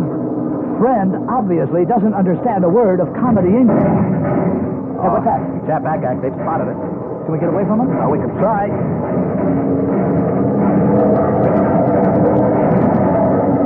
How's climbing, Harry? Gee, 1,000 feet in about a half a minute. It's no good. Can't get out of range this way. Well, what do we do? I'll level off and head for home. I can't get away from him. I'm just climbing. You did it. We're out of range now. I think. I just spoke too fast. Trouble? Yeah, flak must have hit one of the engines. It's knocked out. Oh, fine. Well, it could have been worse. I can get us back on one. Oh, brother, if you were your sister, I'd marry you. Oh, you're a big-hearted guy. You know that, Marco. Well, I don't go around proposing every day. You better go back and see how Friend is doing. Friend, Colonel Swastika doing extremely well. Thank you. What? Keep your hands on the flying instruments, Captain. Hey! And you, Lieutenant, keep your hands in the air. Way in the air. I thank you. Oh, you dirty dog-face. You spoke English all the time. Enough to tell you that if you do not do as you are told, I put the bullet through your head. I thank you, Lieutenant, for being gone within easy reach. Can you do anything, Marco? Quiet. Nothing. He's got it. Quiet, do not talk. Just to continue to fly a plane. So Harry kept the plane steady, his back to our friend. And I just stood there and watched Colonel Swastika as he manipulated the parachute and buckled it on, changing the gun from one hand to the other as he put his arms through the straps of the chute. Then he opened the handle of the waist door. I will say goodbye now. It was an unpleasant ride. Why, you Hands in the air. Keep the hands in the air. Much better. Now I shoot you both. Then I jump. Goodbye, friend. Don't forget to write. Jerk shouldn't have opened the waist off first. All I had to do was bank the plane over on its side, and we lost him. Yeah, we lost him, all right. Uh-oh. His chute opened. Oh, fine. Mission unaccomplished. Well, anyway, it was a nice ride. I'm glad you thought so. The second engine couldn't take the strain of that flip-flop. Is it conking out? Yeah. It's cocked. All right, hit the silk, Marco. We better bail out.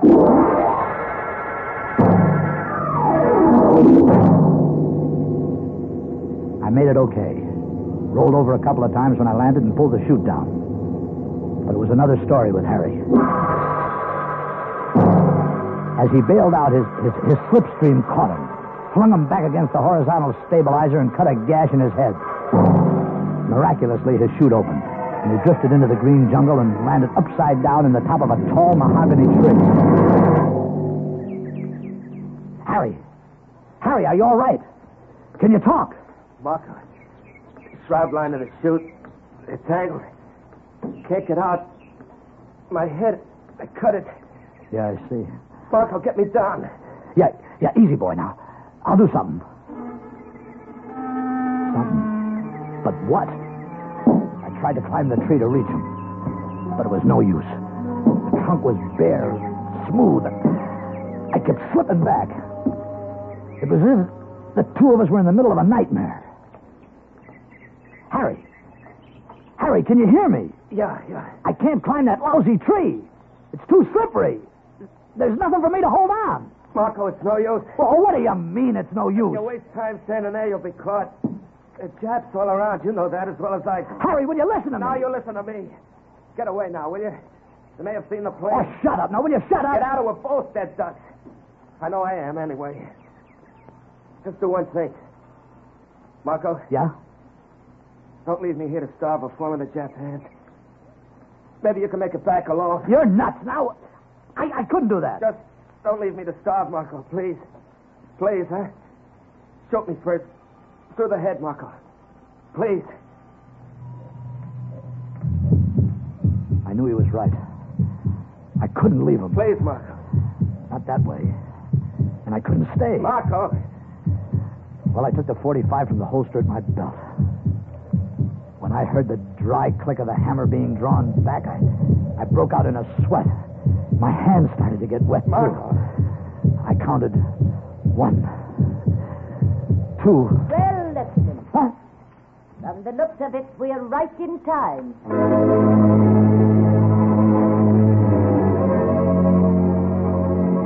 Lin Tao and the natives went to work swiftly, knocking down a second smaller tree against the mahogany. They scaled it like cats to the base of the branch where Harry was hanging, tossed a loop of rattan across the branch and pulled it toward him. Then they lifted Harry and passed him from hand to hand, lowered him gently to the ground. And all the time I just stood there next to Mrs. Terry, feeling the blood pounding in my head. And I put the pistol back into my holster. Lynn, that other bandage, please. Here you are, Miss Terry. Good fellow. Thank you so much. How's your head now, Captain Stevens? Oh, much better, thanks.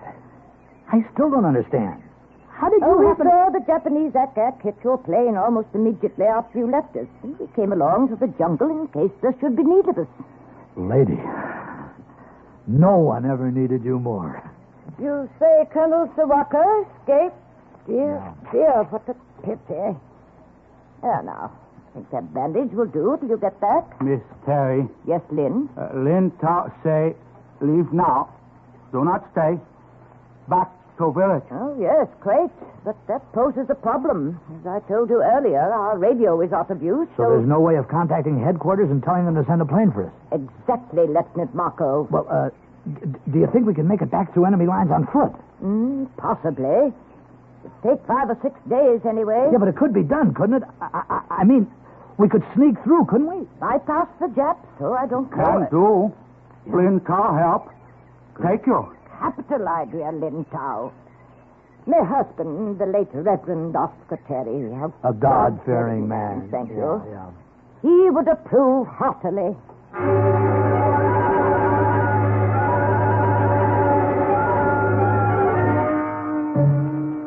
Lin Tao knew plenty of shortcuts, and we followed them, skirting Jap patrols all the way. There was something uncanny about the way he led us over miles of jungles. We kept our packs light because we had a pretty long hike ahead. But just the same, I kept that little box with me. I never knew when it might come in handy. Then we came to a small stream. Must go through stream here. Take off shoe. Well, wait a minute, Len. Why bother? We'll be wading through a lot of water, and why take our shoes off and on? So as Lynn say, if shoe get wet, feet wet all time. Many saw come on feet. Will not be easy for you to walk much distance to Bamo. We crossed several more brooks, and we kept taking our shoes off and on and off. The jungle along the banks grew thinner. And so did we. The sun beat down harder. The water washed sand up around our knees. The shoes off and on and off. We'd splash and then stumble, and then start walking again. A couple of days of this, we were pretty beat. Except for Iron Man Lynn. Feel good. Lynn, the sun, I'll have to hold up a while. We'll rest here, near stream. Hey, this is an ideal spot for a picnic. 50 million insects can't be wrong. Got you first, you little foreigner. Hey, Marco, got any water left? My canteen's dry. Yeah, sure, here. That's all you got? It's okay. Go ahead, drink it. Lynn, that's all the water we got? When Ta say, do not worry. Watch. I will show what to do so you know. Hey, wait a minute. What are you digging a hole in the sand? Watch. First, dig small hole in sand near stream. Place leaf in bottom, like this. Now, when water come through sand and leaf, it'll not be muddy. Can drink. Hey, that's the greatest. The leaves act like a filter, you mean? Water is clear. Drink it with your hand. Will not hurt you now. This Lin Tao had a dozen cute little tricks like that. He'd have been a riot in vaudeville. Well, the next morning we were back on the trail, pushing our way through sharp blades of grass. And all of a sudden we heard the tinkle of an iron bell. Hey, Lin, what's that? Escape book, elephant coming. Dangerous. Villager in jungle put iron bell around next to warn. Dangerous. Guns. We've got guns. Let's shoot at him. No, do not shoot. If bullets not go too high, it only make the elephant much angry. Do not shoot. Still. The size of them. Look at the size of them. It's like being charged at by a 6-story building. Still. Do not shoot yet. Only if we must. Whew. Passed right by us. Yeah. Maybe he didn't think we were worth noticing. Hey, you know something, Harry? One thing I can't figure out about an elephant. With a tail at both ends, how does he know which end to sit on? Oh, funny man. Come on, let's make time. Lin Tao did our seeing and our thinking for us. He did everything but walk for us, and we got sort of used to leaning on him. Nothing could happen to Iron Man Lin. Only it did. Oh! Lin. Harry, he's dead. That knife went right in his back. Where'd it come from? They came out of the jungle. At least 50 of them. Half-naked savages carrying long stalks of bamboo that had been sharpened to deadly points. Their leader was a giant. Must have been about 6'7". He held up his hand, and the sudden silence scared us more than the noise. Come, Donnelly. What did he say? Did you understand him, Harry? Look. Friends. Savvy friends. No, friend. Come, Donnelly. White devils. White devils. That was us. We slashed off pieces of the vine ropes around the tree and twisted them about us so we could just move our legs. Then they pushed us ahead of them, through the gray daylight of the jungle, through the dim passages of winding lianas and climbing tropical plants. And above us, stray birds shot color through the overhanging trees.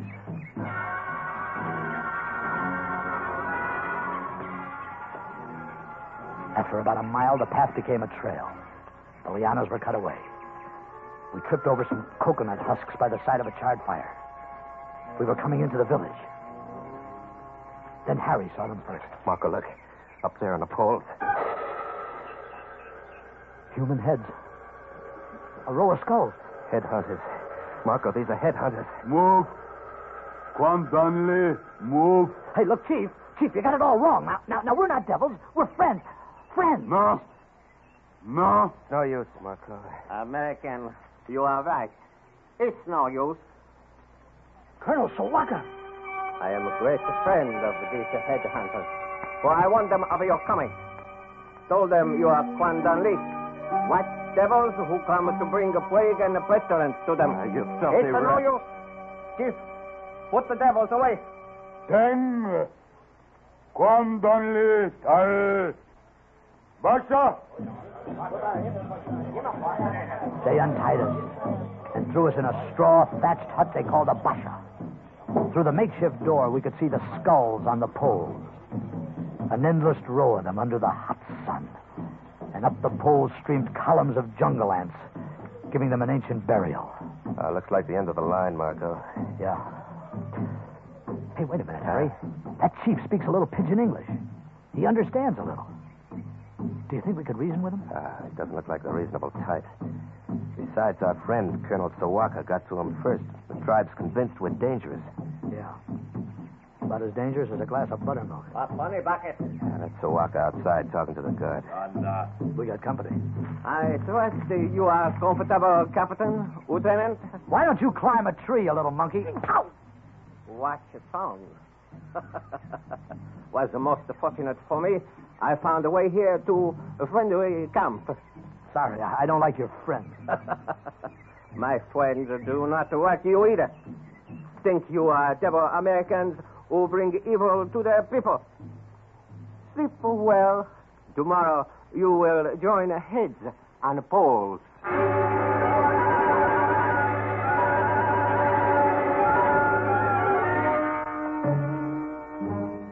In the morning, they brought us out.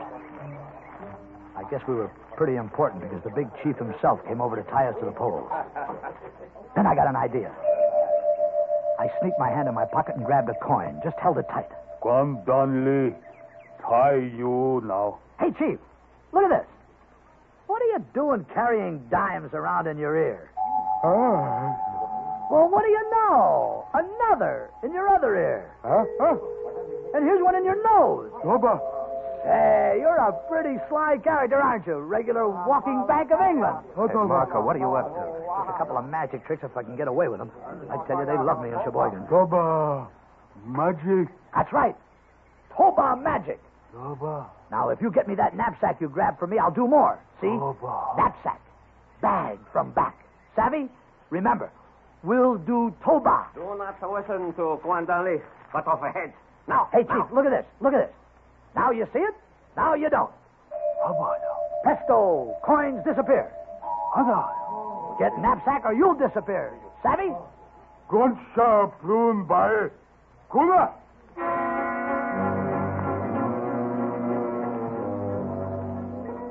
Boy, that coin trick got him, and the chief pushed Swastika aside and sent one of his rover boys to get my knapsack. They brought it to me, and I took out the little box. I always knew it would come in handy sometime. Then the chief held up his hand again. Still. And I went into my act. Rather, what an audience. And what a performance. Now watch closely, ladies and gentlemen. The hand is quicker than the eye. Presto changeo.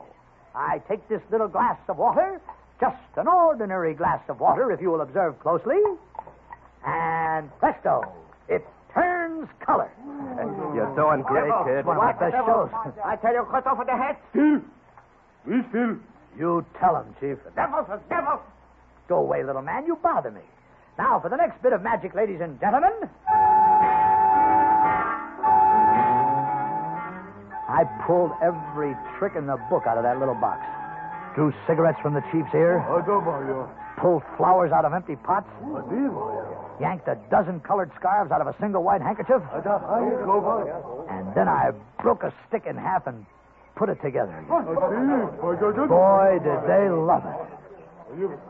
And now, for my final bit of hocus pocus, ladies and gentlemen. Hey, Marco, why don't you try sawing Swastika in half and forget to put them together again? I got something better. As I was saying. The devil. The American devil. Kill him. Hey, Marco, he's getting him over on his side. They're coming after him. Maybe this will stop him. Look, what? Sign from God. Look. It stopped him all right. I pulled a beam blower out of the box, blew hot, and out came a tiny doll dressed in a Jap uniform. Without his head. And he floated to earth. The superstitious natives stepped back, afraid to come any closer. See? See, sign. Japanese is Kwandang Li. God say so. Americans. Friends. Friends. Doll there on the ground. Japanese doll. Sign from God. Follow Great White Father and fight Japanese. Chief, you tell him. He told him, all right. The big trouble we had afterwards was keeping them from tearing Swastika apart. We wanted him alive to take back to O.S.S. headquarters in Bamo. Well, that's the story. The next day, the headhunters led us back through the jungle with our prisoner. There's only one thing I'm sorry about. Too bad Variety couldn't have caught my act. I tell you, they loved me in Burma. Captain Harry Stevens and Lieutenant John Marco safely delivered Colonel Swastika to O.S.S. headquarters in Bamo, where he gave valuable information on Japanese war industry and finance. And so, once again, the report of another O.S.S. agent closes with the words, Mission accomplished. Listen again next week for another true adventure from the files of the O.S.S. on Cloak and Dagger.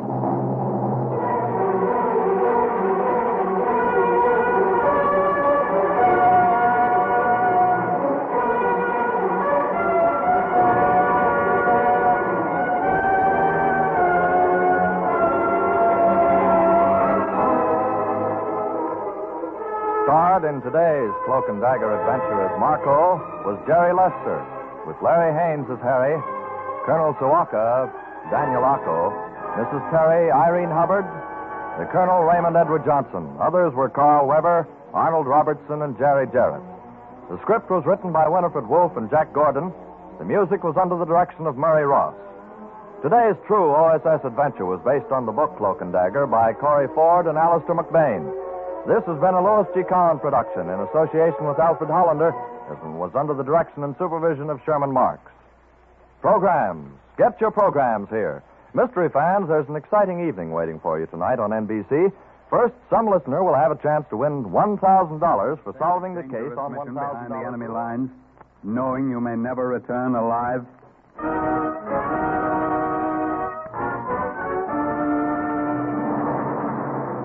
What you have just heard is the question asked during the war to agents of the O.S.S. Ordinary citizens who to this question answered, yes. This is Cloak and Dagger.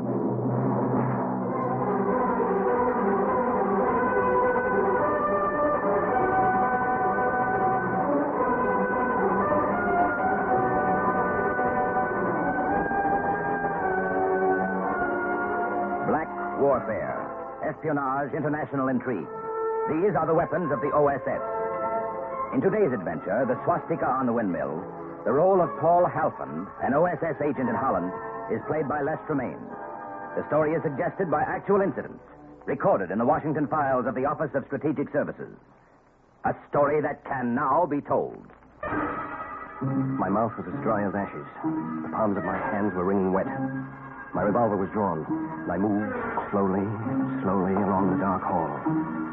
Everything I had been taught led up to this moment. The boards under my feet teetered. For a terrifying moment, I almost lost my balance and fell backwards. Something was ahead of me. In a room along that dark passage. I sensed it more than anything else. Then I heard it. Come here, sailor. I stopped breathing until I passed that room and the voices of the hidden Germans almost slid past them to the end of the corridor. There was a Nazi stormtrooper in uniform right in front of me, blocking the exit. Well, fire! Fire! Fire again! Good work, Paul. Well, that's it. You passed the test. Now the colonel wants to see you.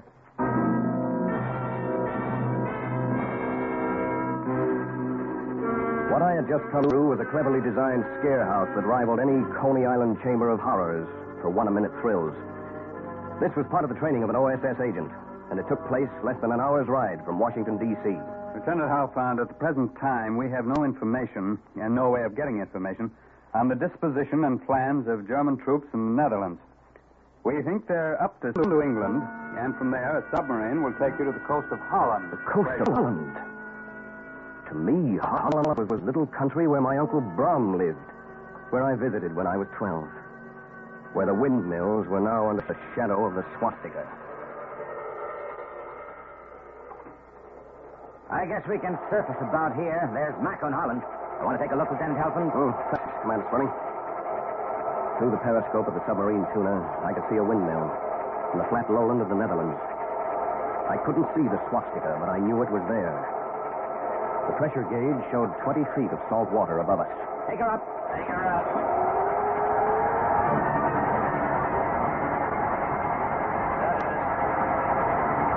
Open the hatch. We climbed the ladder through the hatch, where an inflated rubber boat was waiting to take me to shore. I'm only a couple of yards from shore. I can get out here. Hand me that rucksack, please. Here you are, sir. Have you far to go from here? It's only about 5 miles from Markum to Bolsward, where my uncle lives. I can make it. Goodbye. And thanks. Good luck. Good luck, sir.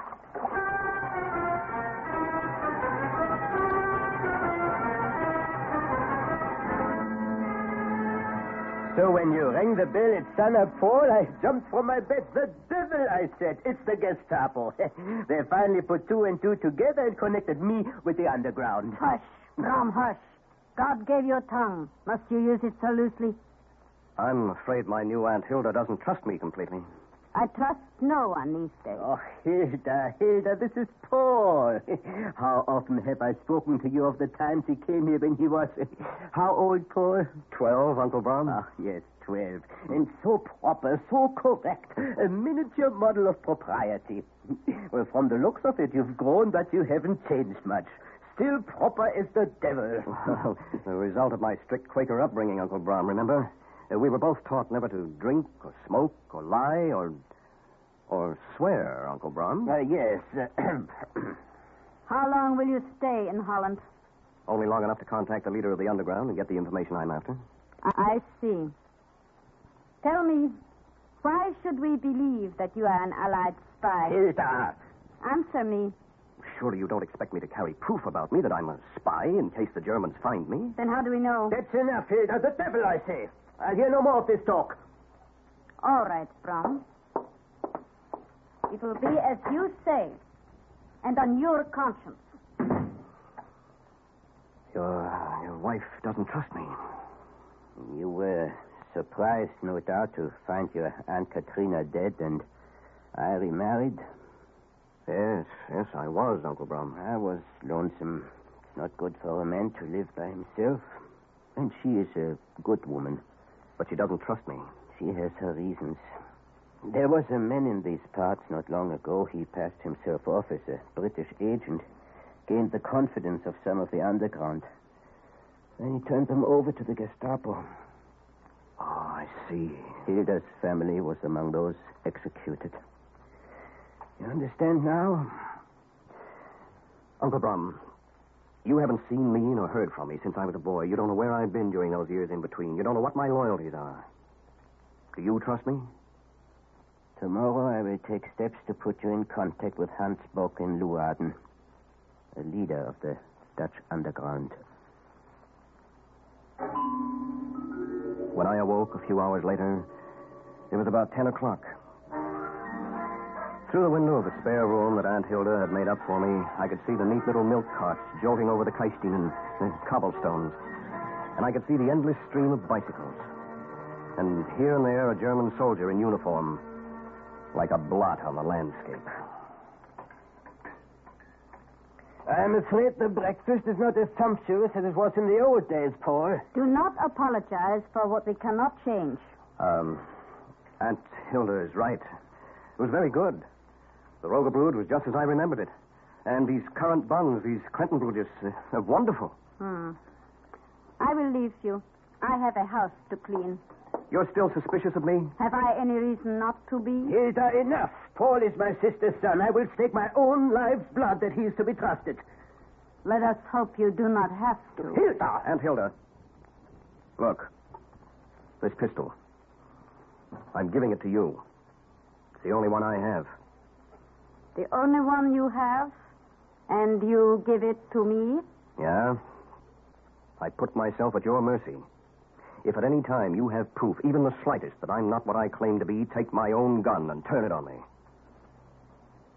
I will take your gun and take you at your word. That should convince her, Paul. You are what you say. I hope so. Now, what about this Hans Bock?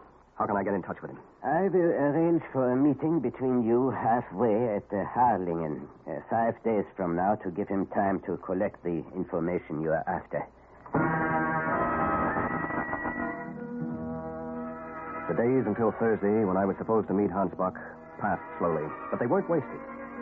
I set up the shortwave radio in the wine cellarette in the living room. I had long talks with Uncle Brom, and I went out of my way to win over Aunt Hilda. Are you sure there's nothing I can do to help you with dinner, Aunt Hilda? Nothing. Thank you. Oh, it's still raining.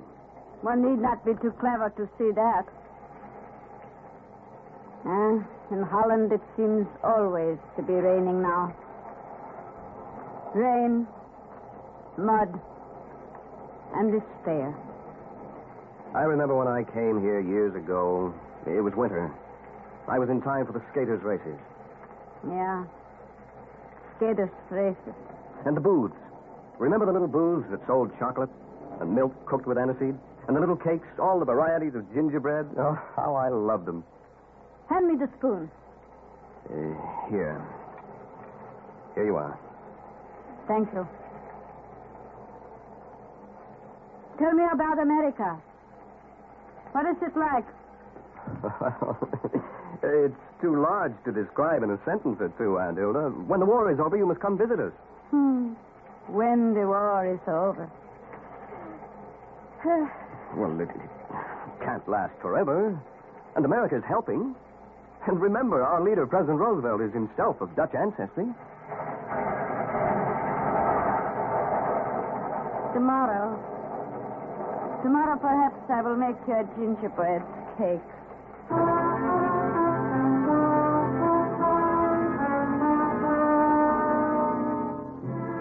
Yes. I won her over slowly. And on Thursday, when I left for Harlingen, she said goodbye to me at the door with Uncle Brum.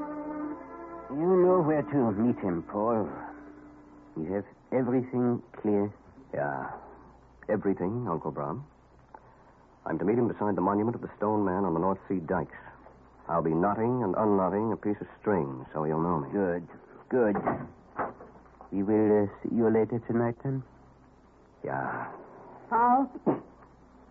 Here. This is for you. In case you should have need of it. My pistol. Take it back. Thank you.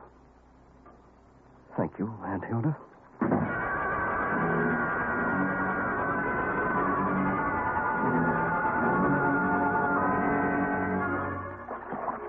Good morning. Good morning. This habit you have of knotting and unknotting string, is it not a waste of time? Nothing is a waste if it serves a purpose. Herr Buck? Yeah, Lieutenant Alfond. We meet as planned. The information. Do you have it? Yeah. Where? In my head. You'll have to memorize it as I give it to you. I could not take a chance of writing anything down. I'll remember then. Remember it and use it well.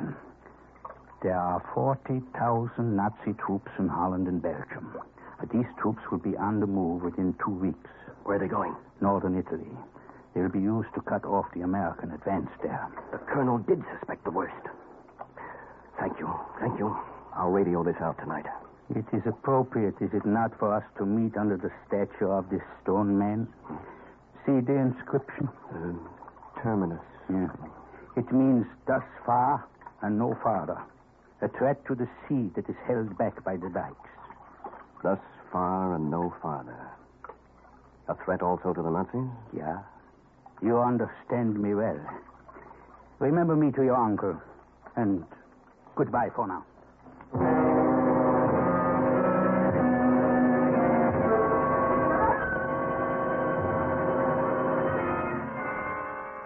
Herr Bock is in constant danger of discovery by the Gestapo, Paul. That's why he could not take a chance and write that information down for you. It wasn't necessary, Uncle Brown. He passed it from his head to mine. When will you radio it to London? It's after midnight. I think I can start now. What's that? There's a car stopping in front of the house. There are 3 men getting out.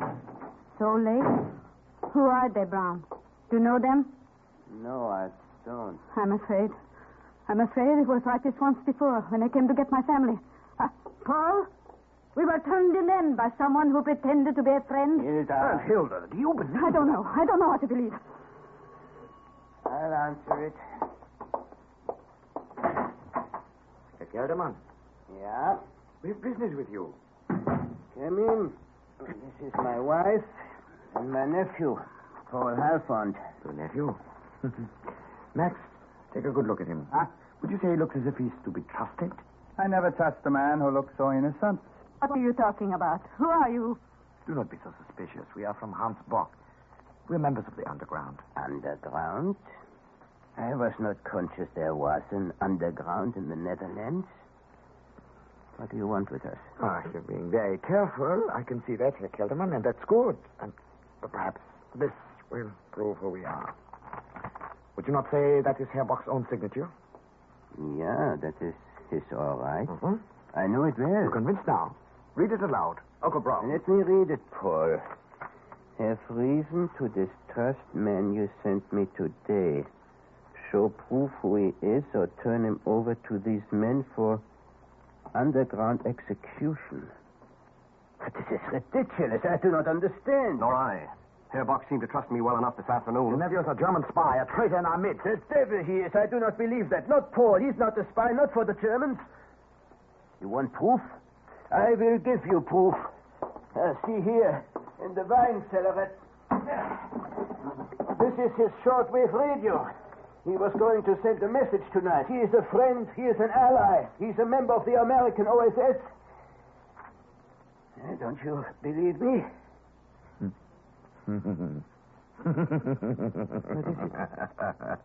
What is the matter? We believe you well enough. Thank you for giving us proof of what we suspected. What's this? Shall I show them my badge, Herr Commander? Do that, Sergeant. Do that. Take a good look. The skull and crossbones. We had been trailing Herr Bock, but we had no definite proof that he was connected with the underground. We only suspected. And today we saw him meet your nephew here on the North Sea dike. Why did you wait until We now? figured that if we arrested them then and there, we might get nothing from them. So we waited. We arrested Herr Bock, and we found a paper with his signature on it. That note you showed us was forged. Quite right, Frau Kelterman. The note was forged. Herr Little Bock by refused little. to tell us anything. Inch by Now inch, he can no longer... I had made my way to the kitchen door.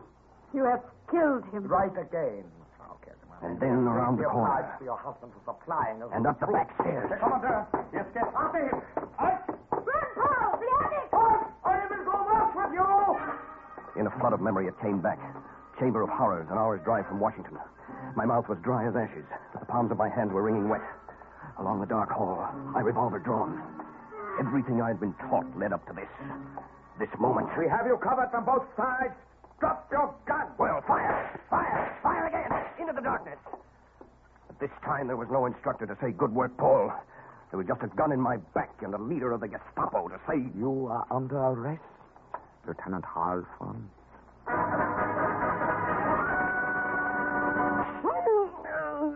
How long do you think you can hold out? We have ways of making you talk. No. Must we convince you more? Sergeant. Ja, Herr Kommando. Yeah. Well? Perhaps we'll have better luck if we question your aunt. Sergeant, get Frau Kelterman. Bring her here. No, don't do that. Let her alone. Simply because you request it? Sergeant, do as I say. You'll see how long she holds out. If she is obstinate, we'll have a shot, and you will be a witness. You find this amusing, Lieutenant Halfon? Oh, I know when I'm beaten. Don't bother the old lady or the old man either. What are you saying? Well, I thought I could hold out. I can see now there's no point in holding out. You've won. What more is there to say?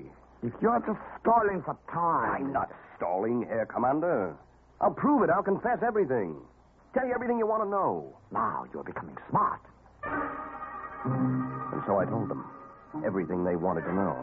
General Donovan heads the O.S.S. in Washington. The O.S.S. is part of the American State Department. The Minister of Finance in Britain is also head of the British Secret Intelligence. Go ahead, Lieutenant Halfon. We're listening. Corporal, take this down.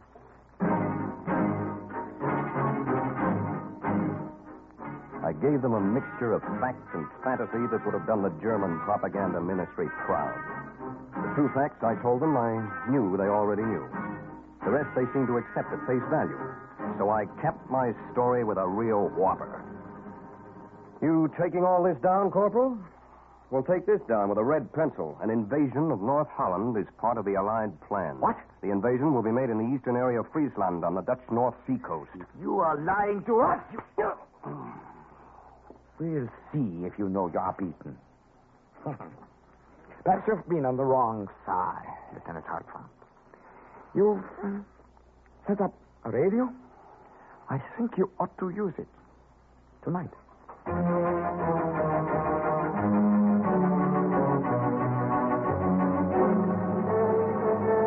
Time is now 2300. 2300. Paul Halfond, calling headquarters. Can you hear me? Over. O.S.S. headquarters to Paul Halfond. You're coming in clear. Been waiting for your message, Paul. Good to hear your voice. What did you say? There's a gun in your back. I can see it's going to take a lot to convince you.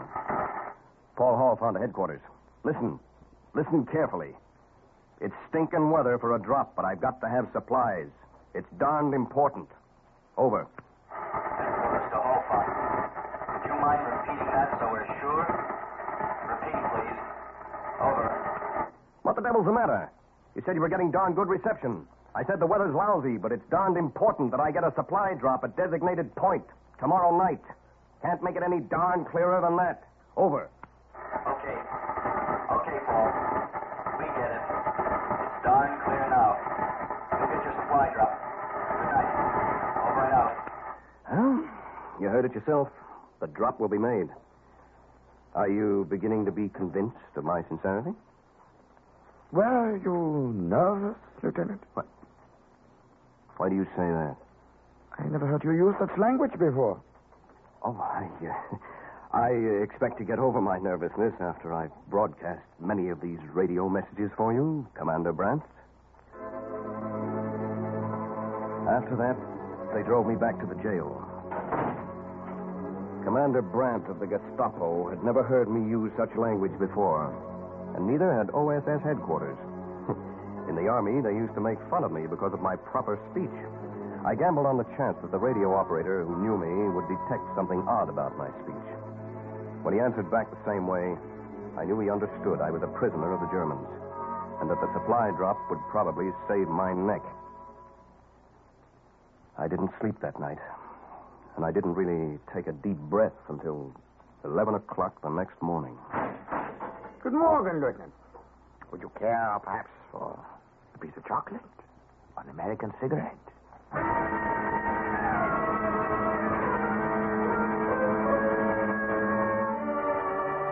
I knew the drop had been successful. They sent us home. Uncle Brom, Aunt Hilda, and me. But we brought a boarder with us in the person of Commander Brandt. House was different now. Aunt Hilda prepared meals silently. Uncle Brom smoked his pipe and looked at me, wondering. And twice a week they sat in the living room and watched and listened as Commander Brandt and I contacted O.S.S. headquarters. O.S.S. headquarters to Paul Halfond. This is important. 24 blackbirds are coming through the rye. Storm clouds overhead. Take in your washing. Good night. Over and out. What does that mean? 15,000 more Allied troops are added to preparations for the invasion of Holland. Well, maybe we'll rush 20,000 more German troops to the Dutch North Sea coast. Already we have 40,000 troops waiting there. We were going to send them to elsewhere. But they will undoubtedly be of more use here. Undoubtedly. Yeah. I'm going up to bed now. Dankeschön. The dinner was very good, Frau Kelderman. I cannot help being a good cook. Yes, well, good night.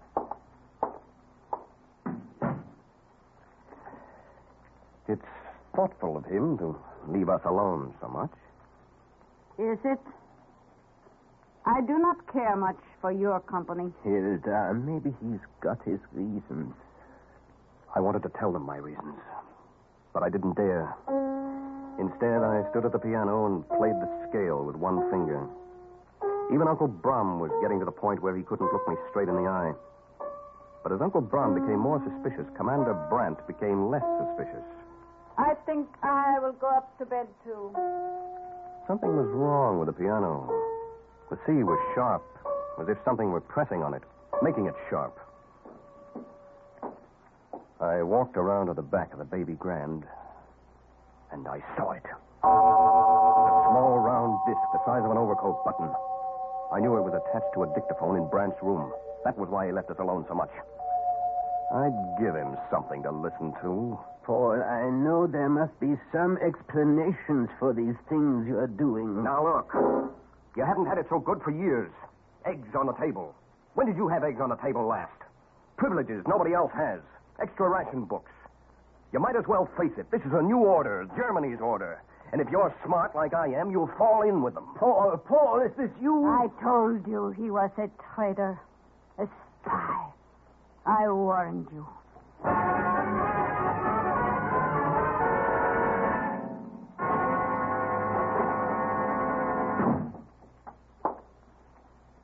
You wanted to see me, Herr Commander? Yeah, of course. Thank you for coming to my office so promptly at my call. I follow orders, so I'm beginning to see. Sit down, sit down. I want you to hear something. I think I'll go up to bed, What? too. I don't understand. A dictaphone.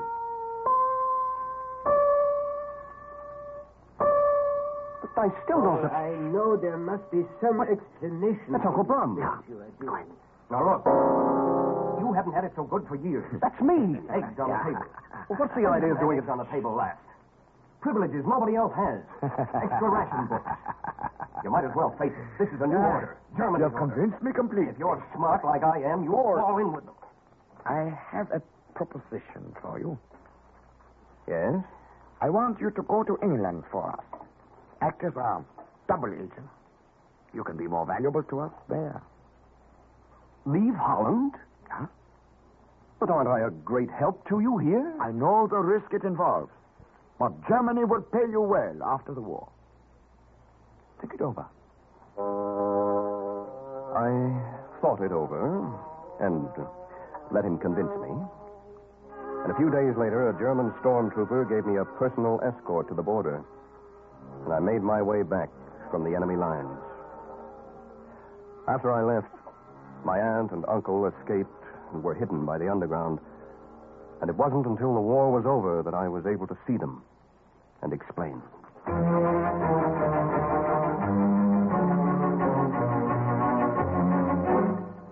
Lieutenant Paul Halfand returned to O.S.S. headquarters, and thousands of Nazi troops waited on the shore of the North Sea for an invasion that never came. Thus, once again, the report of another O.S.S. agent closed with the words, "Mission accomplished." Listen again next week for another true adventure from the files of the O.S.S. on Cloak and Dagger.